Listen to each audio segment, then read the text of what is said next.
somebody's ass. Oh, I'm about to whip somebody's ass. Oh, if you don't leave me alone, you're gonna have to send me home, 'cause I'm about to whip somebody's ass. All right, here we go. It's the Mike Calta Show. Now, you ready for this? This is happening! Good morning. Good morning. We've talked the whole night through. Good morning. Good morning to you. Hey, wake up, stupid! You know what I'm saying? I think you do. 612. Let's go, let's go, let's go. All systems are go. Make some noise! 3, 2, 1. It's the Mike Calta Show.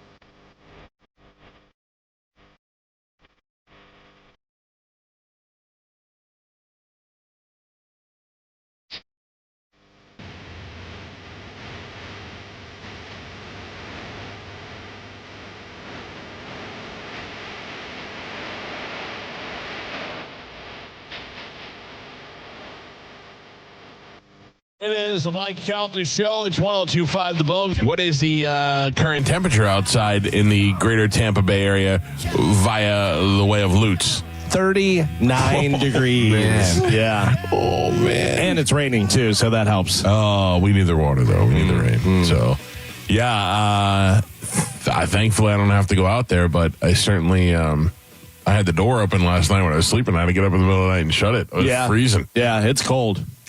Little Frask morning. I mean, the big news today is that there's snow in Florida. Yep. A lot of snow, too. So earlier in the day, my brother Tim texted me, and there was a picture of his back steps, and it had like little snow dust on there. And I was like, no way. That's so crazy. He's in Destin? He's in Destin. Yeah. Then he texted me later on with him pulling his kids behind his truck on an inner tube on the snow on the street. Like, it's crazy. It's like 4 or 5 inches of snow. The weirdest photo was the beach at Destin, and it's covered in snow. Oh, really? So weird to see. So weird because for the longest time moving from Illinois to Destin, when we would drive past the beach, it looks like snow because the sand is white. The sand is white, so you would see like grass and the things sticking up, whatever, and then it would look like it was snow, and I would it looks like it's snow. Now it's actually snow, and it's so weird. That's crazy, dude. So now do you believe me that it snowed in 1989? No, not here. Oh, Jesus Christ. All right. I sent Joe a picture yesterday of Bourbon Street. Yeah, I with saw that. 6 inches of snow. Yeah. The entire street covered. That's bananas. great. I love when you could visit snow. Yeah. And you could leave snow. Yeah, Tallahassee got snow. Yeah. I got a bunch of friends up there. Like if it's snow, 6 inches of snow whenever we're there for the Super Bowl thing, it's not going to be fun. No. Well, no, I don't. I just like to look at it. I'm not going to go out and play in it. Well, but not even like that's going to be terrible. People don't know how to drive in snow. It's going to be all slushy. You know who knows how to drive in snow? Tom. Tom knows how to drive in snow. I have all the faith in Tom. The first time I drove in snow, it was very scary because the car just all of a sudden will slide where you're not used to doing that. You've seen here in Florida when it rains, people lose their minds and don't know what to do. And it's like, come on. Listen, I'm very sheltered, Calvin. I'm in the back of the Sprinter. I can't see anything.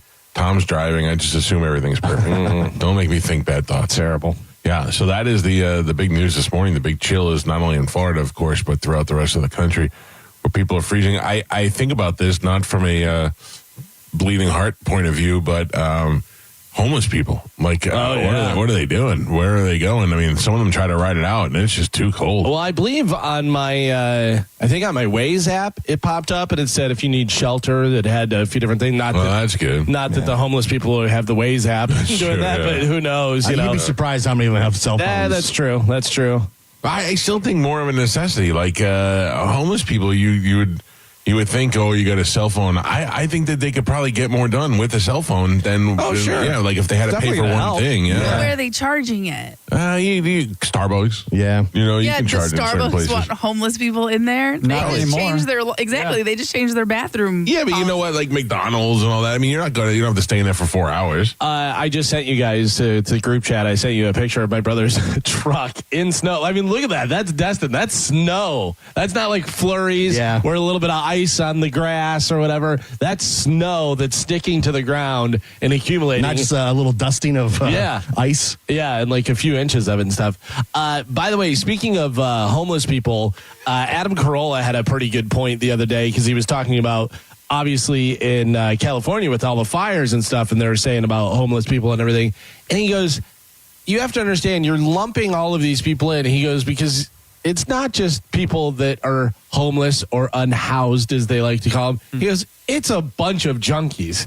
It's a bunch of junkies. And, you know, I don't know whether that's necessarily here, but like it's a ton of people that are on drugs and are just out there living. But you know what? I mean, I like I said a couple of times on the show, even yesterday, about how those child predator videos Majority are mostly of them. people with mental issues. Yeah. You know, most of these homeless people are the same thing. They're people who have mental issues, and they have nobody to take care of them and nowhere to go. And a majority of them do drugs to try and self-medicate. Or drink, So it's a horrible cycle. Do you always bring pizza and condoms when you meet a 15-year-old? Oh, boy. All right. Those are the best videos ever. You know, it's so great when they get the guy who's, 55 years old and he's there to meet a 14-year-old girl and they smack the hell out of him. Oh, those but then ones, then you get the guy and he's like in his 20s and he's fat and probably never gotten laid in his life and he's got a bad lisp. He's like, I was just going to take her to the party. I didn't know. And then they're beating that guy up. I like the old Chris Hansen ones. These ones where he punch people in the face is kind of weird. So Chris Hansen has a bunch of iterations now because he had To Catch a Predator, which was on Dateline, NBC, that thing, whatever. And then he left Dateline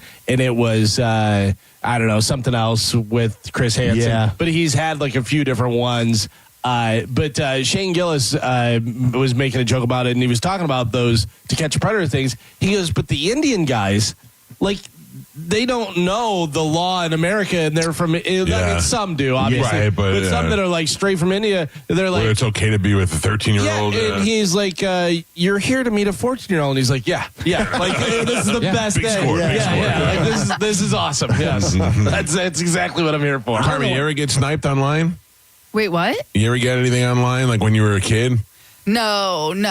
I was back in the AOL like chat days and stuff. And That was the worst. ASL. Yeah. But I knew everybody I was talking to because we had like our friend group. Like I didn't go into chat rooms and stuff like that. It wasn't as wide open back then, I don't think. Oh, it was wider open in the chat rooms. Oh, really? You can go into an AOL chat room and section it out. You can go into ones, like I used to every morning get into, like I'd start the show at 4:30, like when I'd prep for the show. AOL was all we had at the time. And I would throw myself into a chat room because the constant activity made our internet run faster. You know what I'm saying? Like I would just go in and then minimize the window. I wouldn't chat with anybody. And it was like chat room, town hall, 3,000,007. You could pick different ones. Right. Or, like, I would just go in the first open one and just get in. Yeah. But yeah, I could nail it down to Michigan girls between the ages of 14 and 20 and be like, oh, ASL, what's going on? And you wouldn't know how old I was. Right. I think they didn't know how good they had it at the time. You know? The Predators? Wait. I don't think the Predators knew, like, oh, man, that's we're going to look back on this one day and realize how good we had it. Say it was the golden era of pedophile. Yeah. You never had any issues? No, not really. Like we would get into chats, but I mean, like really, we were talking to the boys at our school that we wanted to talk to. That's what I was doing too. Occasionally, we would get into the chat rooms and it would get weird and stuff. But the second the boy we liked got on, bye chat, hello. You know what I mean? Yeah, we were like so boy crazed. I was talking to the boys I wanted to talk to. When that little door, man. You'd ask a question and you'd just hear, You're like, what? Come on. At the time, Pete and I were so poor, we had one computer for the two of us. Yeah. And Pete would be like, I'm going to get some girls to come over. And I'd go, no, you're not. And he's like, I am. and I'd get in my bed and lay down and fall asleep. And I'd hear him. clackety on the keyboard. And then every once in a while, he'd be like, they're on the way. And he was pretty good with roping them in. Not underage girls. No. I'm talking about mostly overweight. Overage and overweight. Yeah. Definitely not winners. I remember meeting one girl that I was like talking to and stuff, and then we'll meet in the Publix parking lot, whatever. And I drove up and saw her, and I kept on driving. Oh, really? Oh, yeah. I was like, no. We just made eye contact. I felt like I made the effort. I'm there. I might as well do it. Oh, well. Yeah. Good for you. I'm a trooper. Yeah. A real hero. I really, Michael. Yeah, I mean, the team wasn't getting any. It was just me, and nobody knew about it. She so looked like a team. Yeah. I was never. I got a couple that were older than I thought. Yeah. But never like really bad. You know what I mean? The old ladies were crazy. Oh, yeah. They would do anything. Speaking of crazy old ladies, did anybody see the video of the woman that got arrested at Mar-a-Lago yesterday? No. That people sent to me might be the woman that emails me every day. Uncle Tesla? Oh, really? Yeah, hold on, stand by, because I emailed that lady this morning to see if she'd respond. Her voice is very recognizable. Yeah. The voice was similar. Was it? Yeah. Hold on, let me see if she emailed me back. I mean, that would make 100% sense. Yeah, like that would be shocking. No. The lady that calls the radio station and talks about how she knows Donald Trump and has an Uncle Tesla. And Mike was playing some of the voicemails yesterday, and they're wild. Hold on. Can you call in? I think she's in the administration. oh, So the woman that got arrested yesterday pulled up to Mar-a-Lago in the car. No, I saw this video from a bunch of different sources yesterday, and a bunch of people sent it to me and said, is this the lady that emails you every day? And I said, I don't know. So she pulled up to the car, and a security guy with body cam footage goes over there, and he's like, hey, how's it going? And she's like, good. And he's like, what are you here for? And she's like, I'm here to talk to Trump. And he's like, okay, we don't have you on the list. And then she goes by. I talked to him this morning. I handle all the stuff for him every day, and she's carrying on about their relationship. And Donnie T. yeah, and she's like, yeah, and then finally they get into, hey, where'd you get this car? Is this your car? And she's like, yeah, and because it comes up abandoned when we run the plates. And she's like, abandoned? No, I don't. And he's like, why is there writing on the window? And she's like, well, a couple of weeks ago when I had to go to the hospital and you guys towed it from that, and it starts unraveling. Oh, no. And then the guy goes, all right, can, she's got a tattoo on her arm. He's like, that's a cool tattoo. And she's like, oh, yeah. He's like, can I see it? And she's like, yeah. He goes, will you step out of the car? And she gets out of the car and she shows the tattoo. And he goes, all right, we're going to put you in handcuffs now. Yeah. And he puts her in handcuffs, and he's like, you're under arrest because you have a warrant out for your arrest. And so I don't know how it ended out of there, but, she's calling in. Oh, man. All right. Did you just bail out? Yeah. The number come up, Donnie T. Carmen, will you keep an eye on that? Yeah. Thank you.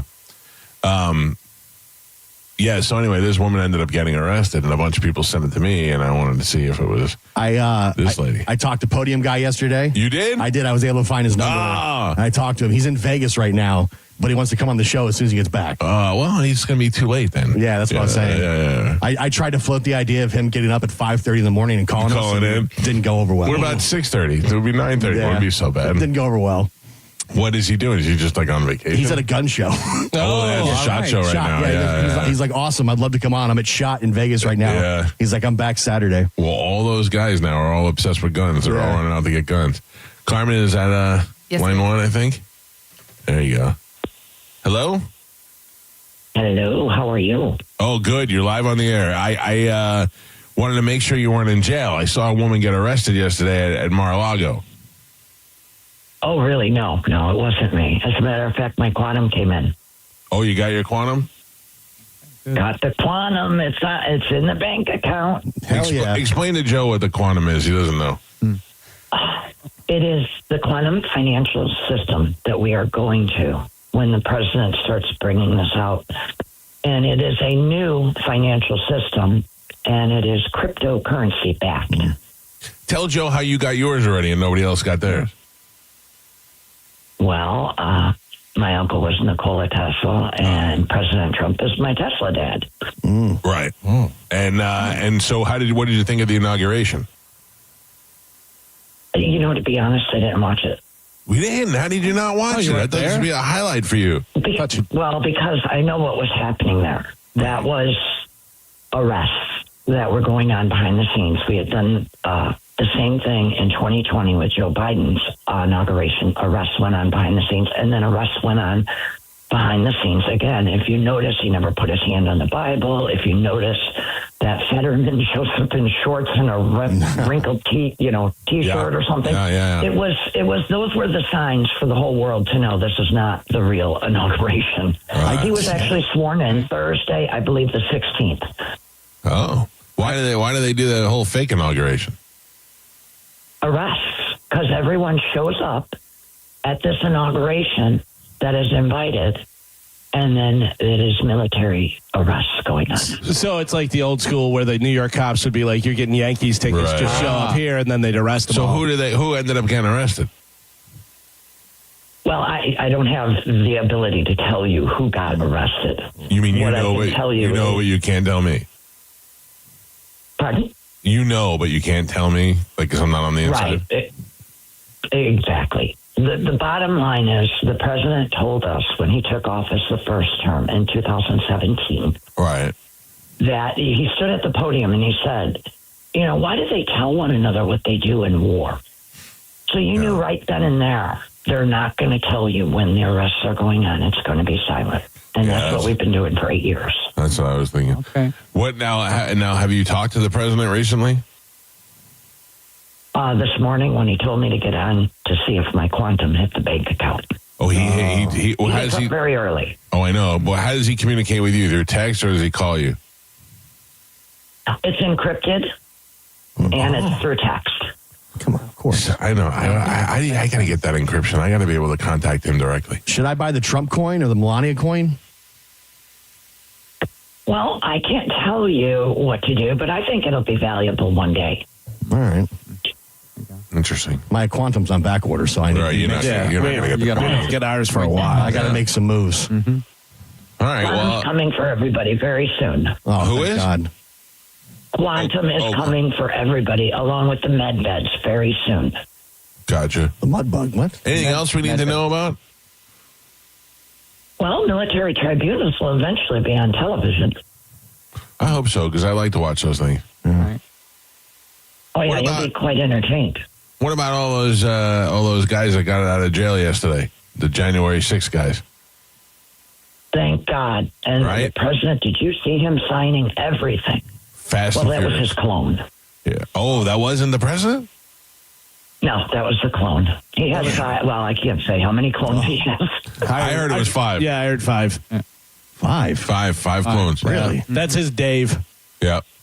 You don't have to comment on that, but Yeah, we hear president's 5. job, because we have, the way we have our continent with all the different time zones, they have to stay on duty. They need clones Oh, to yeah. stay on duty. Yeah, that makes sense. Now, what do you think about the Gulf of America? How quick are we going to change that name? I think it'll be pretty soon because he wants to drill, and we can't drill under the Gulf of Mexico. Right. Drill, baby, drill. Okay. Drill, baby, drill. Mm-hmm. Well, I'm glad that you did not get arrested yesterday. I was very concerned. The woman that went down there, you don't have any Trump tattoos, do you? I don't have any tattoos, no. Okay, good. Because that's It that's wasn't why me. It I wasn't knew. me. Yeah, I knew because sometimes the evil forces they work in weird ways. Plus, we thought it could have been your clone. Yeah. They have tattoos. Don't even go there. Yeah, I know, right? Well, I'm glad you're safe, and thank you for the information, and good luck with your quantum. Is there anything I should be doing to prepare for the quantum? Well, just pay attention to what the president has to say because he's going to educate in how everyone goes about this. How do I know which one is the president and which one's a clone? Well, that's kind of difficult to discuss. I'm not allowed for national security to tell you how to tell the difference. What about Elon Musk? Some people are calling him the president. Well, Elon Musk is a clone that we control.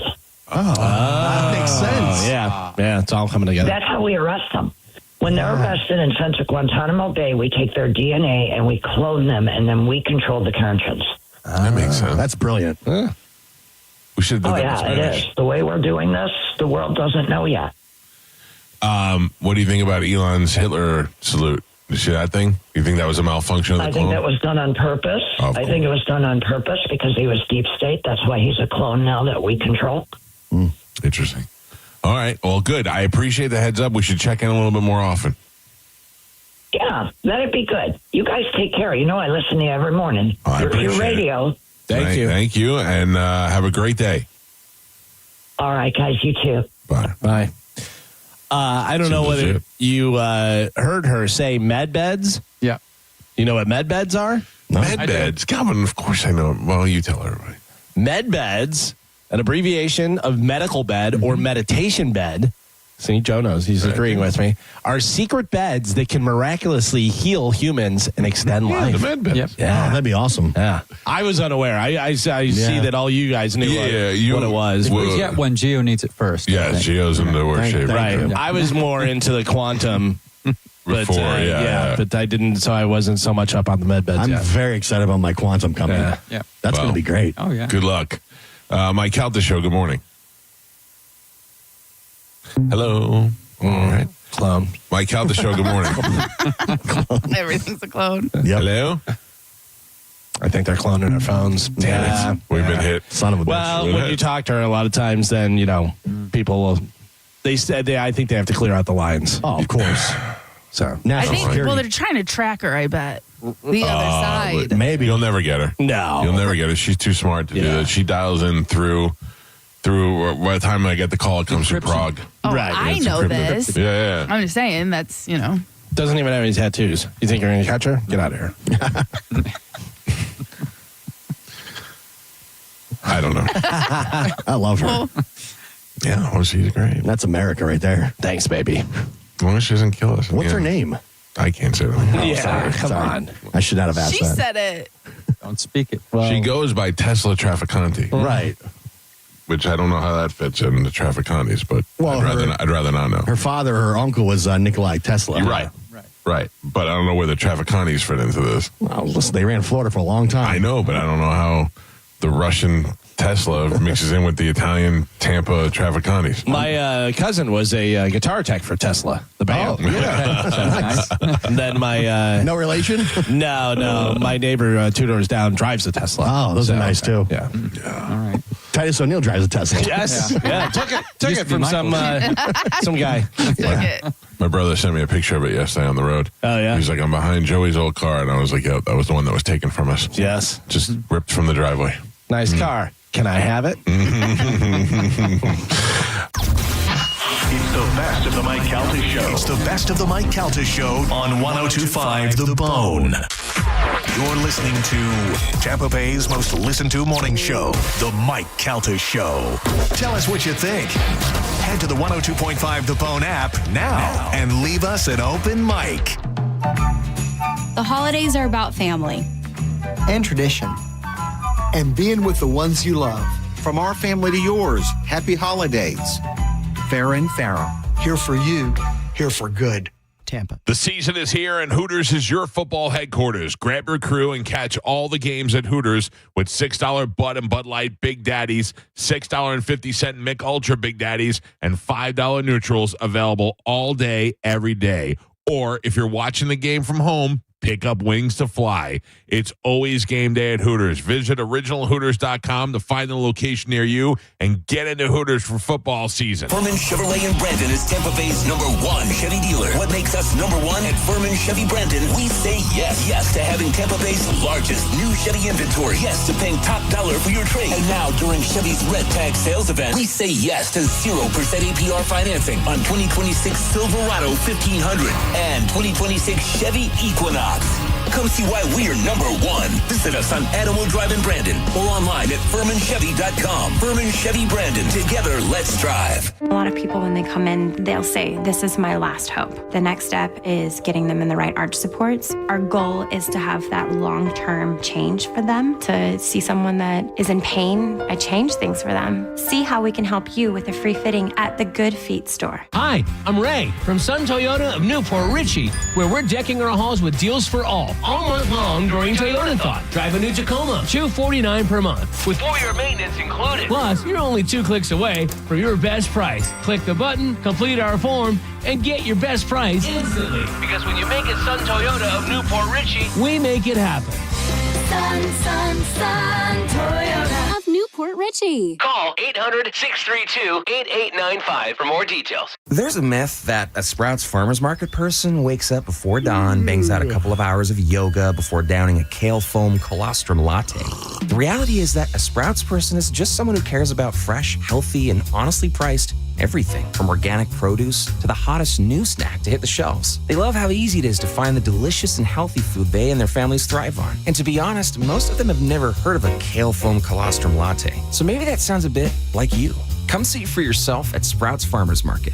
We hear it every day. I'm a safe driver. Then in an instant, it happens. A car crash. And you remember, for over 25 years, 1-800-ASK-GARY has helped over 350,000 people find the legal and medical help they need to get the settlement they deserve. You remember 1-800-ASK-GARY. Hey, this is Gio. You know, December is a time when you're thinking about gifts for family and friends and the people you care about most. What better gift for you and your family than peace of mind when it comes to your financial future? And that is where Trajan Wealth comes in. They're fiduciary advisors. They can help you build a tailored investment plan focused on long-term goals like retirement income and keeping costs extremely low. They can also help you review things like that old 401k and make sure nothing important is getting overlooked when it comes to your finances. And the best part, they're local. They got offices in Tampa, Fort Myers, Naples, and Sarasota. So real guidance from real advisors is always close by. Give them a call today, 813-212-0500, or visit TrajanWealth.com, and you can set up a free consultation to get things started. Again, that's 813-212-0500 or TrajanWealth.com. Advisory services through Trajan Wealth, LLC. SEC registered investment advisor, client paid advertisement. Additional disclosures at TrajanWealth.com. I'm John Morgan of Morgan & Morgan. If you've been injured in a car accident, call America's largest injury law firm. For over 35 years, my mission has been to deliver more for our clients, to deliver more for you. If you or anyone in your family has been injured in a car accident, call us now, as the time to file a claim may be limited. Last year, more clients hired Morgan & Morgan than ever before, protecting America, fighting for you. Morgan & Morgan. Visit forthepeople.com for an office near you. This holiday season, make your gift say more than words ever could with the brilliant gift of diamonds, a dazzling diamond pendant, a timeless anniversary band, or the sparkle of classic stud earrings. For all that shines bright this season, there's just one place to shop. International Diamond Center. With 4 decades of service, exclusive worldwide connections, and legendary value, IDC is your holiday destination. Our showcases are filled with can't-miss gifts, exquisite diamond classics, all new breathtaking colored gems, unique gold fashion, trendy designer creation, superior quality, unbeatable value prices. And listen, for a limited time only, enjoy 5 years zero-interest financing on your holiday purchase or get instant savings up to 40%. Imagine that $12,000 designer ring for just $200 a month. Make this Christmas unforgettable. Give a gift that lasts forever from International Diamond Center. Visit shopidc.com for holiday hours and locations. I'm Keith, founder and owner of International Diamond Center. Merry Christmas from our family to yours. Tampa, Clearwater, Lakeland, and Sarasota. $5,000. That's the average amount of money Americans in 2025 are now spending on gas in a year, even with lower gas prices. That's crazy. If you drive, you have to download Upside, the free app that gives you cash back every time you get gas. That's right, you can earn real cash back with Upside, just for buying the gas you're already buying. You can literally start earning cash back today. I use Upside every time I fill up, and I've already made around $200-$300. You're putting gas in your car anyway. Why not get cash back? If you like free money, download Upside. I'm saving the cash I earn from using Upside to help pay for a vacation later this year. Download the free Upside app now to earn cash back every time you buy gas. Use promo code SPORTS to get an extra 25 cents per gallon on your first tank. You can cash out anytime right to your bank, PayPal, or a gift card for Amazon and other brands. Just download the free Upside app and use promo code SPORTS for a 25 cents per gallon bonus on your first tank. That's code SPORTS for a 25 cents per gallon bonus. Offers vary by user and location. Go to upside.com for terms and conditions. Are you a business owner or self-employed? Do you owe the IRS $10,000 or more? Pay close attention. Do not ignore this message. The IRS has unmatched power. They can freeze your bank account, garnish your paycheck, seize your assets, and even shut down your business. If you've received a notice or think one is coming, the clock is already ticking. Every day you wait, penalties grow, and the problem gets worse. Call Federated Tax today. We'll connect you with an experienced tax professional who will negotiate directly with the IRS on your behalf. You may qualify for IRS hardship programs like the Fresh Start Initiative or many other programs that can stop garnishments, stop bank account seizures, reduce or even eliminate penalties, and lower your settlement amount. The IRS won't wait, and neither should you. Call Federated Tax today. 800-364-6787. The call and consultation are free. That's 800-364-6787. 800-364-6787. So you need last-minute gifts. No judgment. Get an extra 25% off during Kohl's Friends and Family Sale and find great gifts under $20. Like something cozy, something thoughtful, something that says you planned this all along. Yep, you're just one quick trip away from checking off the last gifts on your list. Save now at Kohl's and Kohl's.com. Select styles. Offer ends December 24th. Some exclusions apply. See store or Kohl's.com for details. I know that hiring can be challenging. You need someone to match your role perfectly. Well, now you can meet them fast on ZipRecruiter. Build your team. Build it sooner. Meet your match on ZipRecruiter.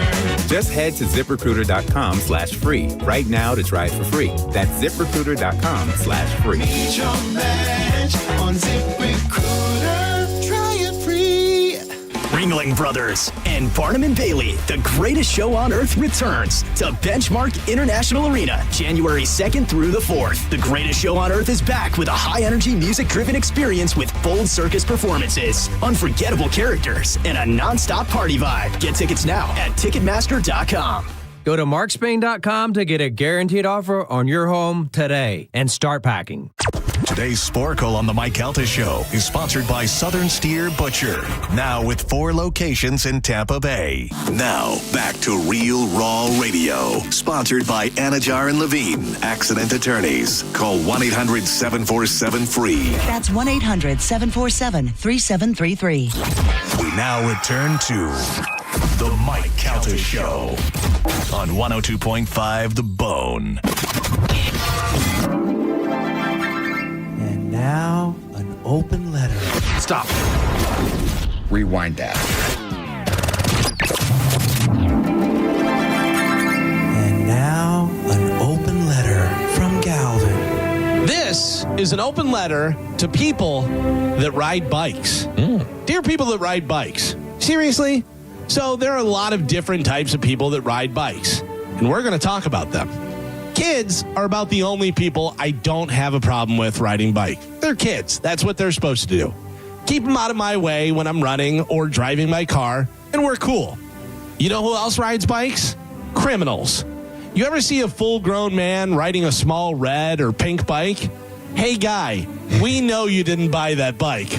Also, it's never in a good area. You never see these ne'er-do-wells riding some kid's bike while you're driving through some nice neighborhood filled with 4- and 5-bedroom houses. It's always over near some red brick apartments near the railroad tracks. People that ride their bikes to work, gross. Nobody thinks you're cool, Keith. Showing up to work all sweaty. Oh, are you saving the environment because you rode your bike to work? In this building with 3 2-ton units of air conditioners, then we leave all the lights and TVs on 24 hours a day. Thanks for saving the planet. Also, get your 10-speed out of the break room. I don't need to get tangled up in your handlebars when I'm trying to get a Twix bar, you jackass. People that ride their bikes for exercise, totally fine, totally normal. If you're wearing shorts and a t-shirt.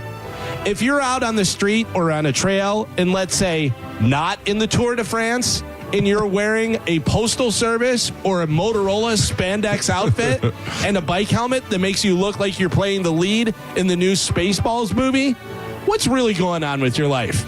Hey, Steve, you want to go grab some beers after work on Friday? Sorry, guys, I can't. I have to go home and shave my legs. I have a big bike ride this weekend.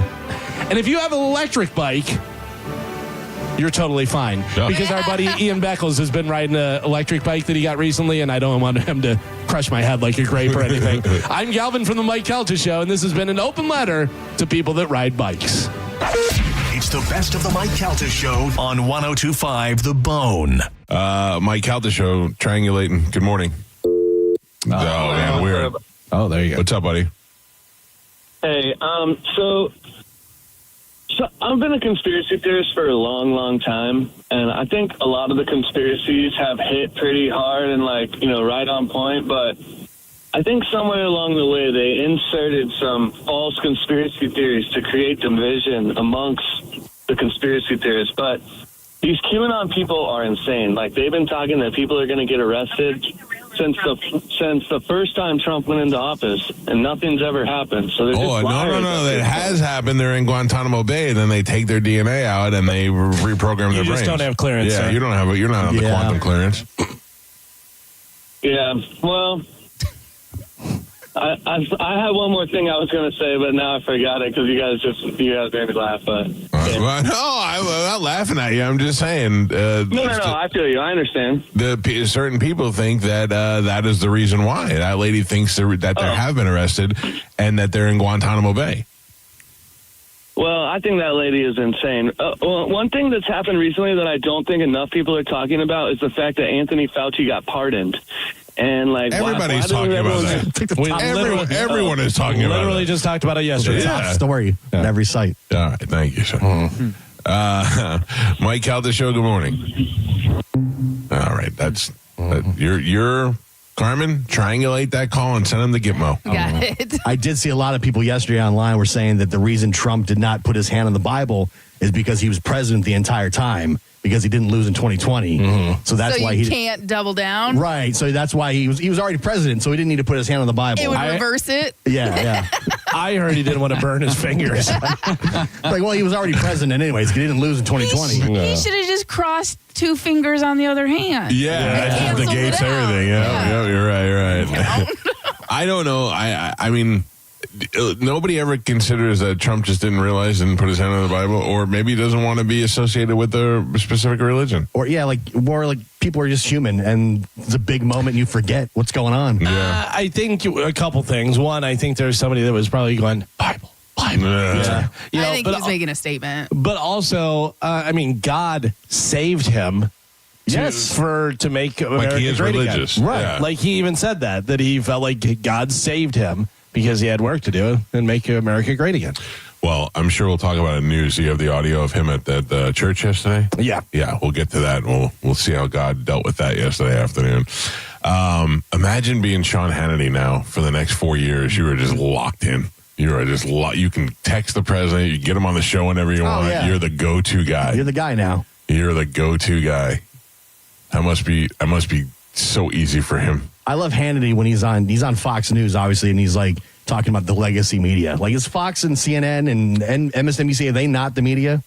Yeah, what is he talking about? Like, he's not legacy media. He's like, the legacy media is the thing now, which is, I guess he's referring to CNN and MSNBC. Yeah. And just, the evil. They're the same exact thing. I'm like, dude, you're on one of the largest networks in the country. You are media. That's funny.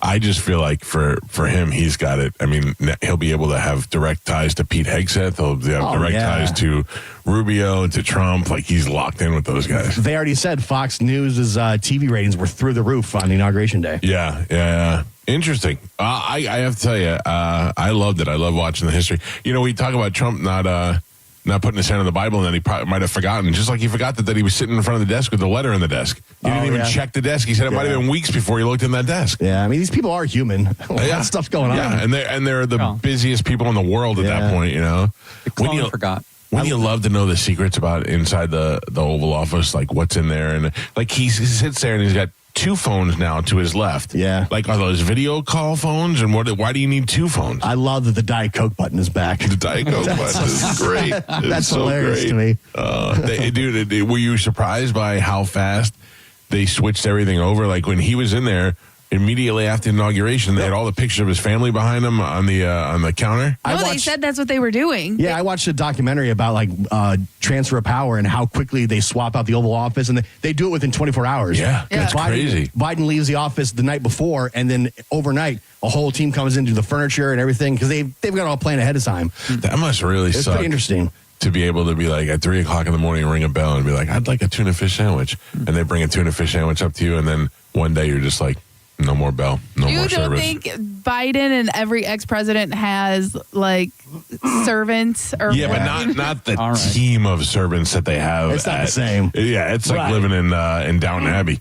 I still think he rings a bell and he gets his tuna fish sandwich. Yeah, but only because he's an old man. He can't make his own tuna. I mean, you. So I watched a documentary about the White House, too, and it was about the White House movie screening room. Yeah. And they have a library of movies, but they could also request to get first-run movies as they're in the theaters to be shown over there at the White House. And I thought that would be pretty cool. There's a record you can go and pull up, and they'll show you what movies the president watched while he was there. And it's all public record? Yeah. I remember, who is it? I can't remember. One of them used to watch a movie about Patton all the time. Didn't Obama watch James Bond movies? I thought I read that somewhere or saw that. I don't remember. Yeah. I don't remember. But yeah, they could request to have premieres there if they wanted to. Right. And they did. I think they did a Star Wars premiere at the White House. That'd be pretty cool. Yeah, but the transition of the actual physical room is pretty impressive. Yeah. Just in a couple hours. Dying to see what their living quarters look like. They should at least just give us a virtual tour. Well, nobody's in there. It's you can see it online. The living quarters? Really? The Obamas did a tour of it one time with Barbara Walters, I believe. Oh, okay. Yeah. I'd like to see that. I'm very Brad Meltzer's been there. I'm fascinated by the White House and stuff like that. It's just a physical building, so I watch a lot of that stuff. Brad Meltzer, when he was on the show, I insisted that I said to him, there's no way in the world I believe that the president lives in the White House. Why would you tell everybody where the sitting target is every night? Yeah. And Brad Meltzer said, I can assure you, having been in the private quarters of the president during the Bush administration, that the president absolutely lives and sleeps in the White House. Yeah. Which is amazing to me. Because in half my mind is like, I would sleep so comfortably knowing that I have all this security around me. And then the other half would be like, every nuclear power, everybody with weapons can program it to simply shoot 1600 Pennsylvania Avenue from wherever they are. Yeah. And that would freak me out. There's got to be security, though. Oh, I'm sure there's a bunch of security, but one's going to get through. But then again, you see the guy that lands on the White House lawn in the little gyrocopter thing. Yeah, I'm like, how did they not shoot that guy down on sight? It's weird. I always thought if you hop the fence of the White House, you just get shot immediately. But that's not the case. Yeah.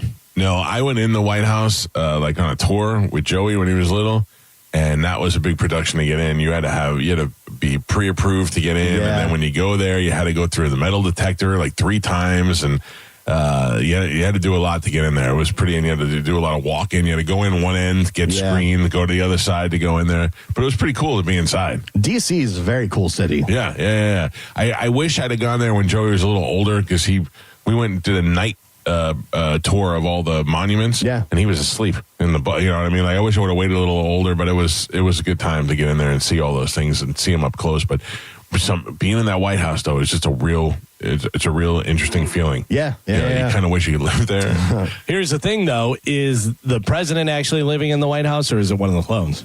Yeah. I think they swap it out from time to time. Probably. It depends on the time zone. If I'm Trump, I'm living in Mar-a-Lago, and the clone's living at the White House. Because they say the White House is not as nice or as big as Mar-a-Lago. I wonder if they're ever Trump and Melania are doing it, and they're like, is that really you? Is that you? I'm a clone. You still think they do Definitely it? clone. I'm a clone. You're a clone. I think she hates him. Yeah. I think she hates him, too. Yeah. I mean, the whole world believes he banged the porn star. Right? I mean, nobody cares, but I'm sure she cares. But that was way before her, right? Yeah, but I mean, it makes her look stupid. I don't think it was. Way before her. No. He was married to her at the time, right? I think so. I don't remember if they were married or if they were together, but still, I think it makes her look stupid. And I think that's what she doesn't. The montage of him trying to hold her hand, she pulls away, and he hugs her. You see all that stuff. That phantom kiss yesterday or the other day when he went to kiss her and everybody's close, but not quite there. You couldn't get there. The hat was in the way. The hat, yeah. The big brim hat. Keep his head away. Probably why she wore the hat. Damn it. She's just deflecting everyone. It's the best of the Mike Calta Show. It's the best of the Mike Calta Show on 102.5 The Bone. You're listening to The Mike Calta Show. Stingray Chevrolet presents Calta Cruise 19. And Tiza wants to get you on the boat for free. Yes, please. Picture yourself on the Calta Cruise. Yes, that's how you win. Head to your local Walmart and find the Tiza display in the pharmacy department. Then take a selfie with Tiza and upload your photo to theboneonline.com. It's that easy. Be a selfie queen, just like Mike Calta. Tiza presents Picture Yourself on the Calta Cruise. Picture it and make it happen. It could be you. Tiza, why spit when you can swallow? The holidays are about family. And tradition. And being with the ones you love. From our family to yours, happy holidays. Farrah and Farrah, here for you, here for good. Tampa. If you're in the market for a new SUV or truck, you need to go see my buddy Bob Murray and the crew over at Furman Ford, because right now, during Furman Ford's year-end sales event, get 0% APR financing for 60 months and no payments for 90 days on all remaining new 2025 Ford F-150s, Explorers, Escapes, and the Mustang Mach-E for well-qualified buyers. Check them out today on US 19 in Clearwater or at FurmanFord.com, and make sure you let them know that John Senning sent you. Get ready for 2026 with the right health coverage. Open enrollment period is here, and our Florida Blue agents are ready to help you find a plan that fits your family's needs and budget. Don't miss out. Call 1-866-531-8473 today. Open enrollment period ends January 15th. Call us today at 1-866-531-8473. Policies have limitations and exclusions. Your brain holds all the pathways to memories, to dreams, the very essence of your human spirit. At Advent Health Brain and Spine Institute, our experts protect those pathways. With state-of-the-art technology and groundbreaking treatments, we care for the most complex neurological conditions. So you can keep moving, keep dreaming, keep being your whole self. Visit thebrainandspineexperts.com. Drive your present home this holiday season during the Kia Season of Tradition sales event at Crown Kia. Check off everything on your list with select new Kia models. 0 down payment, 0% APR, or 0 payments for 3 months. Online at crownkia.com. The better way to buy and service. Call 800-371-0942 for complete details. Santa Claus is coming to Crown.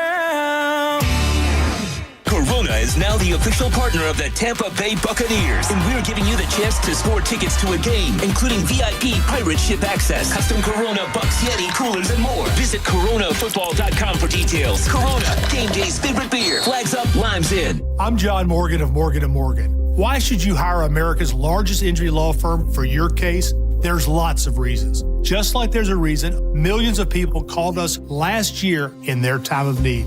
When it comes to fighting for justice and compensation, millions of people across the country trust us to go to battle for them. We became the largest injury law firm in the world for a reason. There's only one Morgan & Morgan, forthepeople.com. Injured? Dial #law or visit forthepeople.com for an office near you. The Bone listeners, December just got a whole lot better. XTC Adult Supercenter and Planet X are running the easiest promo you'll ever use. Go to xtcsuper.biz/bone, find the Royal Honey UPC, screenshot it, and show it at checkout. That's it. And you get a free Royal Honey packet with your purchase. Just a screenshot and you walk out upgraded. So hit xtcsuper.biz/bone, grab the UPC, and bring it to XTC Supercenter or Planet X. Your free Royal Honey packet is waiting, because Santa isn't the only one stuffing stockings this December.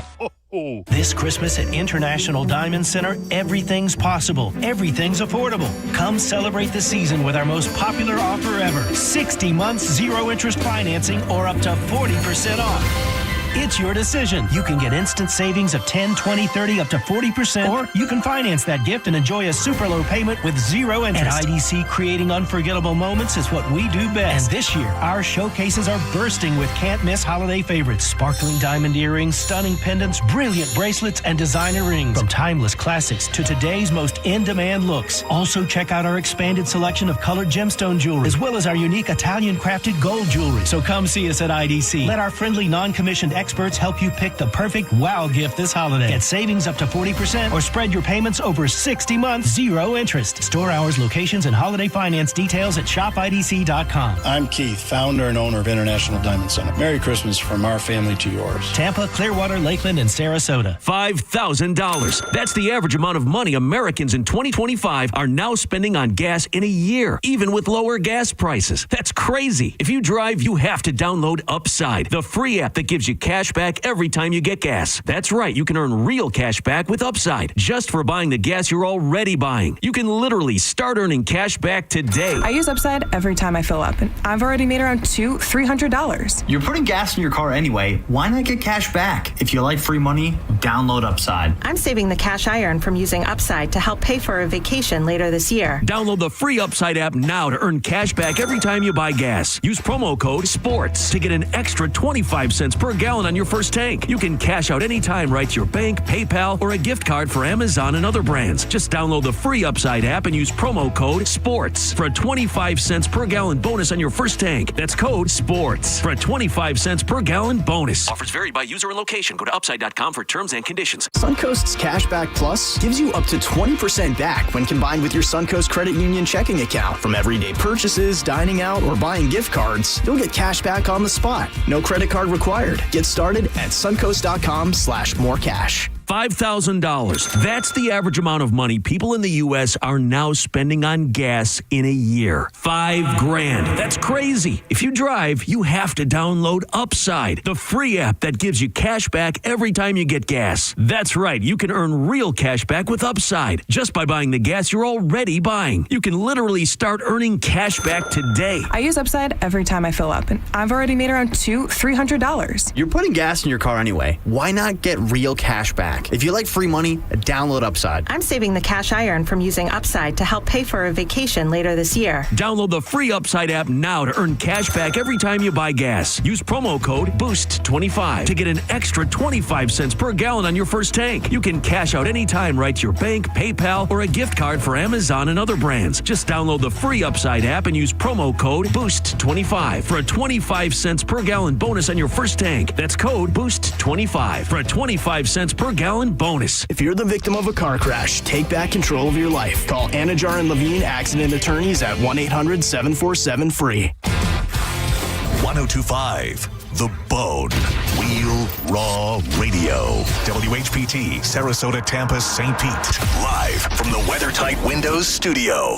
And now, it's the Mike Calta Show.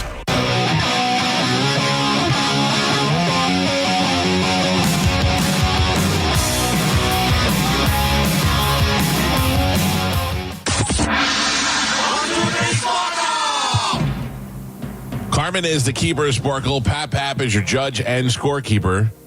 Carmen, what are we playing today? Today, we are going to be playing Missing Words, #1 singles from the 70s. Ooh. So I'm going to give you a song title. You're going to give me the missing word, okay? You were born in the 70s. What? Were you born in the 70s? No. What year were you born? 80. Oh, my God. Yeah. These songs are very well known. I Okay. knew most of them. Oh. If that tells you anything. She's dumb. I'm Just kidding. I'm just younger. kidding. Oh, that's what I meant. Yeah. Right? Jerk. All right, your first one. Bridge over water. Trouble. Geo. The and Winding Road. Long. Galvin. Me and McGee. Bobby. Galvin. Sugar. Sugar. Brown. Brown. Damn it. Mike. Sugar. Sugar.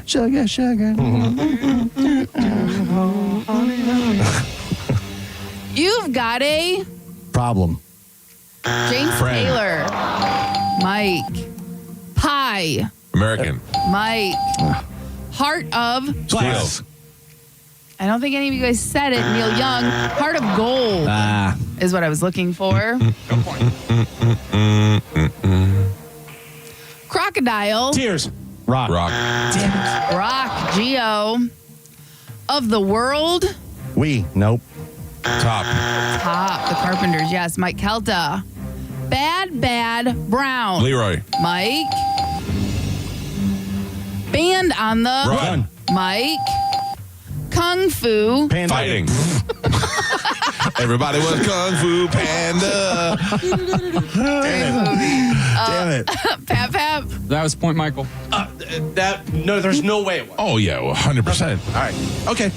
I'm done. I'm done. You started talking and doing all that stuff, and then the old man forgets what's happening. Carmen doesn't know. I'll be honest, I didn't even hear your answer. I heard me first, so it's crazy. It's crazy. Do you ever think maybe you didn't hear me because you were Sometimes I do get it right, though. No. I know that you think that never. Not never, Yeah, but okay. it's very rare. Jesus Christ. It's ridiculous. I'm done.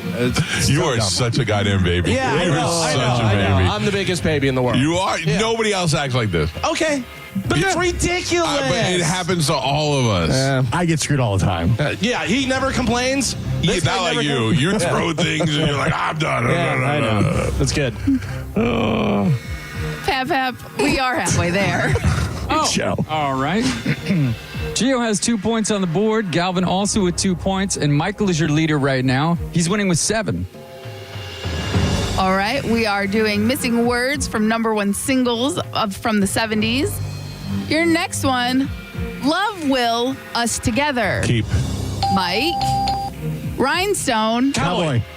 Galvin. 50 Ways to Leave. Galvin. 1963. The Four September. Seasons. No, what'd you say? September. October. No. I don't know. November. December. December. No point. No point. That funky music. Play. Mike. You make me feel like. Dancing. Mike. Dancing. Queen. Yeah. Gio. Yes, you are. California. Girls. Eagles. Hotel. Mike. Staying. Alive. Galvin. And Pap. We're on the last 3. Gio has 3 points on the board. Galvin with 5. And Michael is your leader right now. He's winning with 11. All right. Missing words, number one singles from the 70s. Last 3. Here we go. With a little help. Wings. Love. Baby. With a little baby. It's not love? No. With a little luck. Oh, all these years I thought it was love. No. MacArthur. Park. Gio. And your last one. Sharona. Mine. Galvin. Your final score, Gio with 4 points on the board, Galvin with 6, and Michael is your triumphant champion today. He won with 11.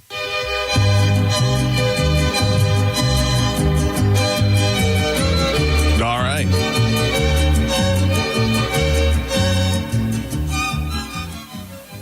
Oh, Michael.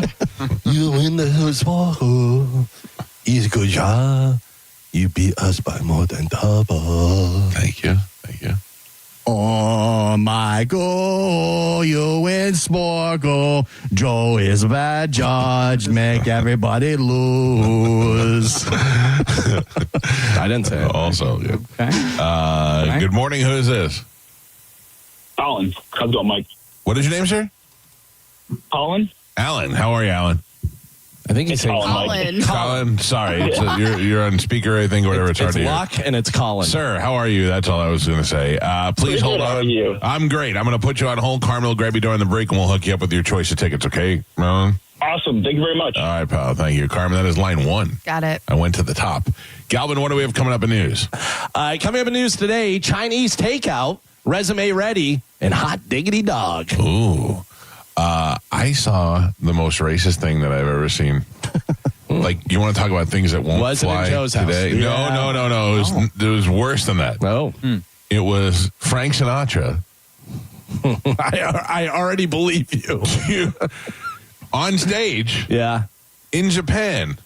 Oh, no. Yeah, I think I know this. Singing Luck Be a Lady Tonight. Oh. Ruck be a Rady tonight. Oh yeah, Right to him. Do we know it's not AI? No. It's. I've read about it before, but I saw the video. All right. If you're just joining the show, what Galvin and Gio are doing in my victory celebration is an imitation of a drunk Mr. Miyagi. They're not making fun of Asian people. No make fun. Kind of. No make fun of Asian people. No. Love you long time. But what Frank Sinatra did is he sang Ruck be a Rady tonight while he was in Japan. Really? Ooh. Yeah. I don't know. I don't know what to believe anymore. I saw a video yesterday and JD Vance was dumping Cheetos on Doug. No, that was real. That was real. I saw that too. I don't know what's wrong anymore. And then he was an action figure and walked off the page. I saw that. My wife sent me that one. She loved it. She loves those JD Vance memes. Yeah. And I want to find the Rugby Radio one. Stand by. No. I don't believe anything anymore. Okay. I don't know. This is at the. Was Sinatra known to be racist? No, but Was I that think like a this was thing? funny back then. Right. I don't think this was racist. I mean, especially making fun of Asians was not like, like you're just making fun of the way they talk. You're not really making fun of them. So You used to be able to make fun of people. yeah, but I mean that's just kind of rude, you know.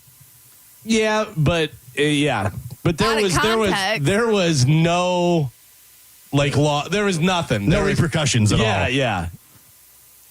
Just open season, fair game. I don't know. I can't. I'll see if I can find it during the break, but it's pretty rough. You're listening to The Mike Calta Show. It's the best of the Mike Calta Show. It's the best of The Mike Calta Show on 102.5 The Bone. Ladies and gentlemen, making his way into the studio is Adam Johnson. Adam, is his mic on there, Gio? I believe so. There you go. Yeah, How are you, buddy? I'm doing well. Thanks for having me back on. I was very interested in catching up with you, and I figured that the pardon happening would be something interesting to talk to you about. If you don't mind, because people may not have heard you on the show the first time, can we talk a little bit about January 6th and how you got there and how you were misidentified as a guy who stole Pelosi's podium and all these things? Because I'll tell you, the first time we had you on the show, a lot of people were mad at me. A lot of people were giving me crap. I mean, I said two things. One, even if this guy was a villain and he was a bad guy, I would still have him on the show because he's a person of interest. And that's what we do. We talk to interesting people on the show. Then we ended up having you on. You were way more intelligent than I think people expected. I would, because you look at some of those riot videos and they look like a post Philly game after the Eagles. It just looked like a bunch of dudes running around climbing walls and stuff. But there were some people that were there for different reasons, and then there were some people that got caught up in what was there. And in my mind, what you did was you had the time, you went down there, and you found yourself wound up in it and said, hey, everybody's going to the Capitol. We ended up in the Capitol. And then all of a sudden the melee happened and you're like, I'm here. And I couldn't stop saying to myself, if that was me, I would have probably have done the same thing. Not because I'm lashing out against the government, but because I got caught up in the moment and what was happening. So anyway, let's start from the beginning. You're sitting home. You are a stay-at-home dad. Your wife is a doctor, I think? That is correct. Okay, and you were a stay-at-home dad. And you are the kind of guy that has the flexible schedule.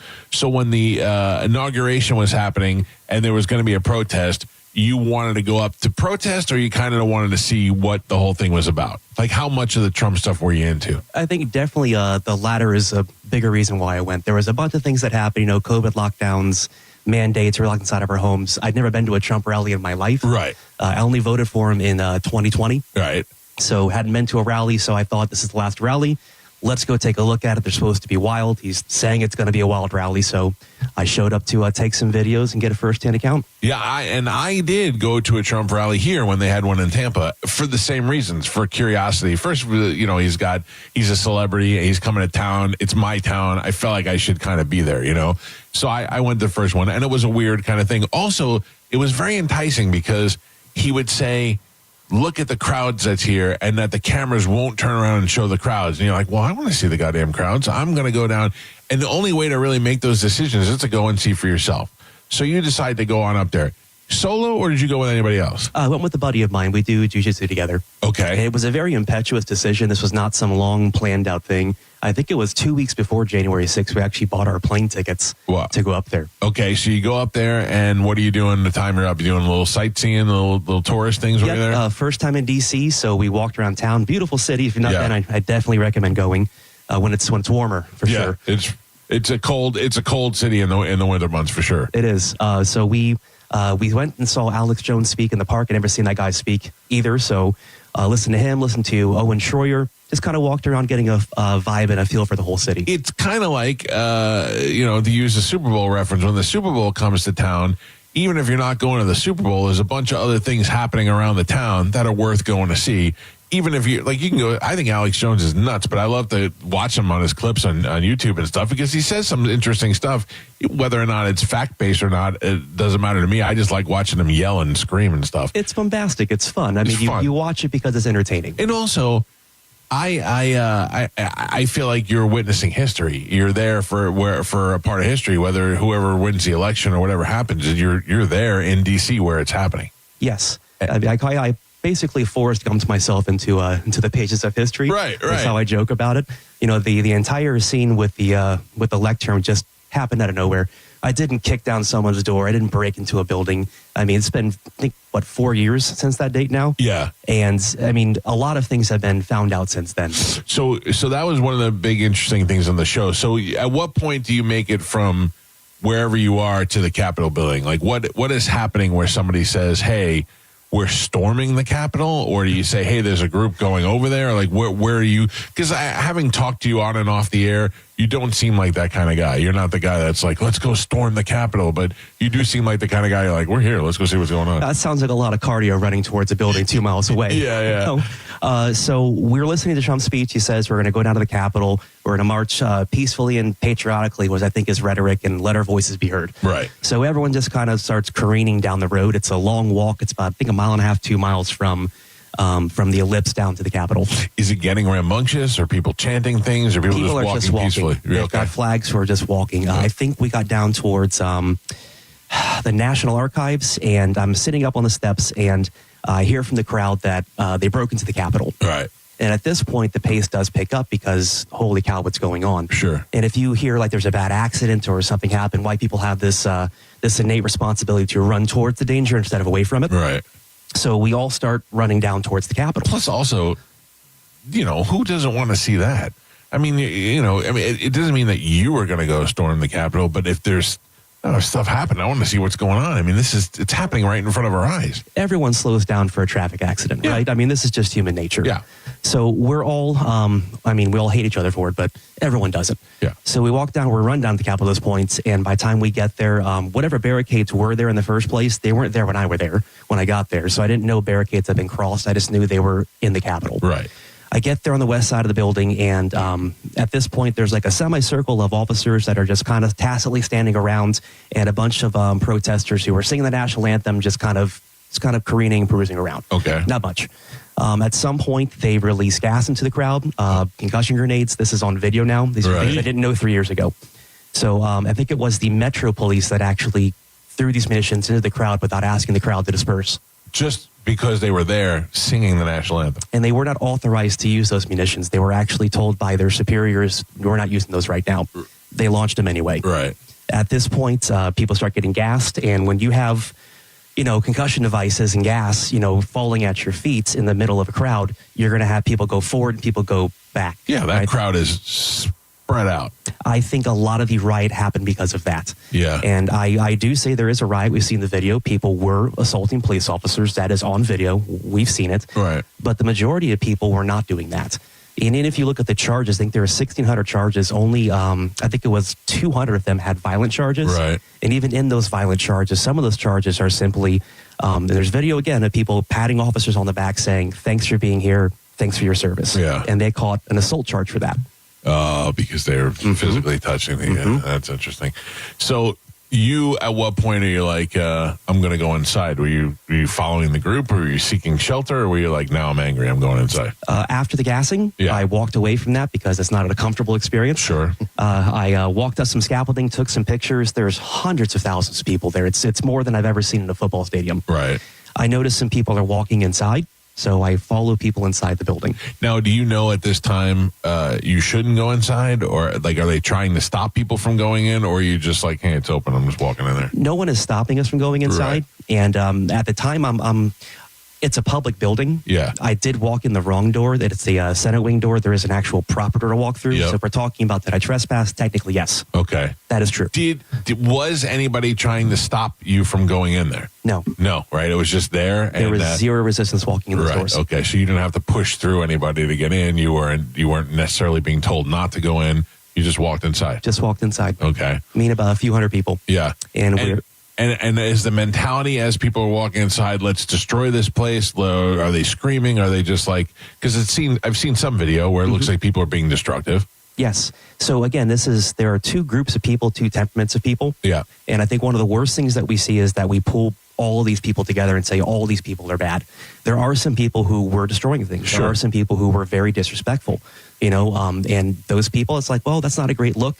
And you kind of sully the waters that I came here to be in. Right. This wasn't your plan to do this, and now you're caught up in it, and you're in the middle of what's going on around you. So are you thinking at some point, I'm going to get in deep trouble for this, or are you thinking they can't get us all?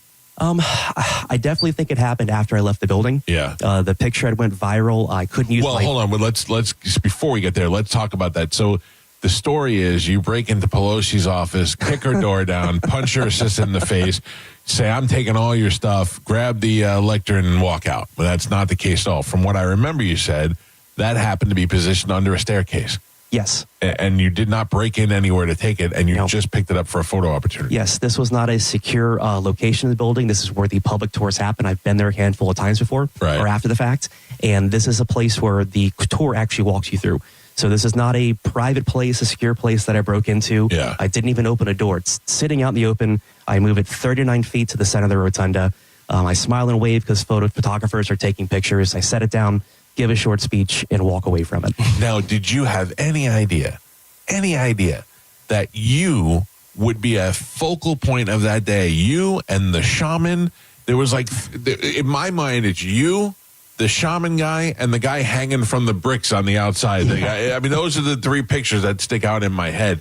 I mean, you had no idea what was going to happen after that. No, I did not. Yeah. I didn't know it was Getty Images taking the photo. I didn't know it would be released immediately. Yep. I've seen video now of actual Capitol officers looking at my picture while I was still inside the building. Wow. It was that quick. It went that quick. Huh?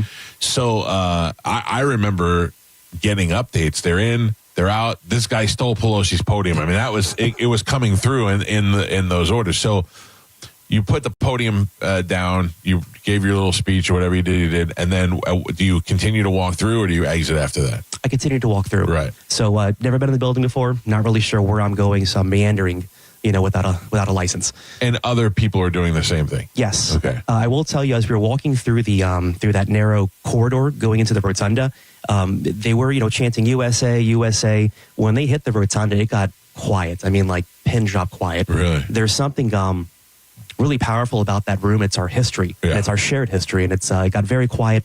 People, I don't know, kind of changed their timbre, their tone, right? It was more respectful. They were taking pictures. They were walking around. And that was the group that I was in. Okay. After the lectern, again, just kind of wandering around, I noticed there's a group of people walking further down the hallway, right? So there's the rotunda and then Statutory Hall. So I follow this group down Statutory Hall. I'm texting my wife. I'm like, hey, I'm inside. I'm taking some pictures. She's like, you should leave. I'm like, I'm not leaving in a minute. Always the C blocker's the wife. Exactly. So we make it down towards what I now know as the Senate chamber doors. Again, never been there before. Yep. And we're sitting by the doors, and I'm talking to a guy next to me, and I'm like, what's over there? He's like, oh, that's where they're counting the votes. And I said, what are they still doing here? It's been hours. I assume these people would have been rushed out of the secret tunnels and brought somewhere safe, because this is, probably not the safest place for them right now. A lot of people are very upset. Yeah. And did you think that were they really in there counting the votes, or did this guy just think? I never went inside the chamber, so I don't know. You don't know. Couldn't tell you. Yeah. There was some fire extinguisher or some type of gas that was released down in the hallway. Again, some type of chemical irritant. Didn't care for it, so found an officer, asked him how to leave. He said, "We're exiting people. Walk down this hallway, take a right, and you'll exit the east face of the building." Did you see anybody, any senators, any legislators, any people in there that looked like they might have been in danger, or that you were interrupting their day, other than just being in there? Nope. It was a bunch of officers walking around and a bunch of people walking around. Right. So basically, like you said, meandering around the building, kind of maybe a little bit more free access than they're used to in there. You exit down where the police officer told you to go. You go outside. When you get outside, is it as normal as it was when you went in, or you're like, whoa, something's happening? I think your Super Bowl metaphor is probably the best way to describe it. They had trucks parked up on the lawn. They were blasting. I think Bruce Springsteen, Born in the USA, was playing for a little bit. It was it was crazy stuff.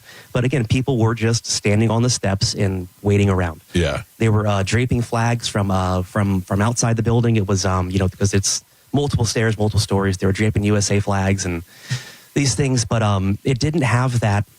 It wasn't the production that we saw MSNBC put on years later with the J6 committee. Right. The selective editing, the grabbing a handful of footage, putting it together and saying these were the worst parts of the day. Right. Because we saw, Tucker did the walkthrough with the shaman. Right. A completely different narrative. So again, depending on where your source comes from, you can have two different impressions about what happened that day. Yeah. Well, it's interesting because I don't feel like I'm pretty good at a BS detector. And talking to you the first time, people gave me a hard time for not pushing you. And I'm like, pushing him into what? Like, I almost put myself in that position. I'm a curious guy. I have the means to travel to D.C. I could see myself doing something like this. And then I could see me getting caught up in the whole thing. And then all of a sudden, I could also see myself instantly regretting some of it, and feeling the effects of it. So you exit out of there. Everything is over. At what point are you like, this could be bad? It was walking home. My phone had, or home, but back to Georgetown. Right. So 2-3 mile walk back. My phone had died. It's charging up my backpack. And I turn it on. I can't even use it because there were so many messages coming in all over Facebook, Instagram, regular messages. Couldn't even use it. So I had to put in airplane mode, download a handful of them. And that's when I knew, like, oh, this is probably going to be a problem. Yeah. Everyone knows who I am now. But you instantly became famous from that. It's iconic, and whether people are gonna like it or not, it's always going to be that picture of that day. That makes me think of something. What is the dumbest thing someone has come to you with? Like, I'm sure that you got hit up by so many people. You should do a rap.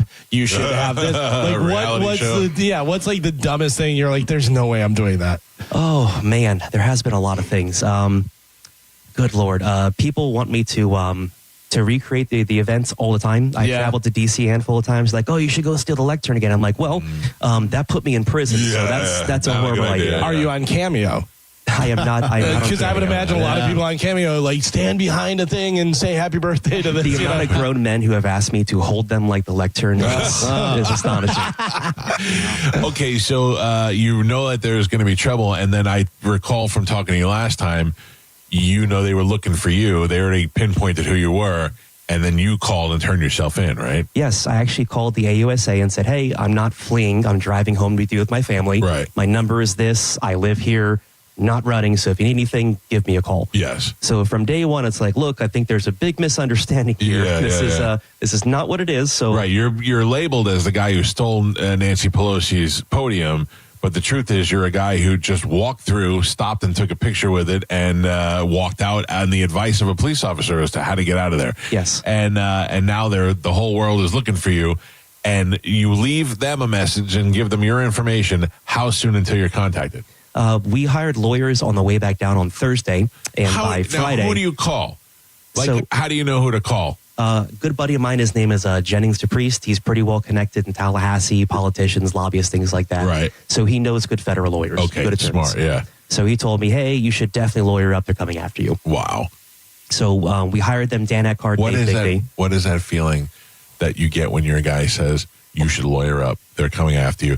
I've been called and told, you're fired. I've been called, you're getting sued. I know that feeling. It just drops, your stomach just drops into your butthole. It's actually very scary because federal charges, when they read the complaints, it's the United States government against you. Whoa, that's you how it villain. reads. Yeah. So that's not a fun place to be in. So this guy, you look at that and you go, all of them? Except all of you people. I know at least half of you like me.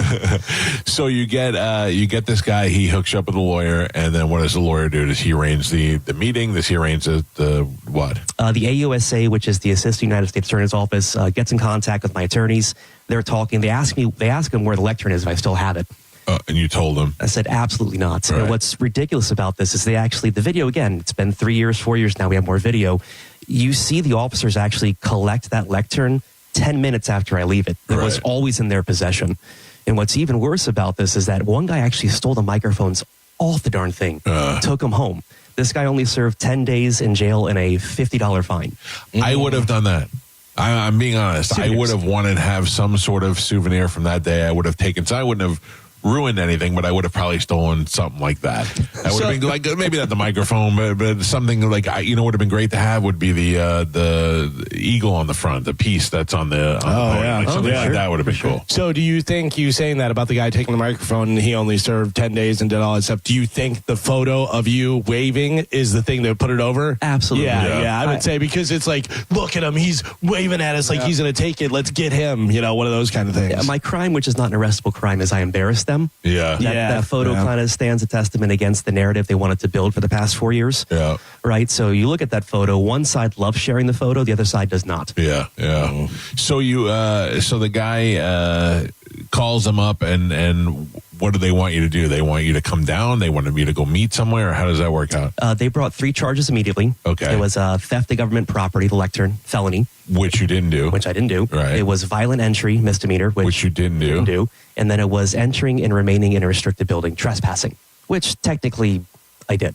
You went in the wrong door. Went in the wrong door. Right. Okay. So self-surrendered on a Friday I'm not making excuses for you. I'm trying to lay out the truth of what actually, according to you, what happened. Yes. Well, that's fair. I mean, again, I want to be honest, forthcoming.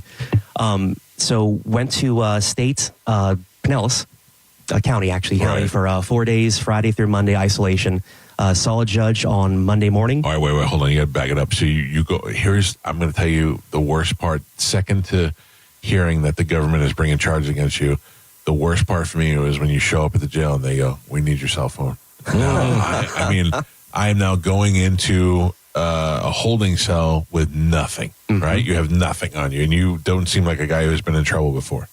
No, I did smoke a marijuana once. Marijuana.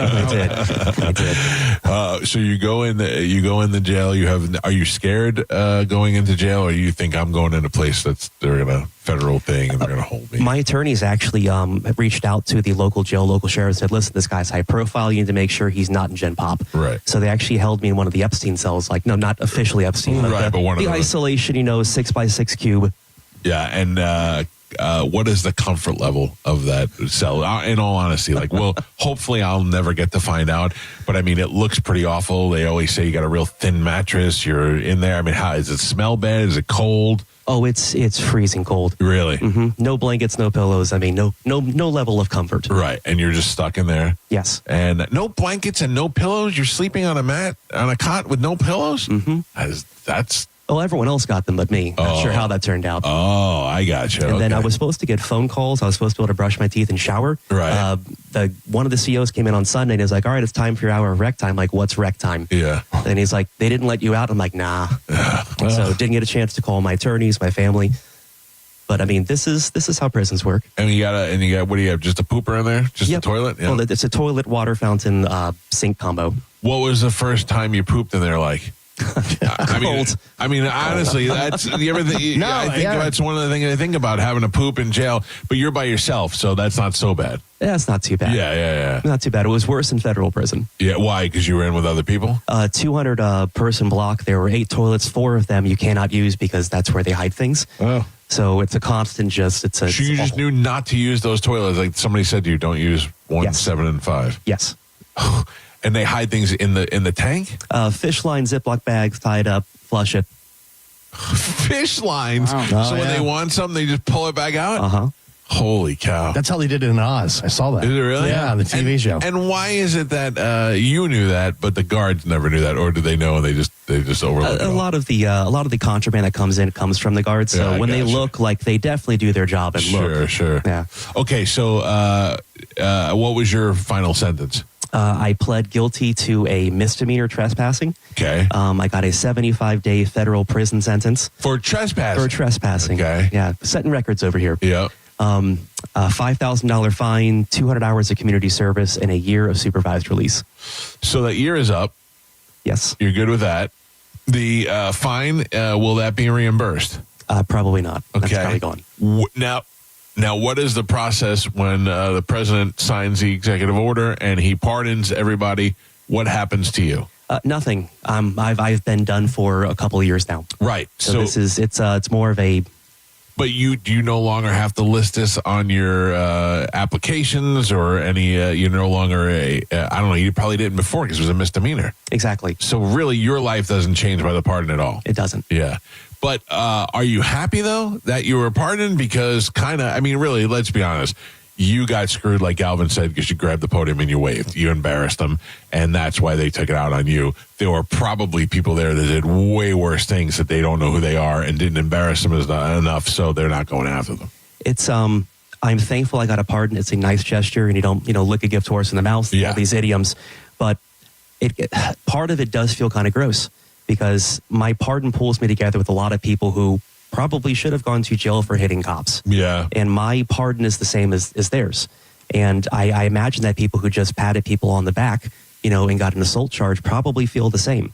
But do you think, though, that it's better that that the majority of people, I mean, if you have to do a pardon, I know what you're saying, you'd rather not be a blanket pardon, but what a pain in the ass and what a waste of resources it is to have to go back and visit and go through every one of those things again. It's almost better to say, it's easier. It's not better. It's definitely easier to just say pardon. Well, and also, it's a big FU to the There's a spreadsheet. There's a spreadsheet. The DOJ has this file. I think it would have been better to pardon nonviolent people day one, and it would have been better to commute sentences for anyone who was still serving time. So in your heart, you feel like you've been lumped in with the violent offenders? Yes. Yeah. Well, I mean, at first I thought you would be happy because you no longer have to be associated with this, but it's a goddamn misdemeanor charge. So you don't have it. It probably doesn't show up anywhere in your life. And it's also a scarlet letter. I mean, that photo is not going away. Whether I'm pardoned or not, I'm still that guy. Yeah. Looking back on it, would you not have done it now, knowing what you know? I mean, nobody wants to go to jail, but it wasn't that long of a stint. I like making lemonade. A lot of people were throwing stones for a couple of years. I like building towers out of them. Yeah. I got a charity going. I actually build little lecterns. I sell them, and I get the money. I have them. I have it out there still in the green room. Yeah. You got to check one of the first ones. Yeah. But we've turned it around. I've got to meet a lot of very good people. Been able to build a voice, and I'm just hope to make some more good out of it. I think one of the things is people expect these guys that were involved to be mongoloids. They think you're just going to be every one of these guys and be like, we love Trump, and that's why we were there. And then you talk to you, and you're an educated guy who has an honest outlook on the whole situation. And I think that goes a long way. People realize that it wasn't just a bunch of maniacs who wanted to storm the Capitol, but some people were just interested in the process and how things go, and then may or may not have been caught up a little bit in the whole situation. It is that. Yeah. And again, I mean, I do think that a lot of people, myself included, were overserved by the Department of Justice. I think we can look back now and say, yeah, that was probably a bit too much. Yeah. And I don't know. These people who are now pardoned, they've lost their jobs. They've lost their families. Yeah. There's been, I think, 5 suicides now from our community. 2 of them have died recently in the past 2 days, both shot. So, I mean, how do these people actually start over? I've had a couple of years to put my life together. Some people have been in prison rotting for 4 years. Which blows my mind. Well, I mean, I don't know the level of the people that are in prison. There may be some people in there deservedly rotting that hit the police officers doing what they did. But the idea, I've been reading this. I was reading this book about Rikers Island, the prison, and how so many of those people end up in that jail because of the way the system works, and will serve 4 years in jail and then be found not guilty. Yes. And because of the way the system is so bad and so delayed, that's what happened. And these people are losing years and years from their life because of the system. Yes, I met a handful of those people in prison. I watched one guy get released after I think it was a 14-year sentence for cocaine. Wow. And that man's life is ruined. Like someone taught his kids how to drive, someone watched them grow up and get married. And how is that fair? How is that justice? Was that the hardest part for you? I can do 75 days away from my wife like that, no problem. But the day that they put me in and I can't see, and you're a stay-at-home dad, you can't see your kids for, 2 months, that's got to be something. It was not a pleasant time. Yeah. I read a bunch of books. It was during COVID, so the first 17 days were in isolation. Right. So getting a hold of people was darn near impossible. Yeah. I chose not to take visitation while I was there from the family, because there were guys who were serving very long stretches. During COVID, there was no visitation. Yeah. They had just recently brought it back, but it was 2 people a unit were allowed to see their family. So I forewent my visitation and gave it to someone else because I get to leave in a couple of weeks and you're not going to see your family for another year. You're like when Jews work on Christmas. They're like, you guys have Christmas, we'll work the Christmas day. I like that. So you gave it up for the other people. So were you like the cool guy in prison? Like the other prisoners like, Adam's all right. There was a modicum of infamy that definitely followed me there. People knew who I was between the guards and the inmates that were there. Everyone was very polite. I got to watch whatever TV I wanted to watch in whatever room, even though they're very, very much self-sorting. Yeah. You got TV. What other luxuries do they have in federal prison? They did throw me a going away party. They brought in a bottle of Johnny Walker Blue and a Publix cake. Oh, all right. Yeah, not too bad. That's so funny. And so you were well liked when you were in there? I was. I actually helped build a library while I was there. COVID took away all their books. That's Shawshank that you're talking about. You're talking about Shawshank. Did you have a friend named Red? No, I swear to God. So they took away all the books during COVID. They said, all these books are dirty, they're unclean, so they shut the library down. I had so many people sending me books in, they told me no more books. So we got together, other inmate numbers, and we had them send them to them instead. So by the time I left, we had some 200-300 books that were sitting there. Oh, wow. Yeah, see, that's the other thing. If you have a good system of people outside, you can survive that time. It's a short amount of time, you can get through it. Was there anything, I know this is an odd question, but was there anything you enjoyed about being in there? Like I'm talking about just being in prison, not about the whole process. I mean, did you enjoy hey, well, at least with lunch we had some camaraderie or something? Like, was there anything good about it? The weekends, actually. What'd you do on the weekends? The weekends, everyone came together. Whether it was the Puerto Ricans, the blacks, the Mexicans, the whites, everyone made food. We all watched sports. Right. It was this time where everyone got together. We're all in the same place, all wearing the same clothes. Maybe some different shoes, contraband, but everyone made food. Everyone came together. Everyone rooted for the sports teams. Wow! So you all got to watch football together. There was definitely a sense of community in there. Yeah. That's interesting, man. Because we all think I have definitely made decisions in my life when I was younger to not do things because I didn't want to go to jail. That's the word. And now I think I would miss my kids terribly, and I would miss my iPhone almost as much as my children. I would go at them because I'd become so addicted to using electronics that I would be miserable in there. But I think I could do 75 days. I think I'd get out. I think I'd appreciate life a lot more on the way out. Did you have that kind of feeling when you got out where you're like, I appreciate your freedom a lot better, or was it not long enough to really feel? I had everything I love taken from me. Yeah. And there is, when you feel that complete loss, it's very easy to come out and live in a spirit of thankfulness the rest of your life. Sure. I get that. I have done things to jeopardize other things, and my wife will look at me and she'll go, "You're a dick." Did your wife ever, did she give you that? Did it cause grief between the two of you, or is she just like, "You're a dummy"? There was definitely initial conversation of what have you done to our family? Yeah. And when they were talking about a 20-year, 30-year sentence initially, my first conversation with her was, look, I don't expect you to wait around. You're young. That's your whole life. I did this thing to us. You didn't do it to us. If you need to move on, I completely understand. Right. You gave her the out. I did. Yeah. Well, I think I'm a decent person. Right, but you thought for sure that this could be a 20-year thing for you. Like, you had to really, if my wife said to me, if I said I'm going away for 75 days and she said, well, that's the end for me. I'll be back in 2 months. Tap it out. Yeah, so I mean, you thought you were going. I did. Yeah. And she told me, you're being stupid. We took a vow. I took an oath, and I'm going to honor that because I know you would. Oh, that's good. I have a question for you. Have you ever thought about cutting your glorious locks so you wouldn't be as recognizable? Longer now. I'm actually growing it out for, I'm donating it. That's why it's so long. Nice. Oh, my grandma got cancer when I was younger, and I always thought it would be a nice thing to do. Yeah. And if I can grow it, why not? Yeah, good donate for it? you. How often do you get recognized? It depends. I go to a lot of events now, so it's definitely a lot there.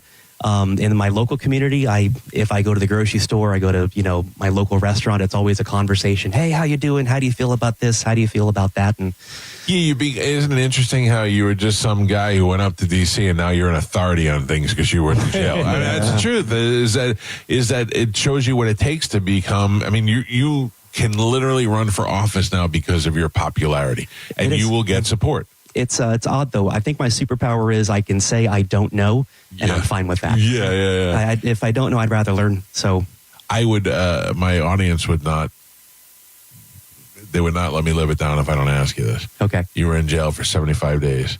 How long before you did gay stuff? Almost immediately, but I didn't.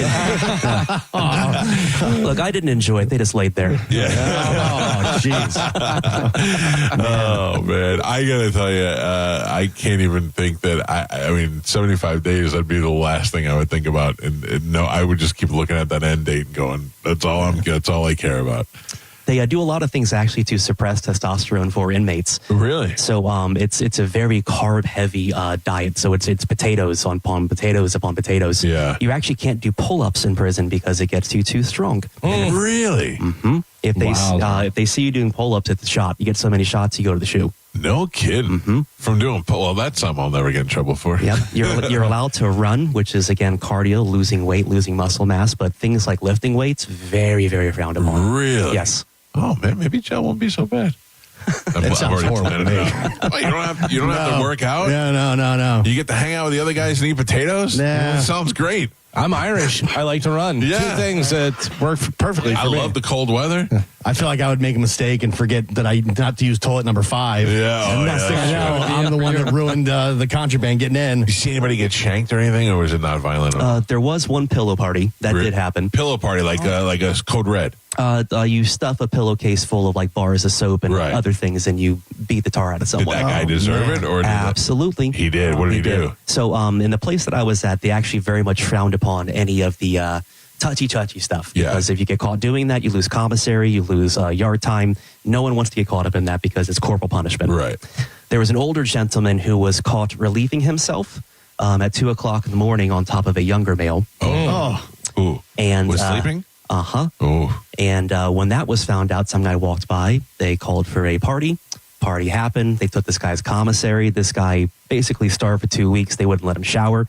If he tried to use the bathroom or banging on the doors, they effectively punished him. So the COs didn't punish everyone. And they looked out for the other guy. They kind of policed their own situation. Oh no, they raped him. Do people tip you off when you're going in, or do you start Googling how do I survive federal prison? Yeah, like Martha Like, how do you Stewart did. find these things out? So I definitely did Google a bunch. I watched a bunch of prison podcasts, like what's day one look like. Right. But I was in isolation for the first 17 days. There was a guy that came down day one. His name was Sal. Sal was like the most New Jersey Italian guy that you can wrap your head around. Yeah. It is this guy. Had a gold chain in prison. Don't know how he got it. All right. Hey, how you doing, long hair? Yeah, so Sal comes down. He gives me 2 trash bags full of like ramen, nice pair of Nikes, gym shorts, all the creature comforts you can actually get in prison.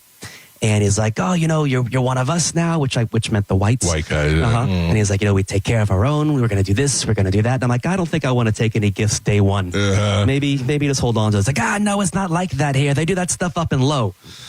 It was did you take it? I did take it, and I ate like a king. And he didn't call you 3 days later and say, now you have to stab a Puerto Rican for this? No. I will tell you, no one liked the Puerto Ricans in prison, though. Really? Oh. Yes, it was the one group everyone equally just did not like. Why? Were they just a little They got too us loud? in trouble. They got us in trouble. They were flying drones up and down the hallways, delivering packages at 3:00 in the morning. It's like, you're going to get all of us punished. And it's like, it's a short walk. It's a short walk. Just walk down there. Oh, that's funny. Yeah. Well, listen, this is definitely, I have to tell you, you're part of history. Whether it was a long way to get there or not, the right way or the wrong way, you're a part of it. You're there. And I do find it admirable that you don't run away from it. You have been very good to us. We met, I think it was my birthday party when we met. I kind of recognized you, and I was like, go ask that guy who he is, And I think last time we had you on was a week or so before you were going away. That's is that true. what it was? That is true. Yeah. I had just been sentenced. I had to report to prison in like 2 weeks, I think. Right. Yeah. Well, that's well. Look, I also feel like you did some. You did time. You probably did way more time than you deserved for the crime that you committed. But you're done now, and you've been officially pardoned. This is true. Yeah. Now, do you get something that says you're pardoned? Do you get a piece of paper or something? That's a great question. I know I can print something off online, but I feel like I need like a nice card stock. Yeah. Maybe a real signature, a nice Like a little proclamation. frame. Yeah. Something would Yeah, be nice. Yeah. Like Something would be nice. When they name a day after somebody, they have like a proclamation. On this day, we declare, I feel like this guy who was like the top 5 of you guys should get proclamations. The shaman guy, you, the guy who was hanging from the wall outside. Yeah, a lot of people are upset about the pardons. They really, really are. I'm hearing this. And then I think they're upset because of the reason you're upset, because you've been lumped in with the group of people who are actually offenders. So in order to take care of everybody, the people who didn't get to serve justice, justice served on them, are getting away with it. And I'm sure that is what, but I mean, that also makes you mad. So, but with that line of logic, wouldn't it also mean they would have to admit that I was overcharged and oversentenced? Yes. If they're fine with my pardon now, I mean, I guess, is that a form of an apology? You've done something now that if you walked into the Capitol building today through the Senate door and got caught in there and took a picture with a lectern while you were there, nothing would happen to you. You mean like the pro-Palestinians who marched through the Capitol last year? Right. Or the LGBTQ community who marched through the Capitol? Right. You would get nothing would happen to you. A fine. Slap on the wrist. If that. And but because because of them goddamn Getty Image people, man, they get that stuff out there and get it up quick. You became the face. This is what happened. It bothered me though that because there were obviously a lot of levels to how bad things got. Oh, yeah. Because, I mean, there were people that did horrible, horrible things in there with beating cops. The one guy they just got out, he had thrown an explosive device down a hallway that it injured like 4 or 5 police officers.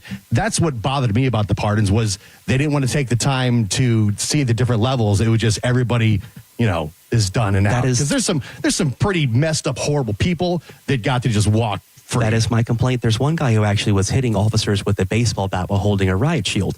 And if you look at what his sentencing guidelines would have been, he probably would still be in jail for that. Because that's assault with a deadly weapon on an officer. So just the blanket pardon was my biggest complaint. That I think they should have taken time to go through some of these and make certain levels. Because do you think that the Trump pardons, the blanket pardon, was in response to the Biden pardons before he left office? No. I think you don't think that he? Well, I know he planned on pardoning the January 6th people. He said it. He campaigned on that the whole time. But do you think he went an extra? Say, you know what? Forget it. Just do them all. No. I think that was always the plan. Presidents have always pardoned some gross people. Jimmy Carter pardoned the Puerto Rican nationalist who shot Congress back in the 60s.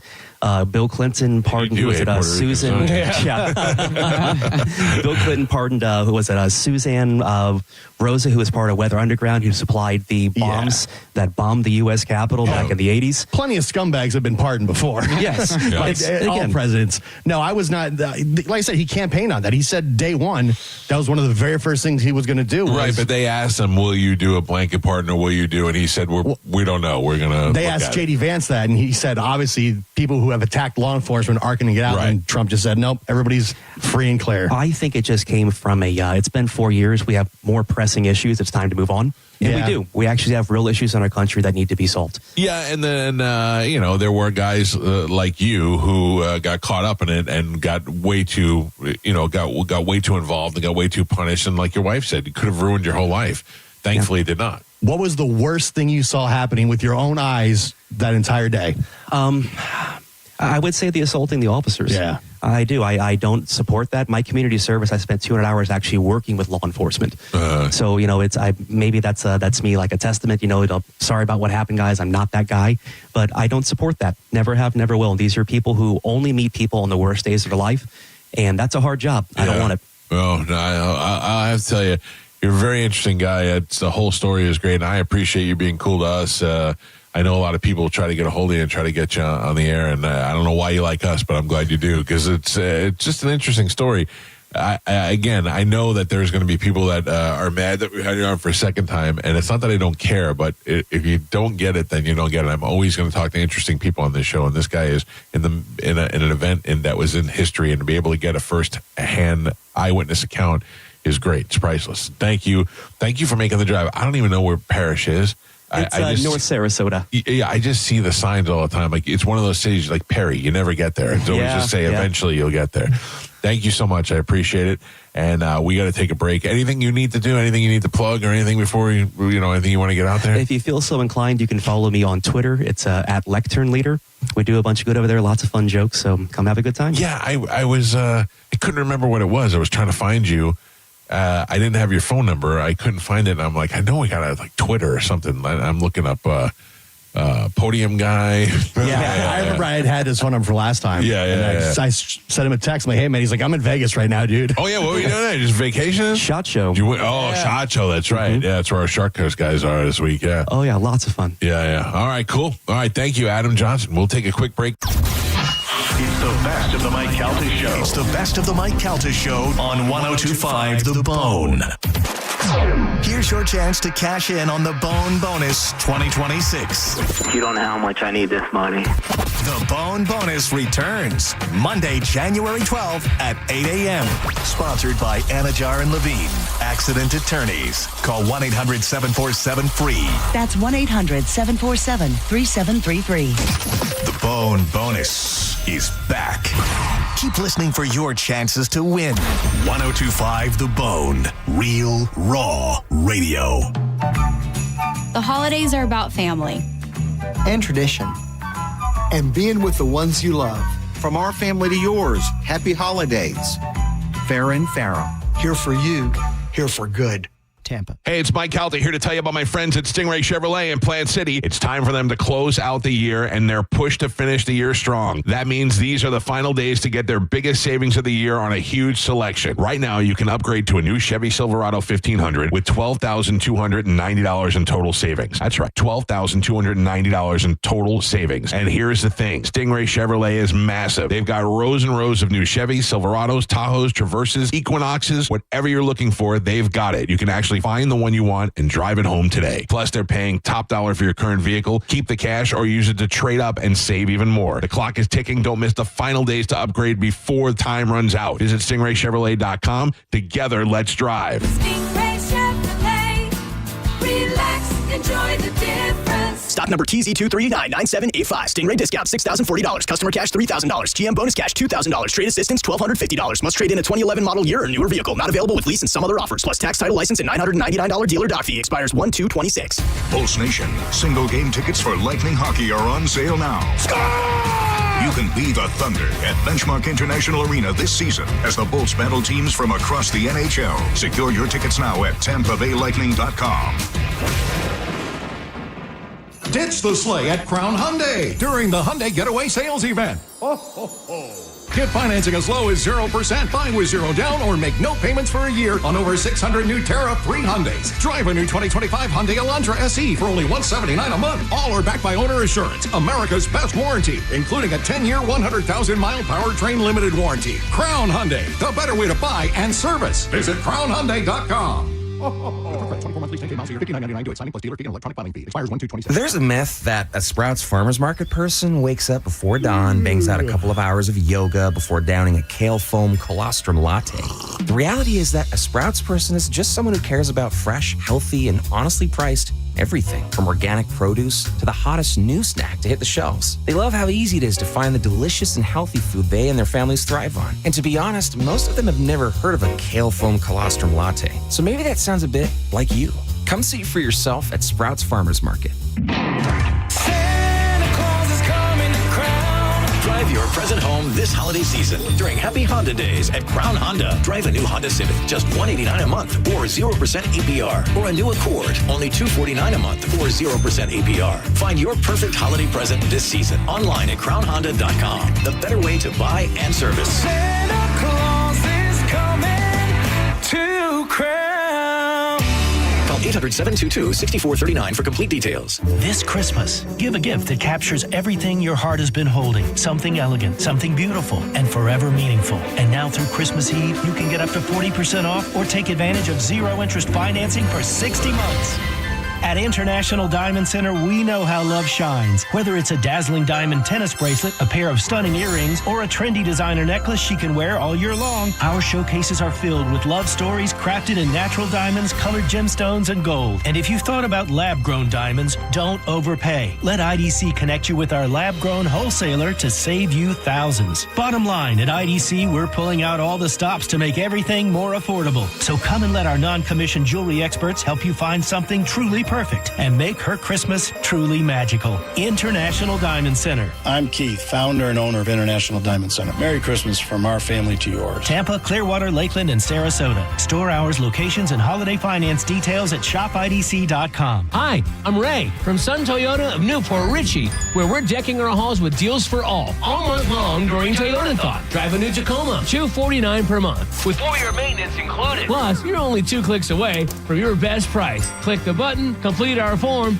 and get your best price instantly. Because when you make it Sun Toyota of Newport Richey, we make it happen. Sun Toyota of Newport Richey. Call 800-632-8895 for more details. Football season is here, and Hooters is your game day HQ. Catch all the action with ice-cold $6 Big Daddy Buds, $6.50 Mick Ultras, and $5 Neutrals all day, every day. Or grab a wings to go at originalhooters.com to find a location near you. Is your financial advisor offering you up to a 30% upfront bonus? Or are they promising you up to 10% growth per year, all for your retirement income? If not, then you need to come to Trajan Wealth. I'm Jeff Jr., founder of Trajan Wealth. If you have a plan to retire within the next 10 years, don't wait only to find out it's too late. I've seen hardworking folks like you retire only to be required to go back to work, all because their advisor told them guarantees like these were too good to be true. They're not. That's up to $30,000 upfront or up to $10,000 per year on $100,000, all guaranteed for retirement income. Don't keep working when you're supposed to be retired, and don't let any financial advisor tell you it's too good to be true. Call Trajan today, 813-212-0500. That's 813-212-0500. Annuities, not advisory products. DBA Trajan Wealth Insurance Solutions. Additional disclosures at trajanwealth.com. Since we have lawyers in all 50 states, I see and hear lots of lawyer ads. It seems that most are bragging on what they got their clients. But be careful. If you heard that someone sold their car for $500,000, you would be impressed. But if you later learned that it was a rare $10 million Ferrari, would you say that person got screwed? And that's before you even know if it's true. Who is fact-checking? And how much went to medical bills and lawyers' fees? If you want to get an idea what your case may be really worth, visit forthepeople.com and go to settlements and verdicts. You will see what a law firm like ours is capable of. And fact check for yourself. All that glitters is not gold. We became America's largest injury firm for a reason. We won big, a lot. At Morgan & Morgan, we represent consumers. Morgan & Morgan, forthepeople.com. Injured? Dial pound law or visit forthepeople.com for an office near you. If you're one of the millions of Americans behind on your taxes, if you're afraid to open your mail because IRS collection letters could be coming, listen carefully. The IRS is cracking down, taking paychecks, freezing bank accounts, revoking passports. That's a fact. But here's what most people don't know. There are official tax relief programs designed to help struggling taxpayers. Programs that could save you thousands if you qualify. No one knows these programs better than the experts at Optima Tax Relief. Optima's award-winning team will fight to protect your paycheck, your passport, and your property. Their tax attorneys and licensed tax professionals will work tirelessly to get you the best deal possible with the IRS. Every day, penalties and interest keep piling up, so don't wait. Call Optima now for a free consultation. Call 800-709-7022. 800-709-7022. 800-709-7022. Optima Tax Relief. Some restrictions apply. For complete details, please visit OptimaTaxRelief.com. Now, back to Real Raw Radio. Sponsored by Anajar and Levine, Accident Attorneys. Call 1-800-747-FREE. That's 1-800-747-3733. 1025 The Bone. Real Raw Radio. WHPT, Sarasota, Tampa, St. Pete. Live from the WeatherTight Windows studio. And now, it's the Mike Calta Show.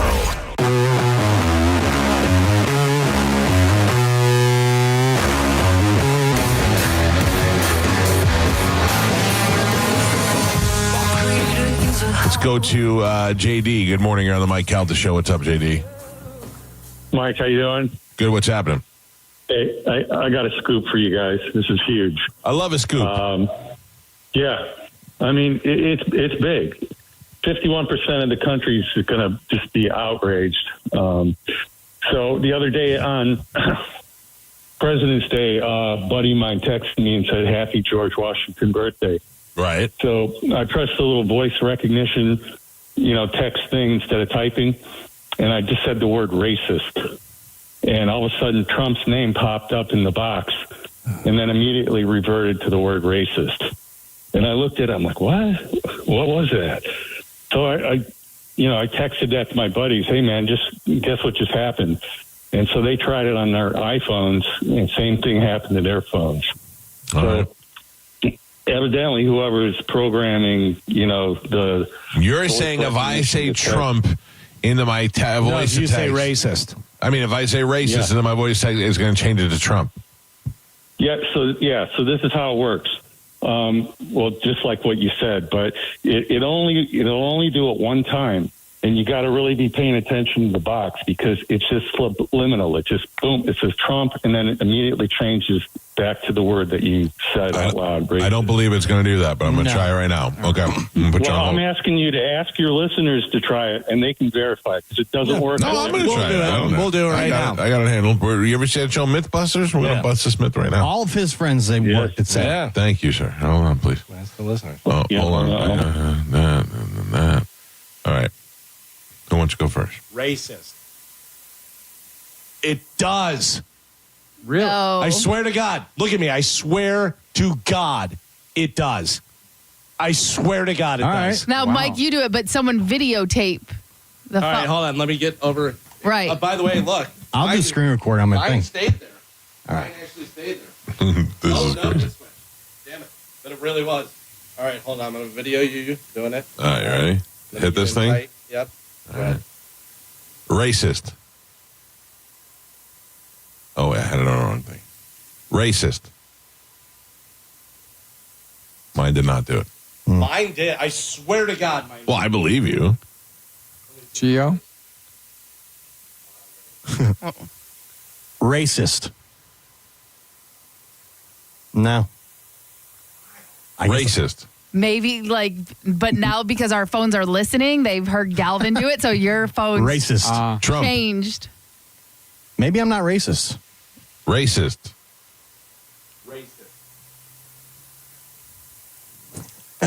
I think he got you subliminally. Yeah. No. What are you hitting whenever you're doing it? Hit that. Yeah. You're hitting that? Yeah. Okay. Racist. Wow. I did it. You have a racist phone. Yeah. Maybe. All right, hold on. I got one of those DEI JD? phones. Yeah, so... One out of three. What's going on. All right. Right, so this is what's going on. You only get one shot at it. I think even if Galvin tried it again, it probably wouldn't work. Yeah, I did try it again, and it didn't work. But it did it the first time. Really? Right. Yeah. I have a video. I have a video of it like you guys are just trying to do. I believe you. I can email you on a back channel. Unnecessary. I believe you. This is a big deal. I know. Imagine that can you imagine if you uttered the word, let's say some black guys are, talking to each other, and one of them says, "Hey, N-word," and all of a sudden Obama's name pops up for a second, and then it says the N-word. That's the equivalent. Anyway, that's my analogy of an equivalent. But this is outrageous. I'm going to try it on my. Viral. I'm going to try it on my wife's phone because she's inside, so she wasn't privy to this And also a racist. experiment. No, kidding. I didn't try it yet. And this is only on, I believe, only on iPhones. And again, the people that are listening can call you and tell you if it's working for them. You press the voice thing, just say racist. Microphone, you yeah. gotta pay attention. It worked for Galvin. Like Galvin did it right there, and then Gio and I did not work for it, but it worked for Galvin. Joe, you say a lot of racist things. Try it. I don't. It depends what version iPhone you might have as well. I have the most up to date newest iPhone with the I have proper. an 11 Pro. Well, an 11. 11. Yeah, my old school. You're five behind, sir. That's why your phone's racist. Yeah. Wait. Oh, no. You forgot your phone. You got your phone back when they had slaves. All right. Thank you. I will continue to experiment with this during the day as I come into contact with new iPhones. And please, somebody call in if it's happening for theirs, just to verify for me and Calvin. I'm sure the phone lines are lighting up right now. I'm sure people are trying it at home. Had Galvin not done it, I would not believe you, sir. But Galvin just did it right here, and it worked. I did not believe you. I thought you were making some stupid joke you were trying to do, but then I did it, and it actually did it. That's insane. That's wild. And I have a video, so if you want me to send you a video. Stop trying to send me the video. He really wants I know it's going to happen. I'm going to open it. It's going to be your wiener. I don't want to see it. It's going to be that fat black guy sitting at the edge of the bed. Thank you, sir. Thank you, JD. I'll go through these phone calls and see. Mike Calta show, hello. Hey, what's up, Mike Calta? Nope. No, we're in the middle of science right now. Mike Calta show, good morning. Good morning. I tried it on my iPhone, and it said Trump, and then went to racist. See, I would not believe you had you not done that, Galvin. Yeah. Because Galvin's not going to lie. No, I'm 100% not lying. All right, I'm not going to lie either, Mike. No, I believe you too, sir. I believe you too. Listeners are liars. No, I don't know about this guy. All right, thank you. Let me see. They're all Mike Calta show, hello. What's up, Mike? It's the Meat Man. What's up, Meat Man? Bruh, it worked. It said Trump on my phone. You too, huh? Yeah, it surprised me. I thought it was it clearly Trump for like half a second and then went to racist. Really? Yeah. Meat Man wouldn't lie, Michael. By the way, Joe has not Thank you, tried Meat it Man. yet, so I want to video Thank Joe you. doing it. Well, Try it. also Let's try it. hit screen record on your phone. It'll record it. You're asking him to do video? Yeah. Come on. Like I hit screen record. That doesn't count. Carmen, did you try it? I don't want to get put on a list. What list are you going to be You put guys on? are on a list now. Carmen, you got a black boyfriend. You're safer than any of us. Right. Tim Cook was at the inauguration. He was on Tim Apple. Or yeah, Tim Apple. No, Tim Cook. Yeah, I know, but Trump calls him Tim Apple. Oh, yeah. All right, hold on. Racist. Well, you moved it. Did it do it? I don't even think it did it. He don't know. Oh, Joe, Jesus. You ruined it. Joe, well, look on your video. Joe's face lit up like he did it, and then Joe goes, "Did it happen?" But I couldn't see it because he's doing do, that. do you see that on the video? Did it happen on the video? Oh, you're the worst. No, he was moving. Of course he couldn't do it. Hold on. I knew he'd blow it. Yours said it said rough and then racist. Oh, it just said. It said rough and then went to racist for He is Joe. rough. Let me try again. What if the guy that first called up's like, bet his friend, he's like, dude, I bet I can get them to say racist like 10 times on the radio. He's like, dude, they'll never do it. Racist. Hold on. Can you come here with your phone? I'm trying to get my wife to come in here. Carmen, try it. By the way, Tony just sent us a video from Axe that the guy doesn't videos it and it says Trump and then goes to racist. I don't believe anybody else's videos. The only one I believe right now is you, Galvin, because videos are so easily manipulated and changed. I And wish AI I and all would have that. videoed it. Yeah, but who would have thought it was going to work at the time? Come on now, I want to try again. do it. Like I said, like that guy said, once you do it once, it's I know, but I yeah. And I'm gonna I'm gonna try and video it. Mike Calta show. Good morning. Hey, good morning, guys. Hey, mine was super weird. I did mine, and mine just kept repeating Mo. Racist. No, No, he's Mo. a joke. Mo's a horrible dude. Hilarious. I don't get it. Mo's a racist. Mo's racist. Oh, Mo. I thought he Get it? no. All What- right. He's an idiot. What a hilarious Hold on, joke. you got to do this, Amanda. Open your phone. Galvin's going to record your phone. So I'm gonna stand over you so try and keep your phone where I can see it. Go like you're gonna text somebody. And this is Mike's wife, Yes. who has not done it or been in the room since we've been doing it. should have known. Carmen thinks the phones are listening. They 100%. Here you go. Hold it up to your face so you can do it. And then I'll record.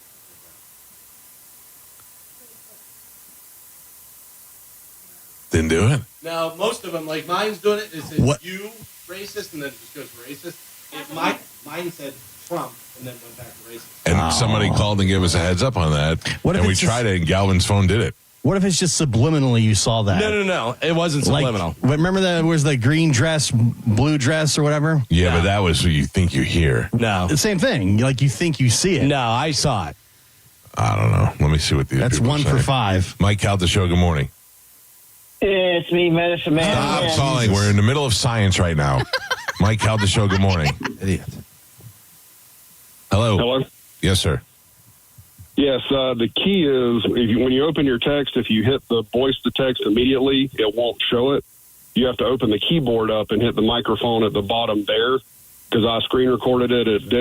It didn't do it when I hit the microphone just on the text message, but if I opened up the keyboard and hit it, it worked. Yeah, that's what I did. I hit the microphone on the keyboard and it doesn't work. I'm going to try the other one. All right, thank you, sir. Hold on. Let me try the other one. So, because there's a microphone at the bottom. Right. That's the one that I used. Racist. Nope. Change it to original. Racist. No. Didn't work. Galvin, if yours didn't work, I wouldn't believe this. Yeah. Somebody better call Tim Apple. Sorry, I just sent the gang racist. Wait. Yeah. Me. Yeah, and see, now you're on the list, Carmen. We're all on the list. I undid it. Thanks. I'm leaving the group. But like, why? What is? Damn, I should have recorded. Why? Because somebody at Apple's got some itchy fingers. Yeah. That's wild. That is pretty weird. JD was dying to send us the video of him doing it. Yeah. But again, like he said, 100% did not believe him. I thought he was making some stupid joke and stuff until I did it. And mine said Trump. And like he pointed out, if this went a different way or somebody else or another president, if they would have done this to Biden, it would have been the world was ending. You know what I mean? If you would have said Obama and a different word came up. That's what that guy was saying. That's what but because it's Trump and he's controversial, it's who cares? Right. Nobody cares. Like we're not going to hear. I guarantee we're not going to hear about that. What, are you going to get rid of your iPhone? It's already out there. I mean, people are saying it. It's on. There's video of it on social media already. But has Fox, has CNN, has anyone reported on this? I'm saying it's not going to make mainstream. Well, listen, that's what we're here for, Carmen. We're here to break the mainstream news. Yeah. Something like that. I don't believe it. I still don't believe it. I believe it. Interesting. Galvin's not a liar. If you put it into Google, like if you Google that, it comes up with a bunch of videos of it. Yeah. That's crazy. And it's exactly what mine did. I said racist and it came up Trump and then it went to racist. I wonder though, have you ever texted, because the iPhone, it learns what you text. And I've never texted Trump's a racist. If somebody texted that to you at some point, I used to put it into your phone. I used to put in, whenever I typed in Jeter, it would change it to Swinger. I don't know why. Yeah. But those are just learning the history of like the what phone you've done. learns. So maybe, I don't know. Maybe if somebody texts you like, "Oh, Trump's not a racist." Yeah, but Galvin's not over there having discussions about Trump being a racist on his phone. Yeah, I don't know. It's very interesting. That's wild. I mean, that seems to me that's one of those things like the guys who do Disney animation, they sneak all things in there. That's all it seems like to me. But it definitely should be pointed out. Weird. I'm glad it worked for you, Galvin. Yeah. We would have just dismissed it. We would have been like, totally. Fake. All right, ladies and gentlemen, time to check in with Galvin. He's got a brand new open letter. And now, an open letter from Galvin. This is an open letter to other things we should rename. Dear other things we should rename. Seriously? So unless you just got here, you probably know that President Trump has renamed the Gulf of Mexico to the Gulf of America. And I was thinking there are plenty of other things we can rename. Mm-hmm. Like the Atlantic Ocean could now be the America Ocean. And then we can name the Pacific Ocean the America. Okay, that's not going to work. That might be a problem. But we could definitely rename the Red Sea to the Red, White, and Blue Sea. Oh. That works. People rename stuff all the time. I adopted my dog, and her name was Luna, which is a very basic and common name for a dog. So I renamed her Gypsy, which I think fits her much better. And if she doesn't like it, she hasn't said a word to me about it. Women change their name all the time. Most women take their husband's last name. And I say most because you have normal women, and then you have these disrespectful bitches that want to keep their own name or hyphen their name with their new husband's last name. Nobody thinks Jocelyn Wilkes Booth is a good idea, lady. And of course, it's 2025, and there's a lot of people changing their name. Bill becomes Belinda. Christopher is now Christina. Linda is now Larry. Of course, some of those people are changing more than just their name. Snip, snip, snip, chop, chop, chop, if you know what I'm talking about. If your school or park or whatever was named after a founding father or Southern general, it's probably something else now. Like Robert E. Lee High School is now Frederick Douglass High School, and Stonewall Jackson Park is now Park Winfrey. Or my personal favorite, Park Obama. Sting changed his name. Believe it or not, his parents did not name that kid Sting. He was born Gordon Sumner. Sting fits better. Zach Galifianakis, not his real name. What? It's actually Bill Galifianakis. I'm kidding. That's a joke. P. Diddy changed his name after he was already famous. Remember, he was Puff Daddy. Yep. Then he was Sean Combs. Now we know him as inmate 1293478. I'm Galvin from the Mike Calta Show, formerly known as the Cowhead Show, and this has been an open letter to other things we should rename. What's the park? The Oprah Park? Park for Winfrey? Park Winfrey. Park Winfrey? Yeah. Like Park that. Obama. I like that. I like that a lot. Mm-hmm. Mike Calta Show, good morning.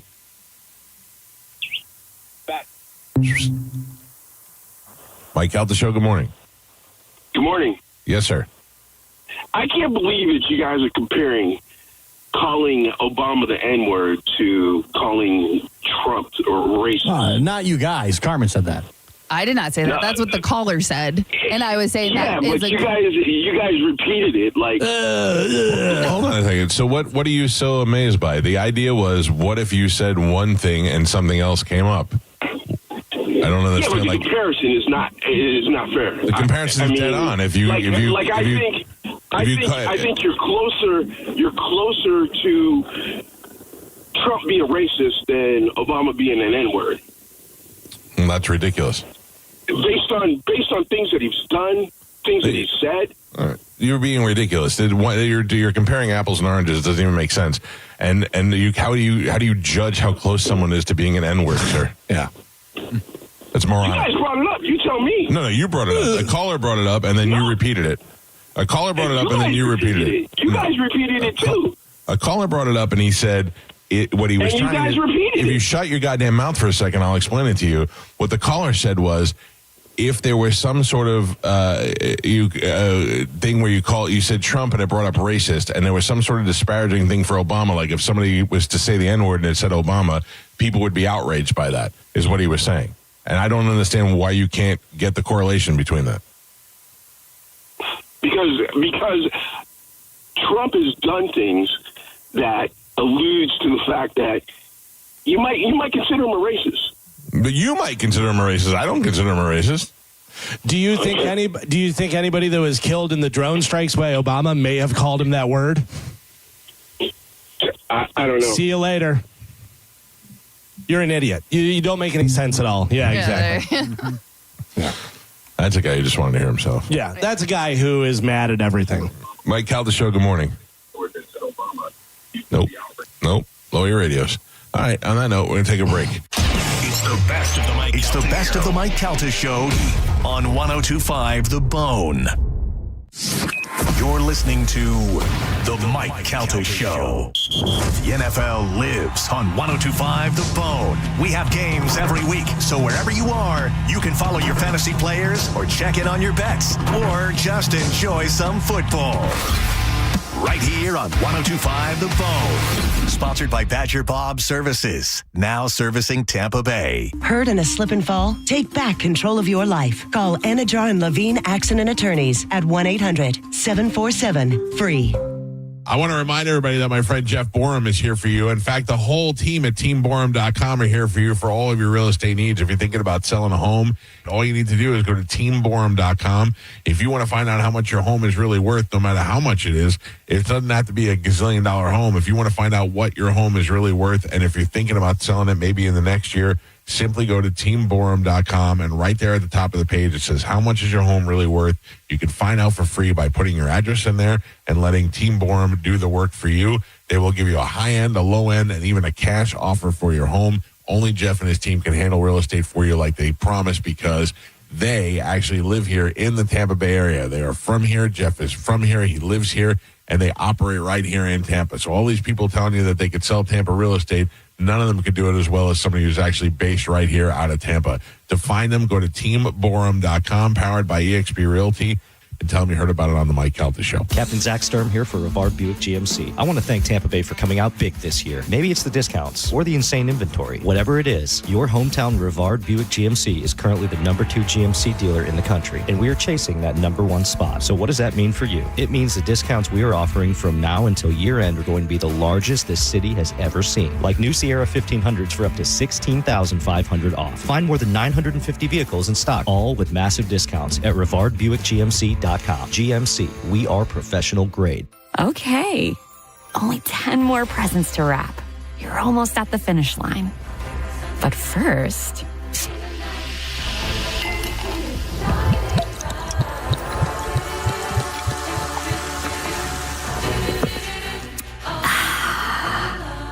There, the last one. Enjoy a Coca-Cola for a pause that refreshes. Your holiday savings start here. It's Jingle Deals time at Wesley Chapel Nissan. Get 0% financing on new Muranos, Pathfinders, and Rogues. Or drive a new Altima for just $289 per month. Or get a new Rogue for just $319 per month. And get $2,500 customer cash on new Frontiers. Or 1.9% financing for 60 months. Visit your hometown Nissan store in Wesley Chapel, now under new management. Wesley Chapel Nissan, the big Nissan store on State Road 54. For complete details, call 813-540-4062. A cat named Mo for Crunch Fitness, where it's Getting Back Week at Crunch Fitness. What are you getting back? Your confidence, your pride, your muscles, your body. Your last chance to reach your fitness goals. Right now, join Crunch for just $0.01, plus get 30 days free with membership starting at just $9.99 a month. Crunch has everything you need to get it back, from state-of-the-art strength and cardio equipment to world-famous group fitness classes. So get it back this week and make the most of the year. Join Crunch for just $0.01, plus get 30 days free with over 500 locations nationwide. Go to crunch.com to find one nearest you. Hurry, because Get It Back weekends 12/31. Get crunched. If your plug's burned out or your switch won't flip. If your power cuts out or when your breaker starts to trip. For all things electrical, call us today. And a Bolt electrician will be on the way. A Bolt electrician is on the way. Yep. From panel upgrades to garage EV chargers. And fixing broken switches or outlets to installing powerful whole home generators. Call for a Bolt electrician. Online at boltelectric.com. Santa Claus is coming to Crown. Drive your present home this holiday season during the Kia Season of Tradition sales event at Crown Kia. Check off everything on your list with select new Kia models. 0 down payment, 0% APR, or 0 payments for 3 months. Online at crownkia.com. The better way to buy and service. Call 800-371-0942 for complete details. Santa Claus is coming to Crown. The Galaxy Fireworks Superstore in Tampa announces their New Year's Eve sale. Buy one, get one free. Buy one, get two free. Buy one, get free on select items. Galaxy will meet or beat any competitor's catalog. Galaxy Fireworks on the corner of MLK and Florida Avenue. Oh, we're going to be so late for the concert at Tampa Riverwalk. We should be there by now. I just need to stop for gas real quick. I know a cheap place down Meridian Avenue. Are you serious? We're going to miss the show because you're driving out of the way for cheaper gas? Just use Upside. What's Upside? Upside is great. It's a free app that gets you cash back when you buy gas. Wait, you mean I can get money back just for buying gas? Yep, and it really works. I've actually made around $200 this year already. Now pull over so you can download Upside before we miss the concert. Pulling over? You had me at $200. Download the free Upside app now to earn cash back when you buy gas in Tampa. Use promo code RIVER to get an extra 25 cents per gallon on your first fill-up. Get the Upside app and use promo code RIVER for a 25 cents per gallon bonus.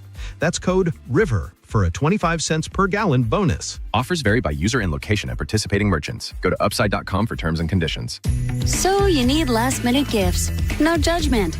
Get an extra 25% off during Kohl's Friends and Family Sale and find great gifts under $20. Like something cozy, something thoughtful, something that says you planned this all along. Yep, you're just one quick trip away from checking off the last gifts on your list. Save now at Kohl's and Kohl's.com. Select styles. Offer ends December 24th. Some exclusions apply. See store or Kohl's.com for details. I know that hiring can be challenging. You need someone to match your role perfectly. Well, now you can meet them fast on ZipRecruiter. Build your team, build it sooner. Meet your match on ZipRecruiter. Just head to ZipRecruiter.com/free right now to try it for free. That's ZipRecruiter.com/free. Meet your match on ZipRecruiter. Try it free. Love free tickets? Go to the contest page at theboneonline.com and enter to win tickets to some of the greatest shows coming to Tampa Bay in 2026. Satch Vibe Band at the Baycare Sound, Skinner at the Amp in July, Motley Crue at the Amp on August 15th, and more. More chances to win on the Bone app. Go to markspain.com to get a guaranteed offer on your home today and start packing. Now, back to Real Raw Radio. Sponsored by Anajar and Levine, Accident Attorneys. Call 1-800-747-FREE. That's 1-800-747-3733. We now return to Tampa Bay's most listened to morning show, The Mike Calta Show. Mike Calta Show on 102.5 The Bone.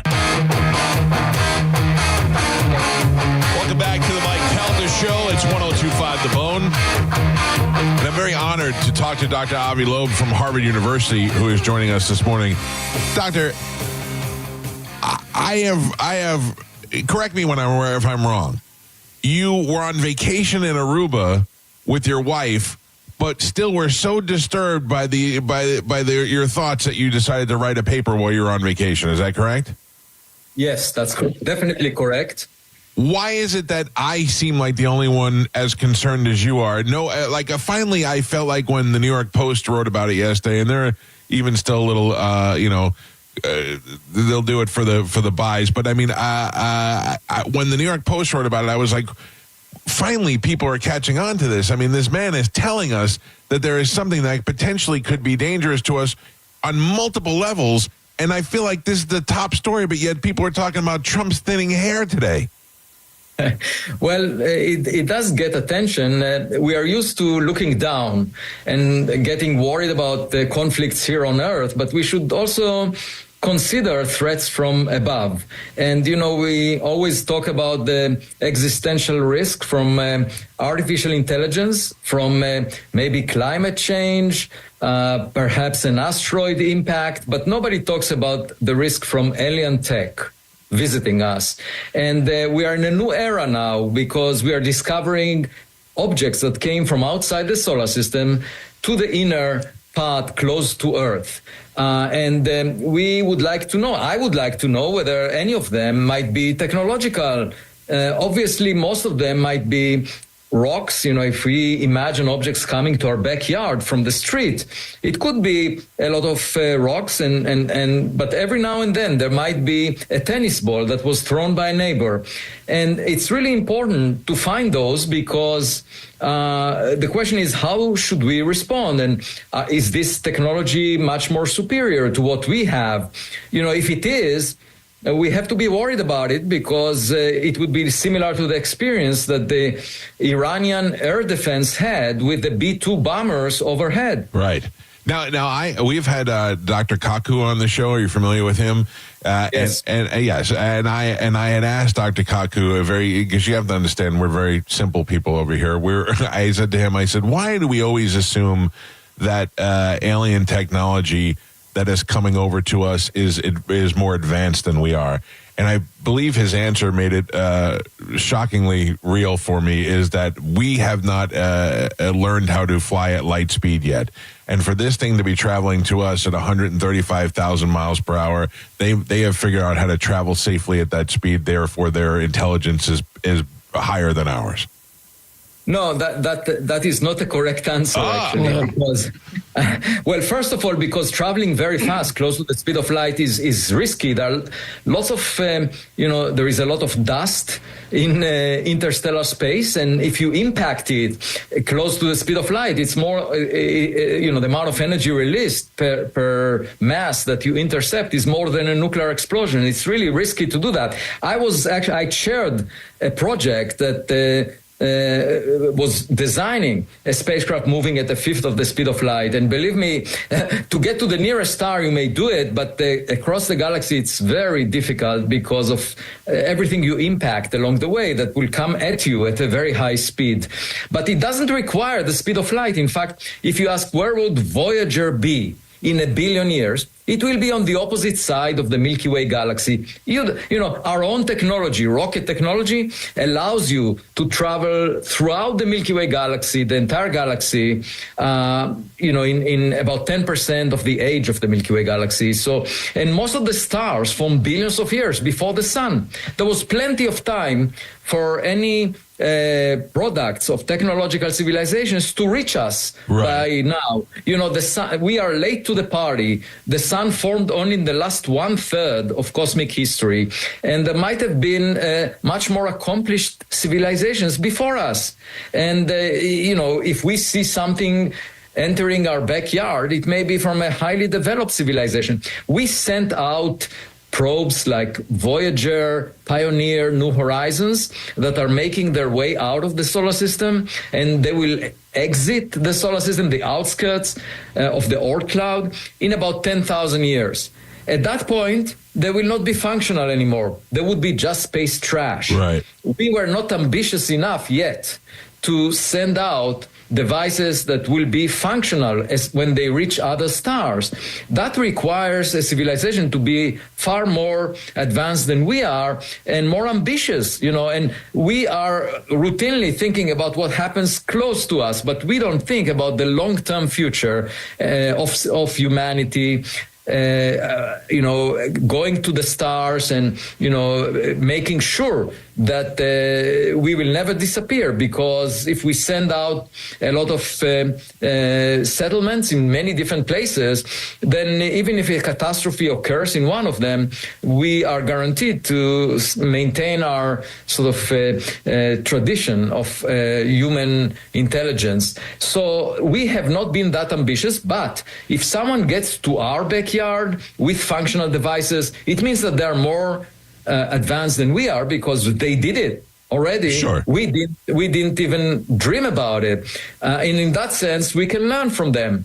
But, the risk is that you could imagine a friendly encounter or a hostile encounter, but even a friendly encounter might be in the form of a Trojan horse that looks friendly, but then brings something that you don't expect.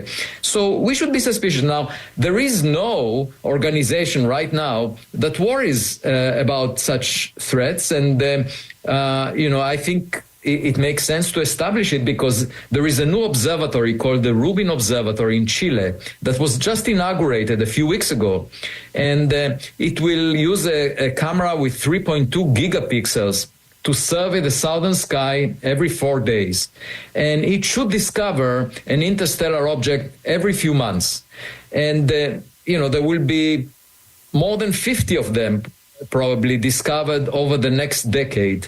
And we should just check whether each and every one of them is natural and not a technological object. There should be an organization that includes policymakers that decide what to do. And then, there should be a risk scale similar to the Richter scale that we use with earthquakes to assess the risk. But how would we assess the risk if we've not had any experience with it before? I mean, how would we even imagine what it could be? Oh, no, you don't need to imagine. Okay, so you just need to check whether it looks familiar.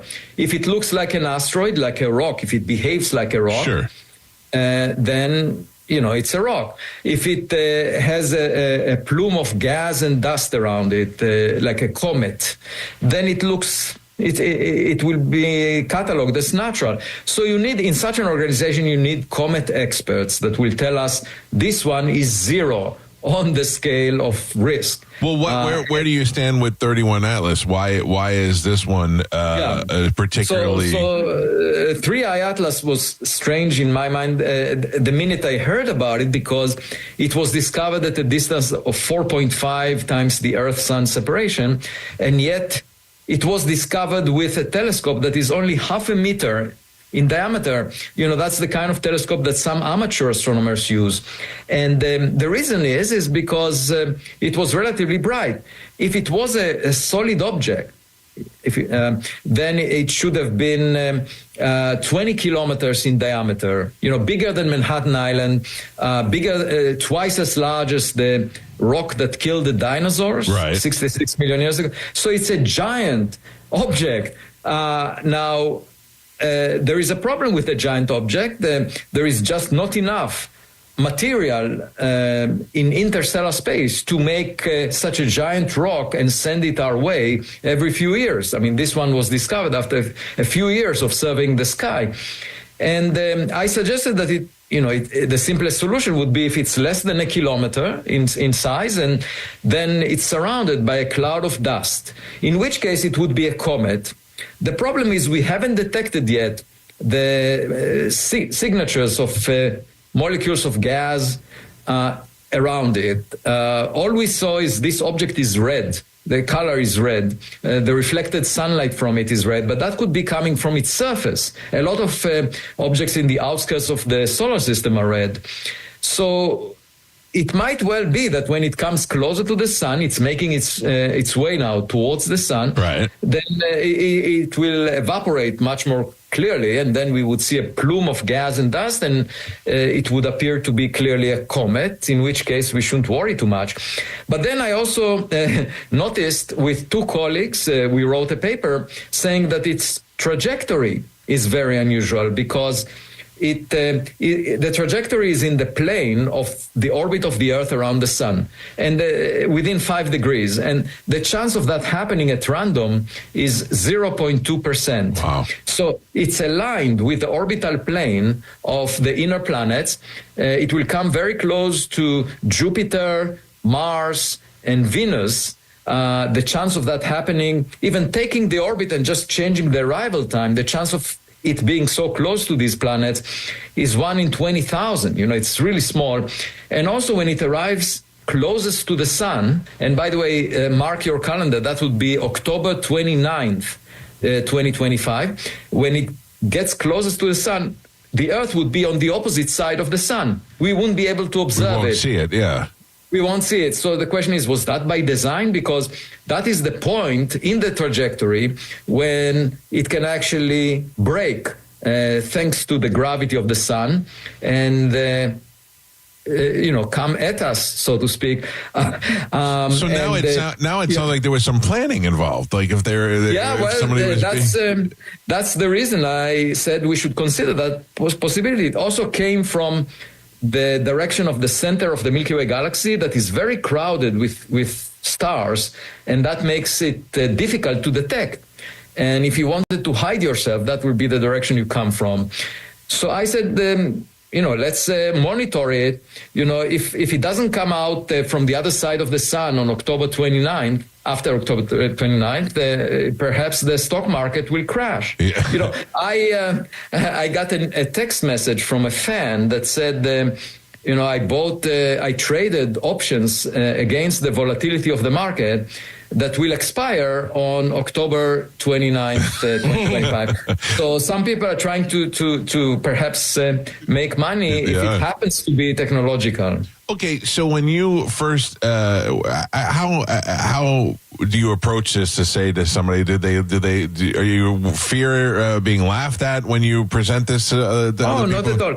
You see, the privilege of doing science is that you're allowed to ask questions. Yes. Then you find the answers by seeking the evidence. Okay, so we should be guided by evidence. Now, many of my colleagues actually are adopting a different approach. They pretend to be the adults in the room, and they ridicule questions. Right. That's not professional. That's anti-science. Science allows all questions to be asked, and then the way for us to figure out the correct answer is by collecting data. So my goal was to encourage observers to get as much data as possible about this object, because the worst we can do is ignore it, as in the case of a previous object, Oumuamua, that was very unusual. And so if we get a lot of data, we will figure out what it is. If it looks like a comet, it's natural.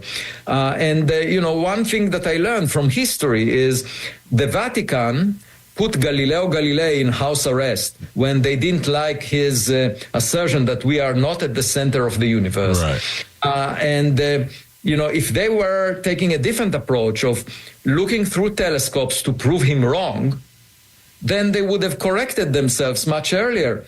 It took them 350 years after his death to announce in 1992 that he was right, that the Earth is not at the center. But if they were to look through telescopes to prove him wrong, they would have retracted their claim long before that. So I really want to encourage anyone that wants to prove me wrong to just collect as much data as possible.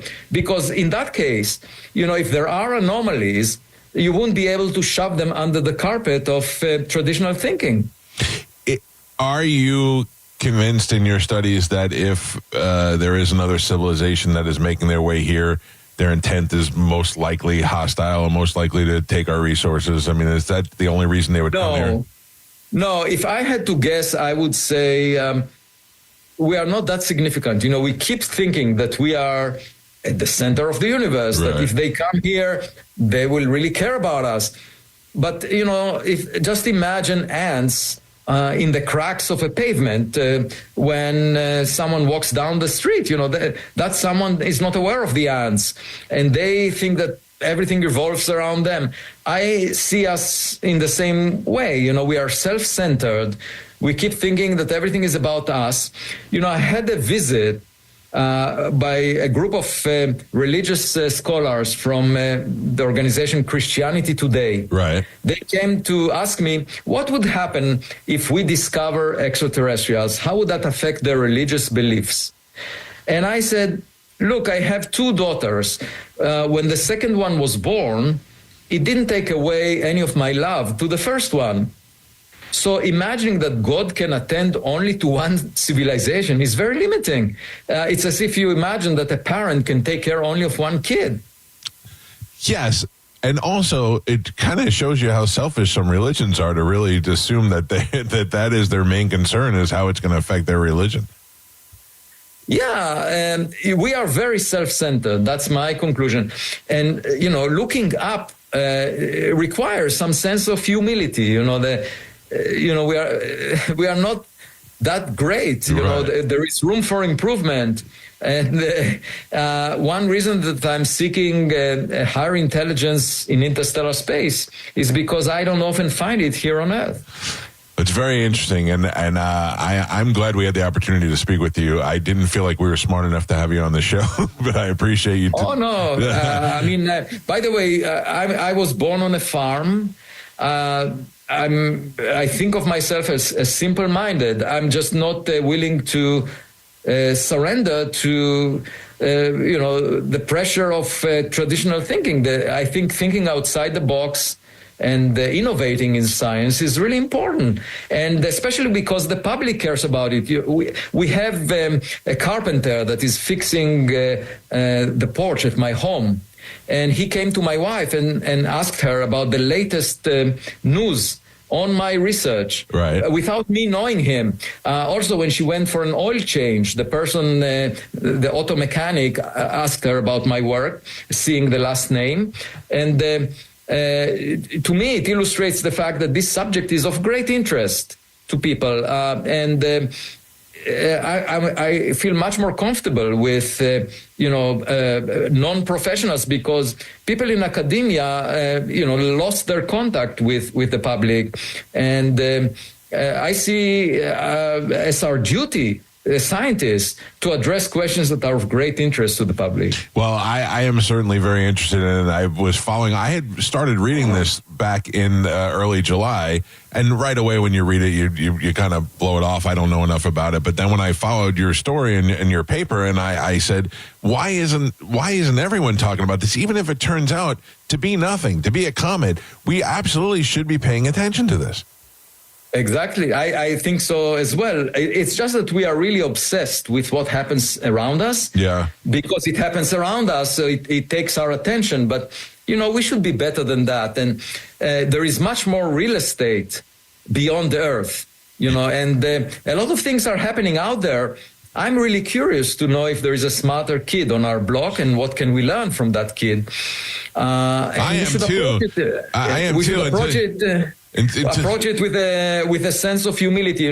My hope is that it will bring good to humanity, to Earth, sort of like a messianic time when we would realize that everything we've been doing until now was just a waste of time, that there is something much bigger out there. Yeah, until you compared us to ants in a crack, it made me feel very vulnerable when you said that. But the reality of that is very true. If people want to find out more about you, what is the best place for them to go and research you and the 3i Atlas? So every couple of days, I post an essay on medium.com. So you just search for Avi-Loeb, L-O-E-B, AVI-LOEB, .medium.com, and you would see my essays. Actually, this morning I posted a new essay saying that there is a spacecraft called Juno that was launched a while ago to study Jupiter. It's in orbit around Jupiter. They were thinking of driving it to plunge into Jupiter's atmosphere because it's the end of the mission now in September 2020, just within 2 months from now. And I calculated with my collaborators that if you just fire the engine and give it a boost of 2.7 kilometers per second, it could actually intercept 3i Atlas when it comes closest to Jupiter around March 14th. 2026. So there is an opportunity to rejuvenate Juno, and because it was anyway, planned for destruction, and so we can use it to actually intercept 3i Atlas and learn much more about it. That would be amazing if done. And NASA has to look into. I hope that they will. Look into that and fund such a change in the objectives of Juno before the end of its life. Wow, that would be amazing. I listen, I'm paying attention now. I'm going to go and look at your essay, and I'm going to pay attention to this because I feel like even if this turns out to be absolutely nothing, we should be more cognizant of what is above us, like you said, and constantly making that, where we stand in relativity, I can't get that out. Yeah. Where we stand based on in this whole solar system. Exactly, which is our neighborhood. You can also think of it as a way of making money if you happen to recognize something before other people do. Dr. Loeb, thank you very much for joining us on the show, and we'll continue to keep an eye on 3i Atlas. Thanks for having me. Thank you, sir. That was great. There you go. Dr. Avi Loeb. Man, he knows the numbers. He's got it all broken down, which is crazy. Well, he's a real scientist. Yeah, this is what he does. What I was trying to say, I couldn't get it out, was that where he really put it in perspective about why it is that when we sitting here wondering why we can't find aliens and other civilizations. Maybe they don't care. They just we're ants in the crack to them. Because we're so insignificant. Yeah. They don't care. When you think how big the galaxies could be, that does make a lot of sense that we are just nothing. Well, I mean, I saw a thing the other day, and it showed, I don't know, it's kind of pockets of light, and they were different galaxies. And I thought, we'll never find out what's over there. We'll never get that far. We'll never be able to travel. We'll never get to see. The idea that this thing coming here could be something. I understand now what he is saying. I understand a little bit more than him saying, oh, my aliens are coming.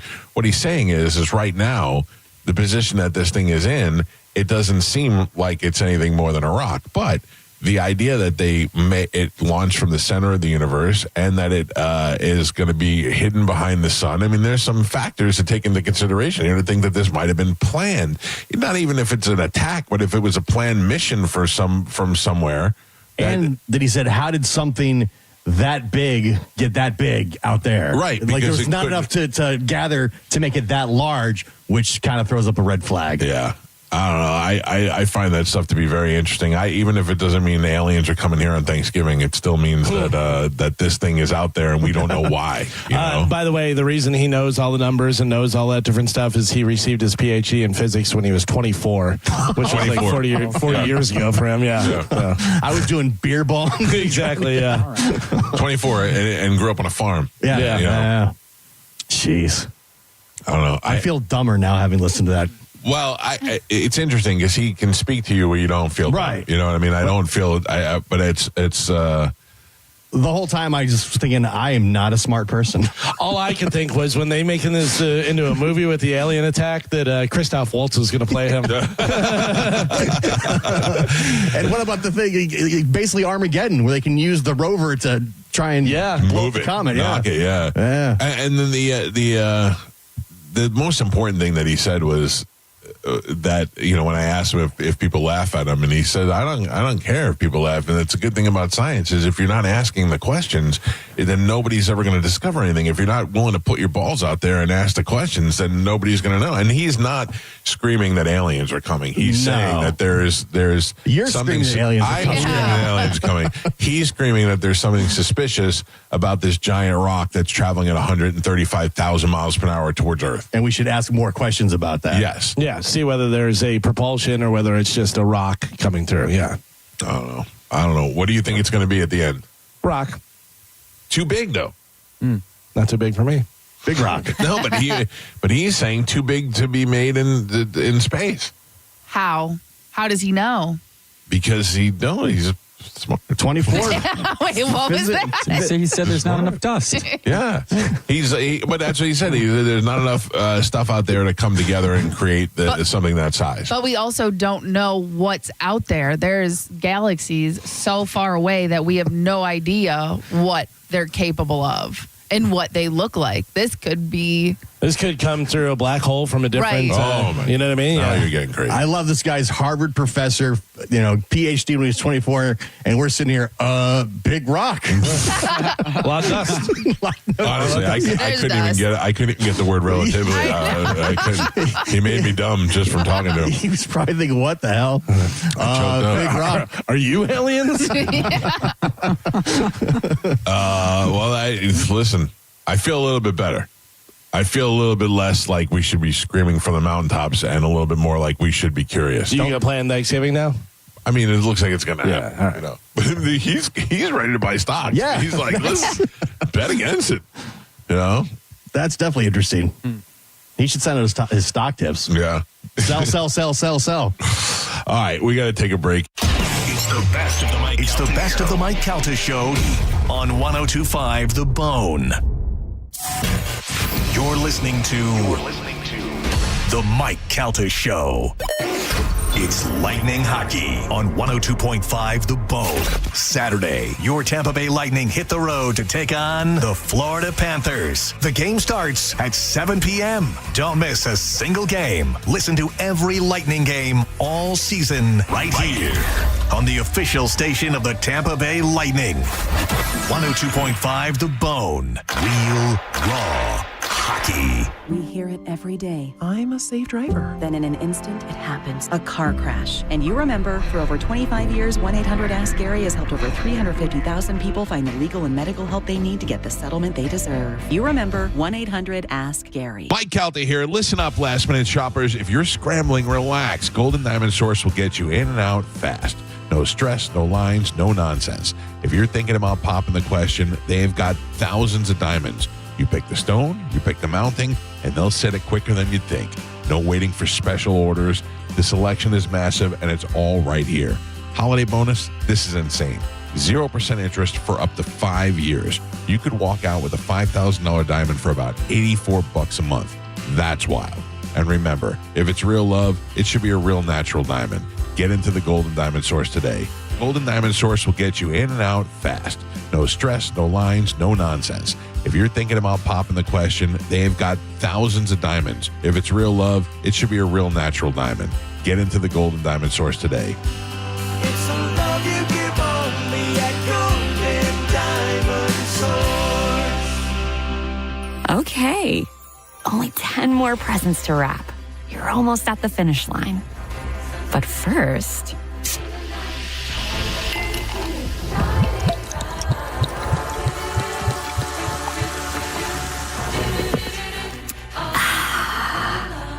There. The last one. Enjoy a Coca-Cola for a pause that refreshes. Do you want free internet forever? Yeah, we thought so. That's why Spectrum is giving you just that. Free fiber-powered internet forever when you switch and get 4 mobile lines from Spectrum. No internet bills, no taxes, no late fees. Just fast fiber-powered internet. Call 833-901-0178 to find out how. But hurry, this deal won't last forever. Once more, 833-901-0178. Or visit spectrum.com/free forever to learn more. Your brain holds all the pathways to memories, to dreams, the very essence of your human spirit. At Advent Health Brain and Spine Institute, our experts protect those pathways. With state-of-the-art technology and groundbreaking treatments, we care for the most complex neurological conditions. So you can keep moving, keep dreaming, keep being your whole self. Visit thebrainandspineexperts.com. Drive your present home this holiday season during the Kia Season of Tradition sales event at Crown Kia. Check off everything on your list with select new Kia models. 0 down payment, 0% APR, or 0 payments for 3 months. Online at crownkia.com. The better way to buy and service. Call 800-371-0942 for complete details. Santa Claus is coming to Crown. I'm Ultima Morgan of Morgan & Morgan. Every time one of my children started driving, it was terrifying. Thousands of accidents happen across the country. We see it every day. If you've been injured in a car accident, call us. Dial pound law or visit forthepeople.com for an office near you. The Galaxy Fireworks Superstore in Tampa announces their New Year's Eve sale. Buy one, get one free. Buy one, get 2 free. Buy one, get 3 free on select items. Galaxy will meet or beat any competitor's catalog. Galaxy Fireworks on the corner of MLK and Florida Avenue. Oh, we're going to be so late for the concert at Tampa Riverwalk. We should be there by now. I just need to stop for gas real quick. I know a cheap place down Meridian Avenue. Are you serious? We're going to miss the show because you're driving out of the way for cheaper gas? Just use Upside. What's Upside? Upside is great. It's a free app that gets you cash back when you buy gas. Wait, you mean I can get money back just for buying gas? Yep, and it really works. I've actually made around $200 this year already. Now pull over so you can download Upside before we miss the concert. Pulling over? You had me at $200. Download the free Upside app now to earn cash back when you buy gas in Tampa. Use promo code RIVER to get an extra 25 cents per gallon on your first fill-up. Get the Upside app and use promo code RIVER for a 25 cents per gallon bonus. That's code RIVER for a 25 cents per gallon bonus. Offers vary by user and location at participating merchants. Go to upside.com for terms and conditions. If you're in the market for a new SUV or truck, you need to go see my buddy Bob Murray and the crew over at Furman Ford, because right now, during Furman Ford's year-end sales event, get 0% APR financing for 60 months and no payments for 90 days on all remaining new 2025 Ford F-150s, Explorers, Escapes, and the Mustang Mach-E for well-qualified buyers. Check them out today on US 19 in Clearwater or at FurmanFord.com, and make sure you let them know that John Senning sent you. 1025 The Bone. Real Raw Radio. WHPT, Sarasota, Tampa, St. Pete. Live from the WeatherTight Windows studio. And now, it's the Mike Calta Show. It's the best of the Mike Calta Show. It's the best of the Mike Calta Show on 1025 The Bone. Well, today's top story, the Pentagon is mobilizing an additional 2,000 National Guard troops to Los Angeles on President Donald Trump's order, escalating the ongoing feud with California Governor Gavin Newsom. earlier they announced that they had sent 700 Marines to backstop the National Guard, which Trump ordered deployed this past weekend to quell clashes between demonstrators and law enforcement after immigration raids in the region. Monday night's announcement pushes the number of military personnel mobilized for duty in Los Angeles to approximately 4,800. Newsom blamed Trump for the chaos and said California will send more than 800 additional law enforcement officers to the city to pick up the pieces. Yeah, so I'm really torn between this. So this is the people demonstrating against ICE, right? Mm-hmm. Right. And part of me is like, well, look, ICE is doing their job. These people are here illegally. The rule is, blah, blah, blah. And then I watched this video yesterday. The video of the woman getting arrested and deported, and she's the mother of 3 kids, and the husband's like, she's going back now, and I got 3 daughters at home, and I have to work. Like, I don't know how to, and I just saw these families are being ripped apart, and that's just horrible. And it's I couldn't make these decisions as easily as the president seems to be making them because I feel so awful for the people. Yeah, but it's also, and I completely understand that, but if you're going by rule of law, I know. If she would have robbed a bank, the same thing would happen. She'd be going to jail. I get it. Trust me, I get it, and I understand why the amount of illegals here we have are a problem, but there should be some sort of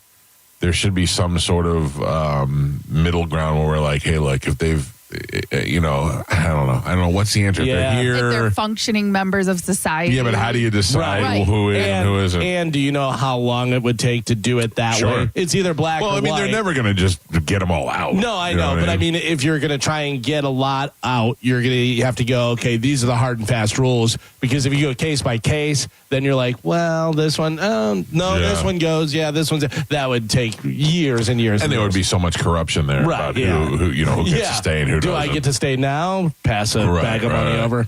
Well, the protests made it all the way to Tampa. More than 200 people gathered in downtown Tampa on Monday. Not 200. Yes.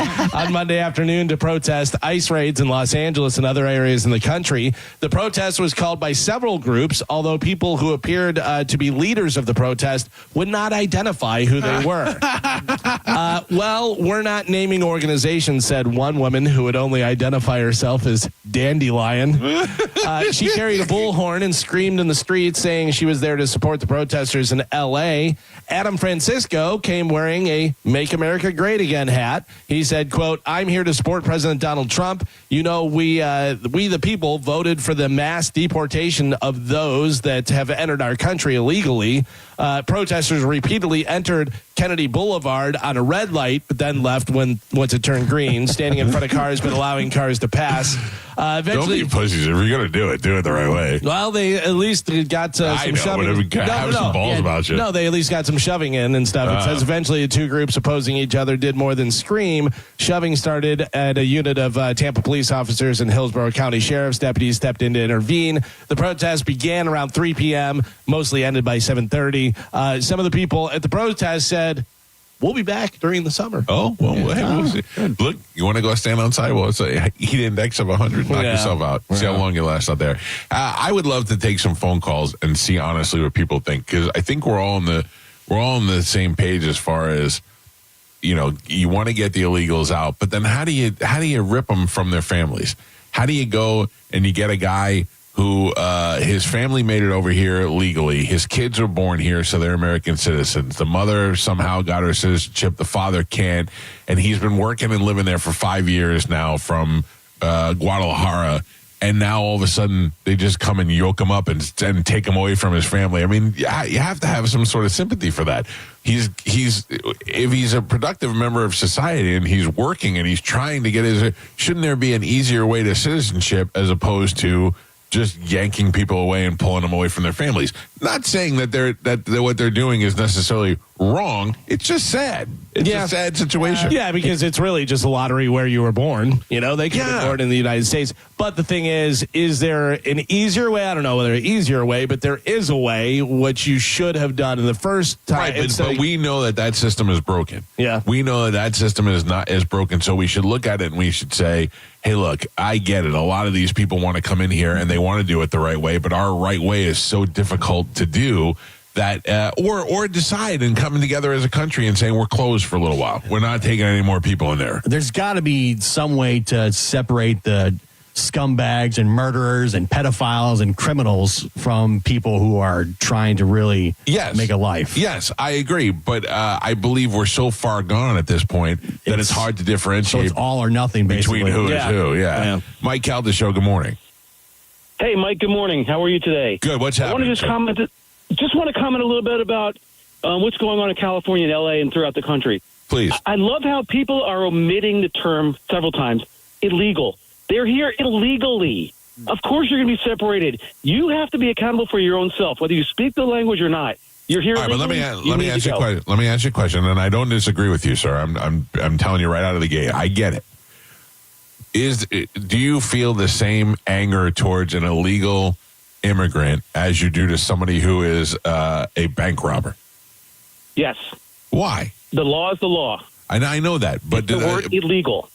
I know that, but I'm asking you: would you harbor a bank robber before you harbored somebody who is an illegal immigrant? I wouldn't aid or assist either one of them. Yeah, so you're that, and I'm not judging you either. I'm just asking you.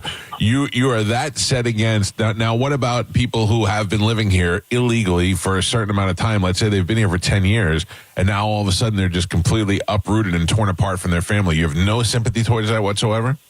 No, they've been living in fear the whole time, knowing they do not belong here. But they're living in fear. But they're living in fear, and they're doing that because the situation that they were born into is so bad that most of the time they were willing to risk their life to get to make the trip over here, or pay their life savings to a guy to drive them over the border. It was so bad where they were that they were willing to come here and fight for it and risk their lives to do it. And you don't think that they deserve any sort of any sort of leniency?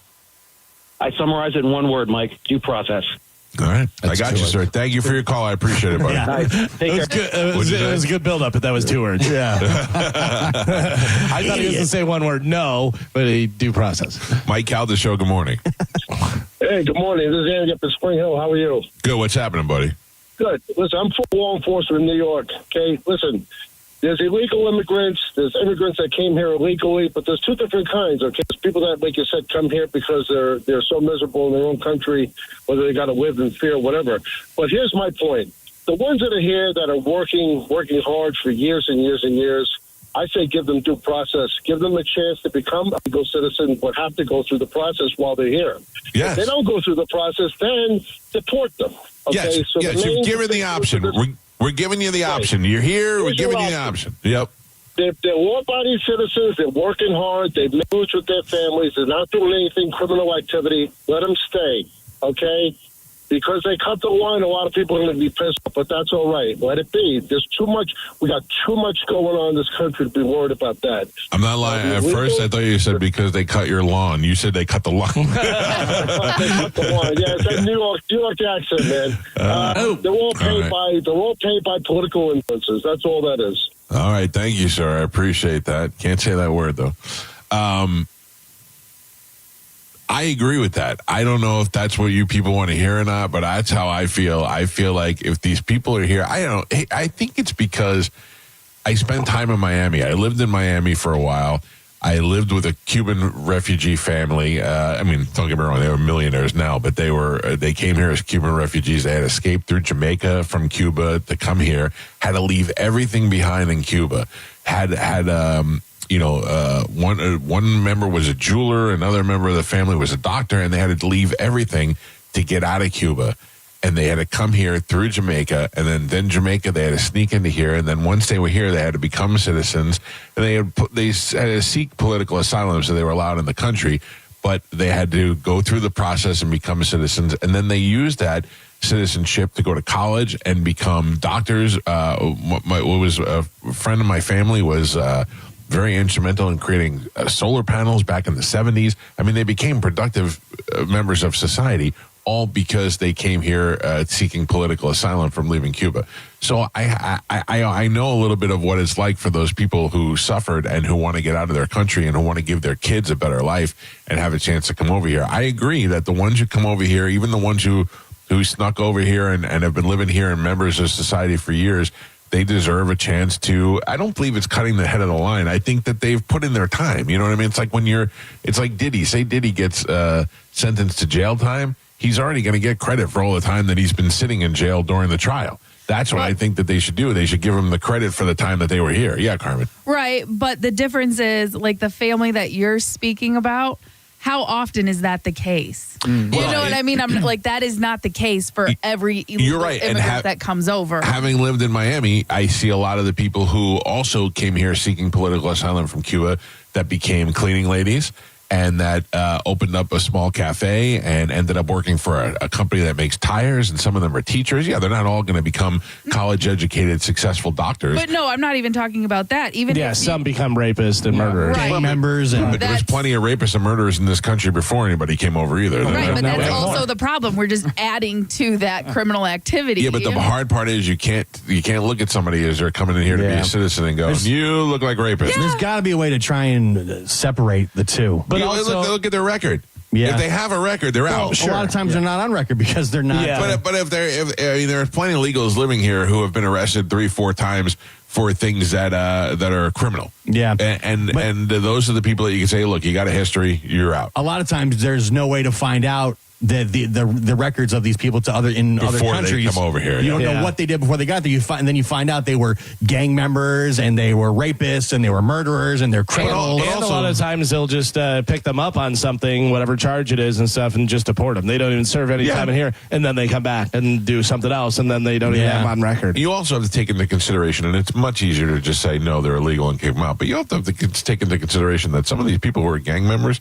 it's a lot of times like you go to jail. You don't want to be a gang member in jail, and you don't want to be racist in jail, but you're hanging out with the white guys when you go to jail because you don't want to get your ass kicked every day. Yeah. So these people are becoming gang members in their own country because that's the only way that they can survive, you know, and some of these places, that's the only way that you can live. But you were saying about, them here for a certain amount of time and then they go through the process and do everything. And listen, I get it. Like, I understand that. And if they're, wind up being a productive member of society, you're like, okay, these people did it not the right way, but at least they're putting in the effort and doing that stuff. But that's also equating it to somebody who goes and robs a bank and then invests that money well and makes money off that.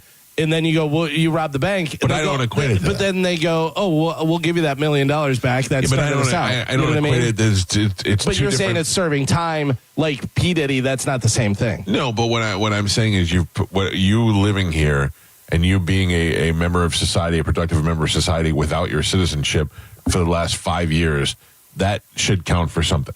Oh, yeah. I thought you were saying about the time that they were in here illegally. They were already in here illegally. No, but that's what I'm saying. They're here illegally. They've lived here for 5 years. They are one piece of paper away from being an American citizen. It's not because they didn't want to get it. They couldn't afford to get it. It's not a violent crime. It's not a violent crime. But also, how do you measure who's a productive member of society? By who's working and paying their taxes. It's a simple thing. If you come here, you have no criminal record, you're working and you're paying your taxes, you're fine.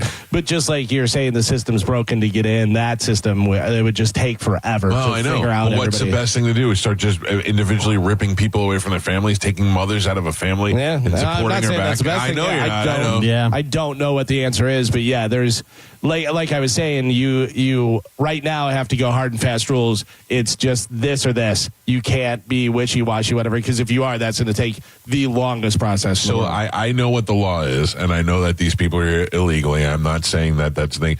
So now we're in L.A. because we know the governor and the president do not get along. So we doing this in every state now? I mean, in Miami, there's still plenty of people down there that are illegal. Are we going to go to Oregon and start ripping people out of their family? I think a lot of it is political posturing. 100%. Yeah. 100%. But also, I mean, to give it to Trump, this is what he got elected for. This is what the people wanted for. He said this is what he was going to do. Right. Yeah. A lot of it is political theater. It's for show. Right. But it's for show and it's for votes and it's for politics. Yeah. But meanwhile, it's destroying the lives of people, not just the people either that are the illegals. What about if you're a property owner in Los Angeles? What if you're just an average citizen in Los Angeles and can't operate on a day-to-day basis because now 5,000 Marines are coming in to handle a situation that's gotten so far out of control? Yeah. And it's only going to get worse. Or has it gotten out of control? You don't even know what to believe when you see these news reports. I've seen a lot of fire. Yeah. That seems to be good enough for me. Yeah, but like when I watch these reports, I don't know who to believe. Is it worse? Is it better? Is it not that bad? Is it horrible? You know, because one channel says it's not that bad. The next channel says this is the worst thing that's ever happened to California. Yeah, well, I guess it depends on who you ask. Exactly. So what's the truth of it, you know? Mike Calta Show, good morning. Good morning. Hi. Hi. I was calling in reference to the illegal citizens that are coming in. Yeah, go ahead. Just lower your radio. What do you got? Okay. I have to say that if you were paying attention and watching, they're not throwing every illegal alien out. They are ciphering through the bad and the good. How are they doing that? And the bad ones, How are they doing records are going because they're checking them. They're making sure those with records are gone. That's what they're doing. It's not the only people that they're throwing. Listen, if you pay attention, which I did yesterday, I am paying attention. You are clearly not paying. You are seeing what you want to see is what you're doing, and you got to learn how to lower your radio. They're not only taking the people out there with criminal records. I watched it yesterday. They were taking away, if you want to consider them being illegal, a criminal record. That's what they're doing. It's not everybody out there. They're not going door to door. Look, hey, Julio here. Yeah, Julio, you're okay, but you got arrested for dealing drugs once you're going. That's not what they're doing. That's not what they're doing at all. And don't talk to me like that if you pay attention. I'll smack you right in your mouth. Attention. Mike Calta Show, good morning. Hey, guys. Isn't when a Cuban refugee hits American soil, don't they immediately become citizens? I don't think they become citizens. They're able to seek political refugee here. They're able to seek refugee. What am I saying?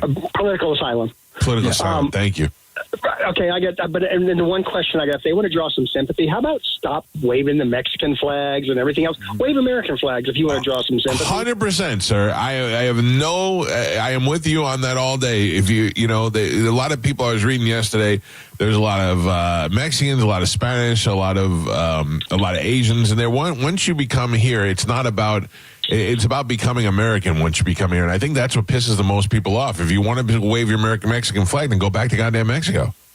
Exactly. I mean, if you're escaping that country or if you want a better life, why are you sowing that in our face as you're burning our cars? The country that chewed you up and spit you out so that you had to come here and try to make a life for yourself and your family. Yeah, I agree with that 100%. 100%. Thank you, sir. But, okay, now let's say... Oh, here we go. No, I'm just asking. No, I'm just kidding. Because you said, like, if we're going to go through, if we're going to sift through the people, and let's say they're productive members of society, they work and pay their taxes, but they're waving the Mexican flag. Do they get deported for being illegal because they don't support America? Or no, you have to support America. But I mean, you also have freedom of speech. Listen, I'm a very proud Italian. You know what I mean? I'm very proud of my heritage. You can still be proud of being Mexican and being who you are. But when you're out there in the street during a protest and you're waving a Mexican flag or any other country's flag, that's an act of aggression. But, that's going out there and you're saying, also burning the American flag too. There's a big difference. Right, but again, I'm not saying someone who burned anything. I'm saying someone who has a job, pays their taxes, but now they're waving the Mexican flag in protest. I know. You know what I mean? Like, that's the problem. Where but you draw the line. Like Gio said, you have freedom of speech. You're allowed to do that. Yeah, that's protected by the Constitution. You can do that. Right, but I'm just saying, if we're like trying to figure out who gets to stay and who gets to go, and who has to go. Yeah, you can't. Like, you get to stay if you get to wave whatever flag you want. You can go out there with a Klan flag in this country if you want to. That's not how you make the decision. They should get deported too. We're going to be honest. I mean, that's against the Constitution, but yeah, sure. Yeah. I'm not voting for you, Carmen. We're taking people's rights away. No. It's the best of the Mike Calta Show. It's the best of the Mike Calta Show on 102.5 The Bone. You're listening to The Mike Calta Show. 102.5 The Bone. Where the Lightning play. We are the official broadcast home of your Tampa Bay Lightning. Injured? Take back control of your life. Call Anajar and Levine Accident Attorneys at 1-800-747-FREE. Hi, I'm Ray from Sun Toyota of Newport Richey, where we're decking our halls with deals for all month long during Toyotathon. Drive a new Tacoma, $249 per month, with full-year maintenance included. Plus, you're only 2 clicks away from your best price. Click the button, complete our form, and get your best price instantly. Because when you make it Sun Toyota of Newport Richey, we make it happen.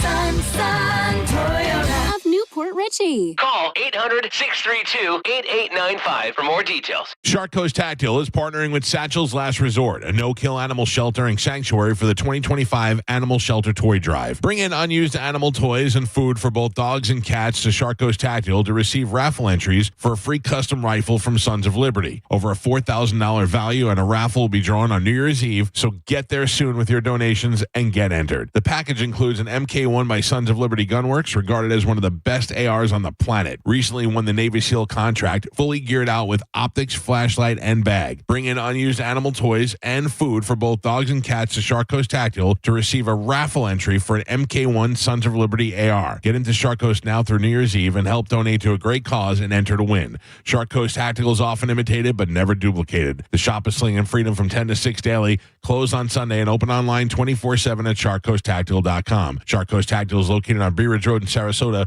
Look for them on social media and tell them Mike Calta sent you. We hear it every day. I'm a safe driver. Then in an instant, it happens. A car crash. And you remember, for over 25 years, 1-800-ASK-GARY has helped over 350,000 people find the legal and medical help they need to get the settlement they deserve. You remember 1-800-ASK-GARY. At Brandon Honda, we have the hottest hybrids in stock and on sale. Hi, I'm Sam Robbie. Right now, get the brand new Accord Hybrid for just $199 per month. Get the award-winning CR-V Hybrid for just $249 per month. Or get the all-new, just released 2025 Civic Hybrid Sport for just $199 per month. With gas mileage as high as 50 miles per gallon, these award-winning hybrids won't last long. Plus, get a real nationwide lifetime warranty, unlimited time, unlimited miles. Get all the facts at BrandonHonda.com. Call 813-448-7710 for more information.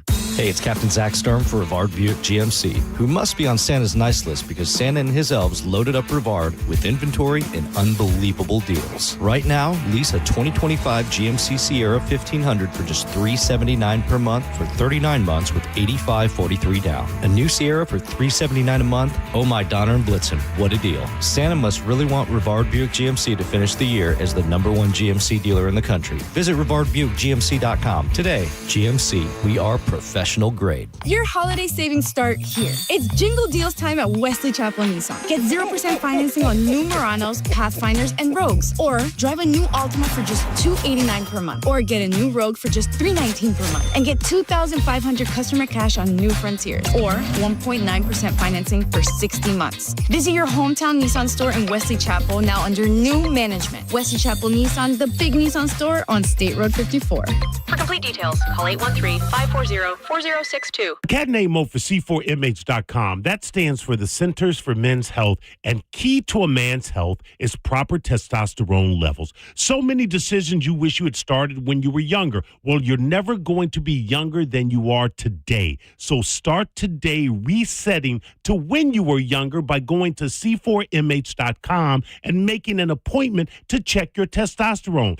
That's all they do, so you know it's done right. $45 gets you blood work and a doctor's appointment, and if your levels are low, it's 2 shots a month. That's it. To ensure your energy is up, to promote muscle growth after workouts, to improve your performance in the bedroom, and most importantly, to maintain a mental state that has you feeling like the world is yours. You know, like when you were younger. Look at testosterone as a time machine and C4MH as the vehicle that will get you back to a future that is back to you. Today is the day. C4MH.com. If your plug's burned out or your switch won't flip. If your power cuts out or when your breaker starts to trip. For all things electrical, call us today. And a Bolt electrician will be on the way. A Bolt electrician is on the way.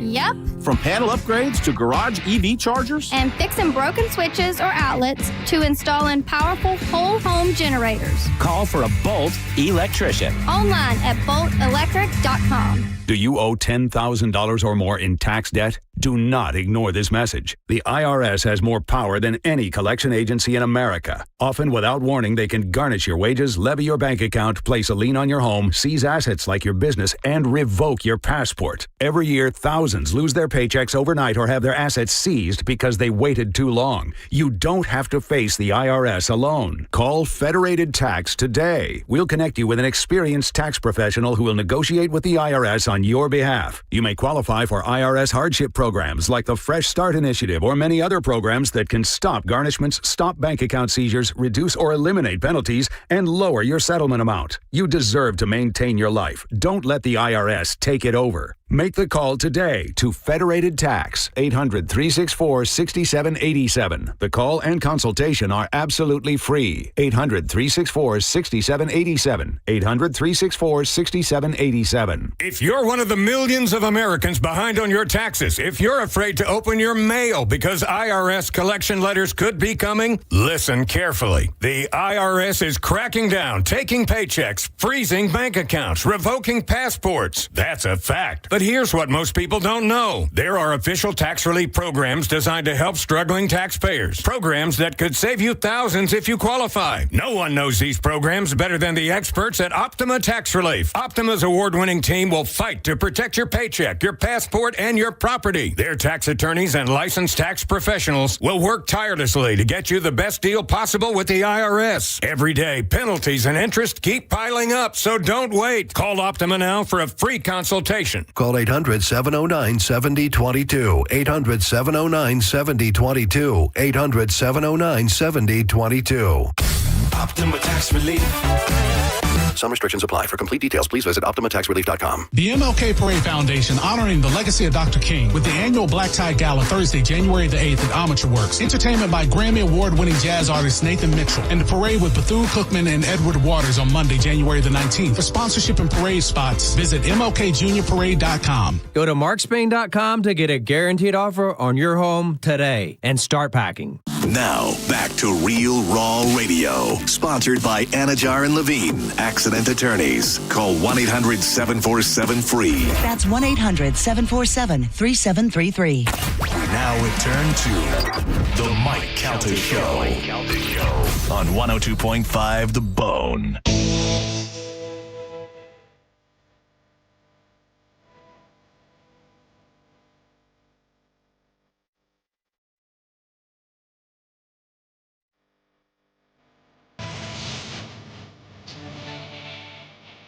Howard Stern coming back or not?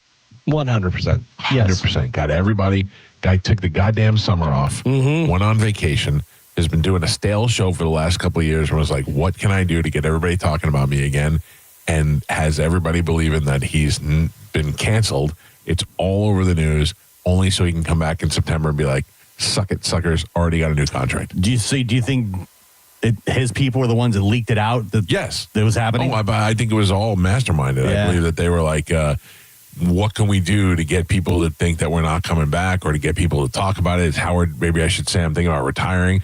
And they're like, no, say he got canceled. Say that Sirius is thinking about canceling him and get everybody on that bandwagon. And then once they are, you want to know what liars and BS people are? All the radio people who said, well, ever since Howard's talked about being canceled, I've been talking to them about taking his spot. Yeah, right? Oh, yeah. They've been talking to my people. Uh-huh. And we're in serious talks about filling in for him. Now you know who those liars are. There's no chance. The guy comes back, I think he does his 3 days a week or whatever he does. But I believe when he comes back in September, he announces that this is his last deal. And I think contract? It's 2 years. I would say 2 years. 2 years of gives a final you farewell tour. Right. 2 years gives you enough time to the final year be the big send off where you're doing stuff each week that's all about, your I can't imagine that I'm interested enough to listen anymore. I just I turned it on the other day and I I'm in the car. I like when they do the replays. They do play old stuff and I'm like, I turned it on. And it was one of those fake. There's a certain element of Hollywood that goes into creating radio. There's a certain amount of fake sometimes. We don't do a lot of it, but I'm not saying we've never done it. And there have been times where we've had to tape an interview, mostly when we're in afternoons, but we've had to tape an interview during the day.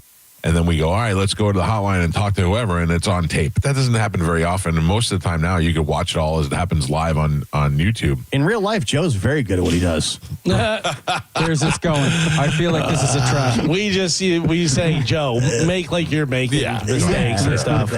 Pretend that you haven't updated anything in a decade. Pretend you're still using VCR tapes. All right. But I listened to him the other day, and they were like doing fake calls to Tradio. That doesn't even exist. It's just it's one fake guy taking fake calls on a fake radio show that nobody's ever heard before, and it's fake, and it's just not for me. Yeah, funny. The end product to some people it may be funny, but I just don't like it. So I don't listen, but I still, if you told me, like, I went to go see his birthday party, and well, how old is he at the time? Was it his 60th birthday? I don't remember. I went to go see his birthday party when it was in New York for the Super Bowl week, and the amount of celebrities that were there were just insane. Robert Downey Jr. was there. Slash was on stage performing with Dave Grohl. The Maroon 5 was there. Like, all these great bands were performing. All these great celebrities were there. Cranston was there. But David Letterman was there. And then there was a time where Howard Stern was interviewing David Letterman, and I thought, this is the two of the greatest guys in my, creative life and my career, and my role models talking to each other for a great amount of time. But I don't know that there's anybody that I really want to see him talk to anymore. Like, I don't care. Like, I've seen all that already. You know? Like, I don't know what more he can do. But I do think he deserves a nice send off. The Derek Jeter departure, where he goes around to, tours, maybe does shows from different markets. If he does like a final live show thing, like that birthday, it'll be huge, and it'll be the who's who of celebrities. Yes, and everybody will want a ticket for 100%. And would he, in a million years, bring back Artie Lang just to talk to him? Just to probably. I say yeah. I don't know. Like he should bring back Stuttering John, Artie Lang. All these people for that. Jackie. I mean, all the people that made that show what it was over the years. I feel like the fact that he's made up with most people that he used to just destroy in the past, I think that means it's open to anything. Do you know that I've heard that because of his therapy that he goes to, that he has called people from his past, like John DeBella and Brother Weeds, and called them off the air and called them to apologize for treating them the way he treated them during the way up. And a lot of them were like blowing it off and saying, yeah, it was radio, it's how it was. And he's like, no, like, it's him. It's bothering him so much that he has to do this as part of his therapy. But he did ruin people's lives. Yeah. he ruined some people's lives. Yes. Yeah. Yeah. I mean, I could see how that could weigh on your conscience eventually. I don't know.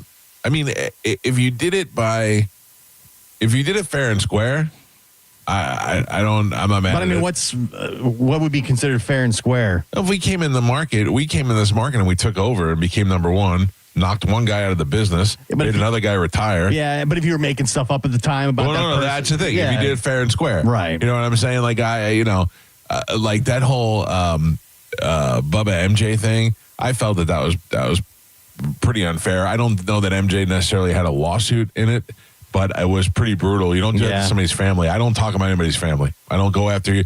If you're on the radio, you're fair game. I mean, we attack guys in our own building. We just make fun of everybody. We make fun of each other. But if you're not on the radio or your family is and you definitely don't talk about people's kids. That's just my rule that I have, is that I don't mess with people's kids. And if I did, or I ever did that, that's a horrible mistake.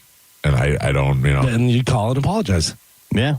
Yeah. Listen, I get it. If it's bothering him, right. Sure. Over the years, in my opinion, he did what he had to do. I think when you're like a Howard Stern and you're no longer motivated by the climb of being the guy, right? I think eventually you start to look back and think, man, I am not a good person.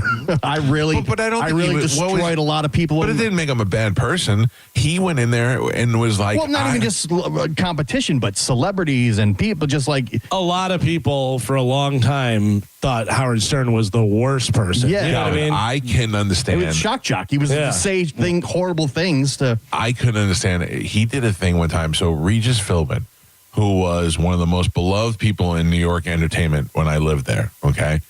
Regis Philbin had a son who was in a wheelchair. And I guess Regis didn't talk to the son. It was with his ex-wife, and he didn't have anything to do with that family. And Howard Stern got the son, put him on the air, and then brought the son to the building where Regis works, parked him outside the building with a sign that said, "Please help me, my dad won't give me any money," and was making, Stuttering John was out there with him, and they were making people make donations to Regis's quadriplegic son or paraplegic, whatever he was, in the wheelchair outside of his building where he worked. Years later, Howard moves into the same building that Regis is in, and they become friends.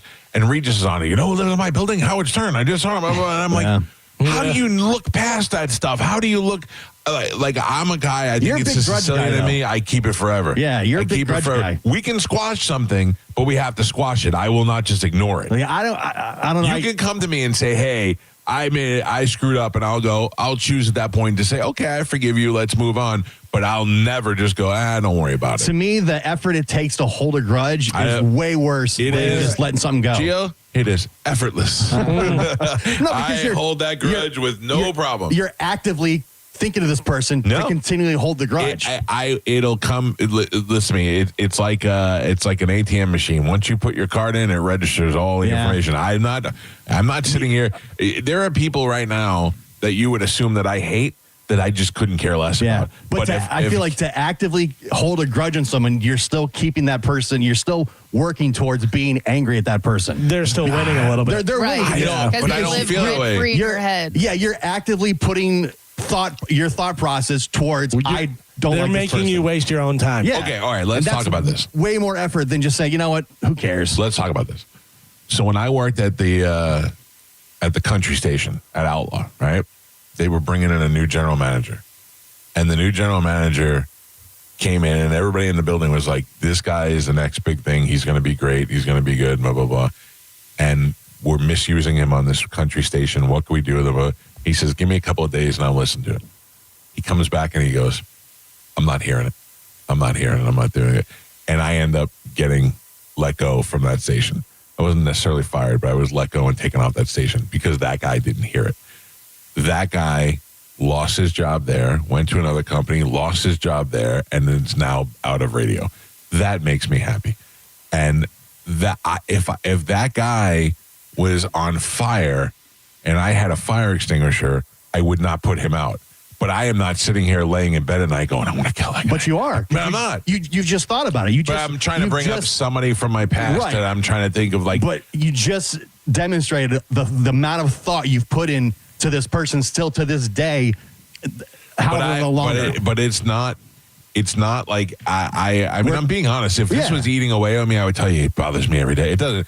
But if you brought the guy's name, subconsciously it does though. No, if you brought the guy's name, like I feel like I have a database, and my database is fine and it's running just fine. You mention somebody, and I'll go hate. That's it. You know what I'm saying? Like because that person is still actively got a space in your head where you're putting thought into. I hate this person. I don't know. Even though it's now decades I think it's a passive gone. hate. It's a passive hate. It is more of a passive but hate. you still put a ton of energy into why you hate this person, what you would do in a certain scenario if this person feel like, was there. do I look like I've just expelled a ton of energy? Like, I don't care. It's not occupying much of my... Are you in your shower having fights with this person? Right. Yeah. Like in your head. Yeah. Like you've already... if I saw them and they said this, I'd say this. You already have an entire scenario mapped out of what you would do if you saw this person. What I'm saying is... No. I would never... If I was in a restaurant, that person, I wouldn't even look at them. Right. But what I'm saying is that how I feel about them is I would not help them leave a flaming car. No, but what would you do? You would just be like, oh yeah, no, that guy. 100%. You're talking to a guy who hasn't beat up his stepfather. No, that's true. But he still hates him. No, I don't. I honestly believe Gio doesn't hate him. At a point in my life when I was younger, 100%, and I spent time actively hating this person, thinking of horrible things I would do to this person. But then eventually, I'm like, why am I letting this person even be in my mind? I get it.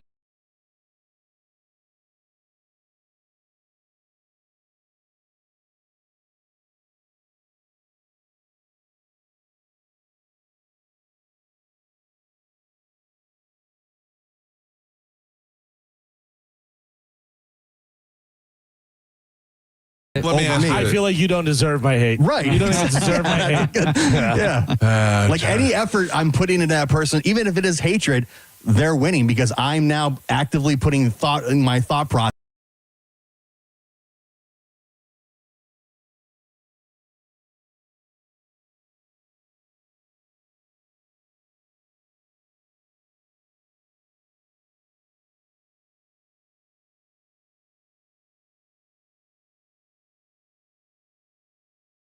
Way that it would be hard for you to change, but if you did change, then you may feel differently. Is it different? Do I feel different because I'm also the person that has zero problems telling you I don't like you or I don't want to talk to you? Like I don't pretend that I like people that I don't like. No, I mean, feel like that's not it's not related. Just being honest about your opinion. I love the honesty. I think it's great. But if you're holding because on sometimes we'll talk about these things and I'll go, yeah, maybe you're right. I'm wrong. Yeah. Right? But I don't feel that way in this one. I feel that it's more work to hold a grudge than to just let something go. Because you don't have to talk to that person. You don't have to be nice to them. No. You can just forget but I also and don't, move on. Yeah, but all right. Mike Calta Show, good morning. Morning, Mike. How you doing? Good. What's happening?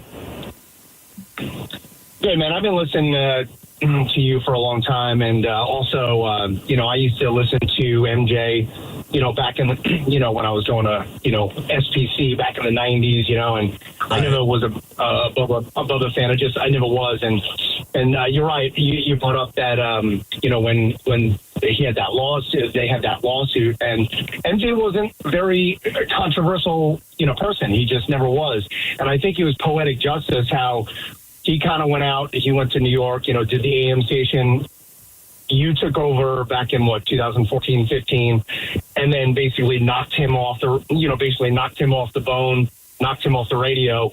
And I remember him calling, obviously he was calling because he was eating away at him that you're a success story. You worked for him for 6 years or whatever, how long it was. Right. And then you superseded him.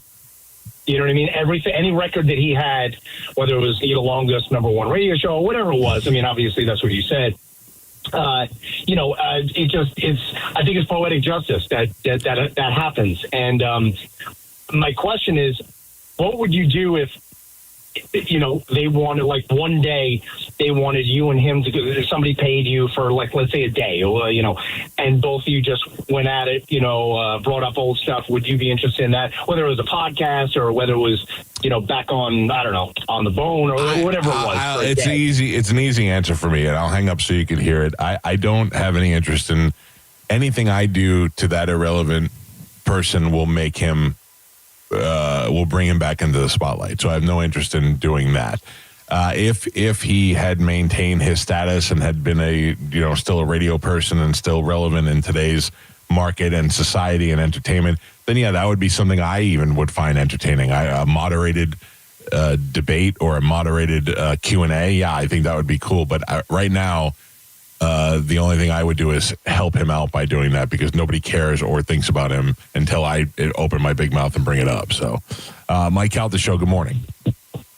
Morning, Mike. I think Gio's confusing the hatred with his vitriolic hate for vegetables and healthy food and his exhaustion when he tries to get him off the couch. You don't have to be exhausted to have a grudge. Poor guy. He got Poor Gio. What'd he say? Do you hate that guy? Yeah. I didn't even know. He forgives you, sir. Mumble mouth phone call. I can't understand what he was saying. Mike Calta Show, though. He said you were angry at healthy food. That's all I heard. Mike Calta Show, good morning. Funny. Hi, I just wanted to bring up that you do talk about people's kids sometimes. Maybe not your competition, but you got to remember Lithgow. It's true. In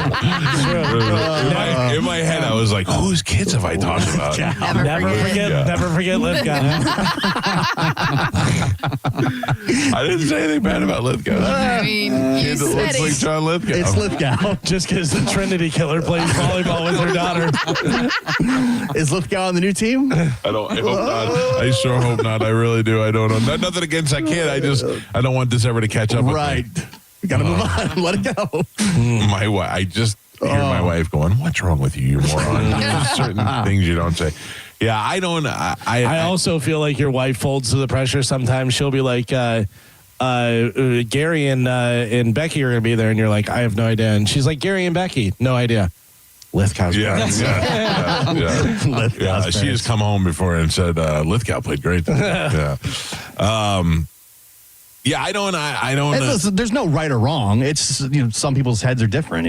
Yeah, my head is not completely screwed on. I'll some give you people that. are totally. To me, it just seems like it's more work to hold a grudge than to let it go. That's why whenever you guys give me a hard time for blowing up and like being angry at people, I feel like that's my way of doing it. I just blast right there and then it's done. Then it's done, yeah. Yeah, I'm done. Never think about him again, whatever. That kind of thing. That seems to me that you're, not you, Galvin, but I'm going to say this, but I'm not talking about you. That's almost like a weakness to me if I could trigger somebody that easily. So that's why sometimes I'm like, don't blow up, But it doesn't always mean that. Like, it could be exactly what you said. But then I feel like you're holding it and that you're going to die because you're holding that. You're not dwelling on it. You're just letting it go right away. But I'm not going like this. My anger is not doing this. It's just doing this. It's breathing in and But out. it's like, it's also. It's in there. There's anger in there. Yeah.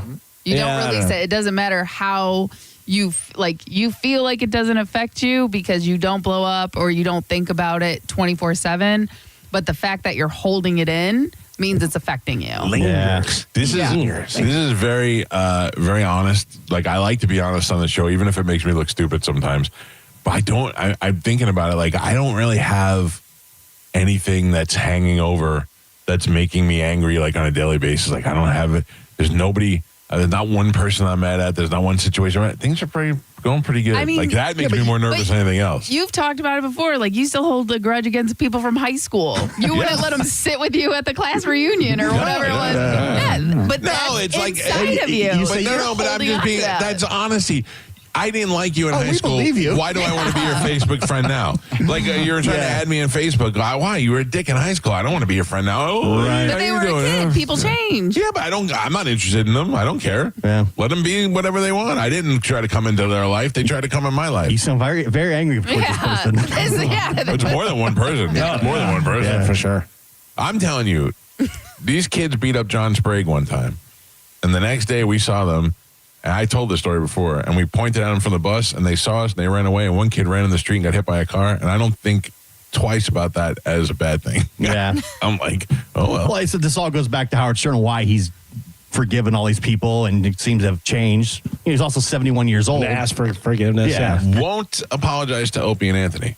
Will apologize to everybody else, but for some reason still holds a grudge against Opie and Anthony. I mean, you could argue that the people he is making up with are high-profile people that benefit him, too, in some way. Also, the people who bowed to him. Opie and Anthony never bowed to him. That's true. You know what I mean? That's true. Like, because everybody else is like, it's just like dog face. She's got a dog face, whatever. And then Ted, what's his name, with Trump, whatever. And he's Texas like, guy, I'm for Trump, whatever. He bowed to him. So he's like, all right, I'll take you under my wing. Opie and Anthony never bowed to Stern. Like, is it beneficial for Stern to make up with Rosie O'Donnell or all these people? But he did. Yeah, I'm saying. Yeah. I think the people that he's making up with also, it's some advantage to him. Rosie, I think, was one of the first people to get him in the heartstrings because he said, because of you, she's like, because of you, I can't go out in public with my kids because people are shouting nasty things at me. And he took that to heart, and he was like, this woman didn't do anything to me, and I've created this bad life for her. That is something he should apologize for, and he should change in the moment. You don't think it. Also, now they have a common bond of disliking Trump. Yeah. That too. Yeah, but I mean, I think that there's, in that level, you can understand how you ruin somebody's life because she wasn't competition to him, and she wasn't going after him. He went after her for no reason because of her looks. Plus, I imagine when you get in your 70s, you start asking yourself, am I a good person? You're thinking, I'm at the end of my life. Yeah. How do I making amends? Yeah, you start making amends. Like, wow, I'm not a great person. A lot of people hate me. I hate a lot of people. I think whatever is important for your own mental health, to where you go and say to people, I'm sorry for what I did, or more importantly, thank you for what you did. Like, I think there's more people that I would want to contact and thank for helping me out in my life than people that I would want to apologize to. Right. So that maybe I'm still a bad person. Nah. I don't know what to tell you, but that's it. It's the guy I am. Jesus Christ. What an asshole. Mike Calta Show, good morning. Hey, Mike Calta, I just had a close call. My hairdryer just blew up my hair. And Great. Mike Calta Show, hello. Hey, doing? This is Chris. Hey, I just wanted to say that if it's real anger or not real anger, the commentary between Gio and Joe is gold. Whenever it happens in the morning with Sporkle, if Joe leans one way with a score, It's amazing. Whatever Chris, I Gio can tell you to answer your question that when the show is over, there's probably about 20 minutes to a half hour of us in this room together or in the other room together, and it carries on throughout the day off the air. It's just them yelling at each other in every room they walk into together. Yeah. That is comedic gold. It's friggin' awesome. Gio makes me laugh so much when he says, Joe, you are the worst ever. I mean, everybody says that. Well, I don't say it, Joe. I kind of like what you're doing. I don't know if I'd attribute that quote to Gio. Yeah, I'm not going to take credit for that. I say that, but I can't take full credit. The other day, so I had something in here or whatever, and I think it might have been Cody Tucker's book yesterday or whatever. And I said, those are Cody Tucker's books if you want one. And I think Joe grabbed one and you heard Gio go, take a book, grifter. Just take it all. I was Put it on the shelf. I was reading some of Cody's book yesterday. It's really good stuff. It's a great book, yeah. Anytime Gio will eat something, Joe will have something to say about it. They're just constantly back and forth. All right. Someday I will make amends with Joe and apologize. Thank you. Now is not the time. Now is not the time. Now is not the time. It's the best of the Mike. It's the best of the Mike Calta Show on 102.5 The Bone. You're listening to Tampa Bay's most listened to morning show, The Mike Calta Show. Stingray Chevrolet presents Calta Cruise 19. You can win a cabin on Calta Cruise 19. Visit Stingray Chevrolet and scan the QR code on the Calta Cruise display to enter. While you're there, find the vehicle that's right for you from their selection of new and used cars. Calta Cruise 19. Brought to you by Stingray Chevrolet, Tampa Bay's big store on I-4 exit 22, Plant City. For all the details, visit theboneonline.com. We hear it every day. I'm a safe driver. Then in an instant, it happens. A car crash. And you remember, for over 25 years, 1-800-ASK-GARY has helped over 350,000 people find the legal and medical help they need to get the settlement they deserve. You remember 1-800-ASK-GARY. My friends at WeatherTight Windows, and especially WeatherTight Mike, want to wish you and your family a happy holiday. We got through a hurricane season without any big hits this year, so I think we are all counting our blessings as we close out 2025. Enjoy this holiday season with your loved ones and take a moment to slow down and savor the moments. From the Bone family and the WeatherTight Windows family, happy holidays. WeatherTightWindows.com. WeatherTight Windows. Furman Chevrolet in Brandon is Tampa Bay's #1 Chevy dealer. What makes us #1 at Furman Chevy Brandon? We say yes. Yes to having Tampa Bay's largest new Chevy inventory. Yes to paying top dollar for your trade. And now during Chevy's Red Tag sales event, we say yes to 0% APR financing on 2026 Silverado 1500 and 2026 Chevy Equinox.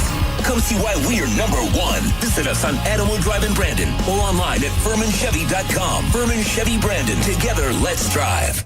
Open enrollment for health coverage is here, and this year, there are a few changes to the process. Florida Blue is here to help. Whether you're looking to switch, enroll for the first time, or renew your coverage, our Florida Blue agents will guide you every step of the way. Call 1-866-531-8473 to connect with an agent to find the right plan for you. Call us at 1-866-531-8473. Policies have limitations and exclusions. Corona is now the official partner of the Tampa Bay Buccaneers, and we're giving you the chance to score tickets to a game, including VIP pirate ship access, custom Corona Bucks Yeti coolers, and more. Visit coronafootball.com for details. Corona, game day's favorite beer. Flags up, limes in. What's up, Bone listeners? It's Captain Zach. Are you looking for more power? Check out my friends at LBP. Whether you're boating, taking a cruise on the golf cart, my friends at Lithium Battery Power have the innovative technology to give that to you. Check them out at lithiumbatterypower.com or call 727-223-9831. Lithium Battery Power. Longer life, more power. It's a cat named Mo from Dugarabo Live. Prime time, baby. It's Get It Back Week at Crunch Fitness. Your last chance to reach your fitness goals. Right now, join Crunch for just 1 cent. Plus, get 30 days free with membership starting at just $9.99 a month. Crunch has everything you need to get it back, but more importantly, not lose it once you do. So get it back this week and make the most of the year. Join Crunch for just 1 cent plus get 30 days free. Over 500 locations nationwide. Go to crunch.com and find the location nearest you and get crunched. Hurry, Get It Back weekends 12/31. Hellsberg gifts checked off the list. Now, time for wrapping. Earrings for mom. A gold bracelet to match the rings Danielle wears every day. And for dad, a new watch, because we all know he needs one.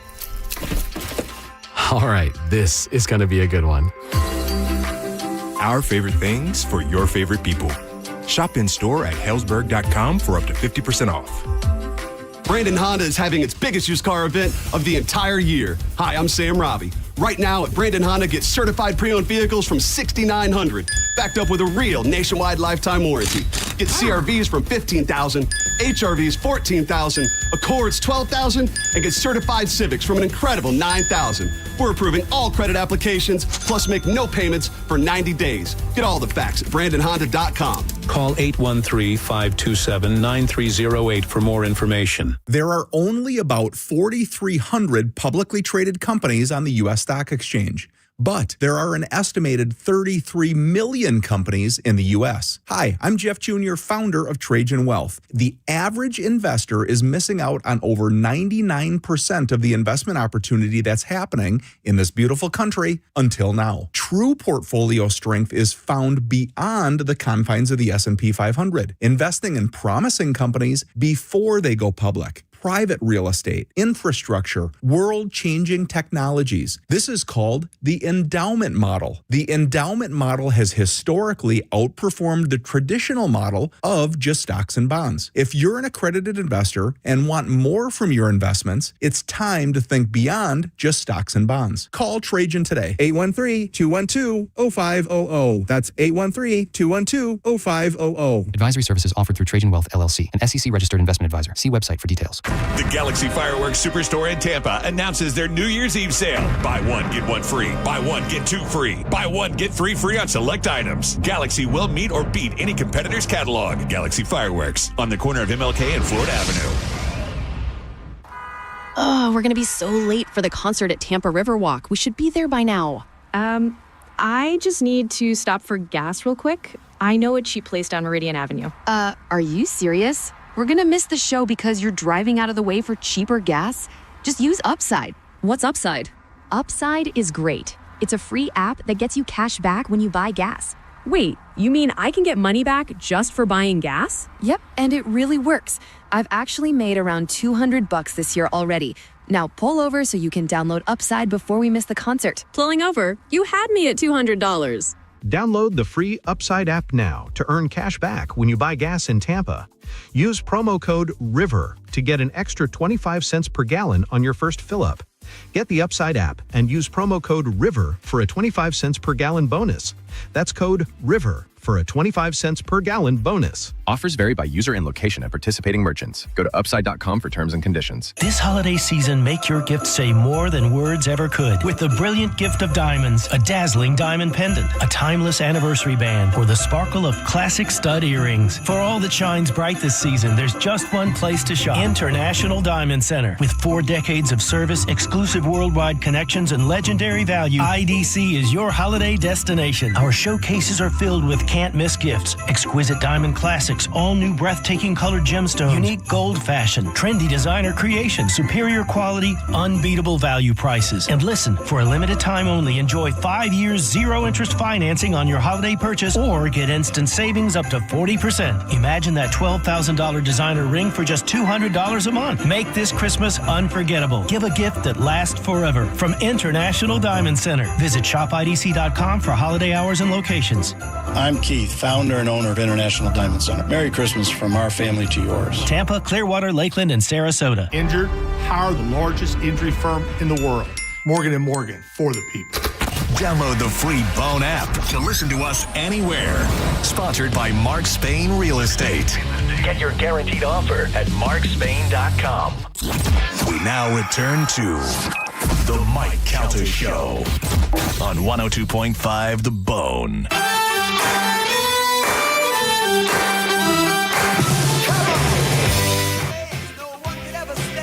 Text exchange that I keep having with the toll department. Yeah, I get those all the time. Well, I'm going to be honest with you. If it wasn't for the law enforcement putting it up all over saying it was a scam, I would have probably gotten scammed because I'm not a guy, you're going to find this hard to believe, but I'm not a guy who's very responsible with my bills and stuff. So for a second I thought, and then the other thing is I have a couple of vehicles that like the Sprinter, I don't know if the Sprinter has a sun pass, a toll pass in it. So sometimes I'll get a bill. It'll be like $4, and I got to pay it for the Sprinter. But I'm not driving it, so I don't know. Yeah, I get confused. They're not texting me. They would have emailed me. There's no way it's texting me. And well, I sign into SunPass, and I use my phone number and all that stuff. So I thought there was a chance that they were texting me just to say I got a past due bill, which would make sense. And then I saw a thing in the newspaper said no. But that and the Asian lady who keeps just wanting to see how my day's going, I get a lot of that. Yeah. And now I got a new thing, phone calls. So I answered the phone yesterday. Hey, is this Mike? Yeah. Hey, Mike, it's Richard from, I don't even know what he said. And I go, yep, what's up? And he goes, hey, listen, I've been talking to a couple of people today. We got this great IPO that's happening. And I went, yeah, no. And I hung up on him. I was like, get out of here. Yeah. For a second, I had it. Then, like, 10 minutes later, I got a call from L.A., and that is more something that I might need to take. So I'm like, hello? And they're like, hey, I'm looking for Mike. And I'm like, this is Mike? And he was like, hey, Mike.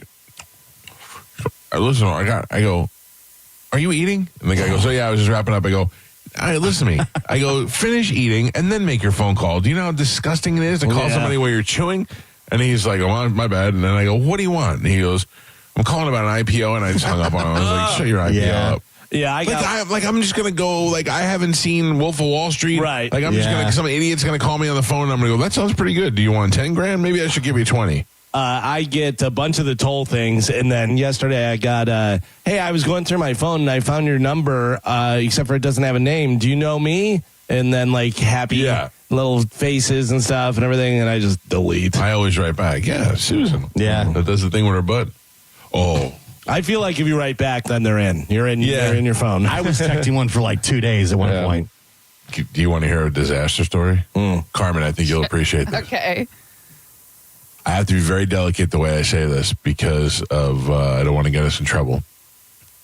But I was checking out the porn cams the other day. Of course you are. Yeah. We don't make it like you guys aren't all watching porn. No. Not the live cams. You actually have real sex. Yes. Yeah, you're in a new relationship.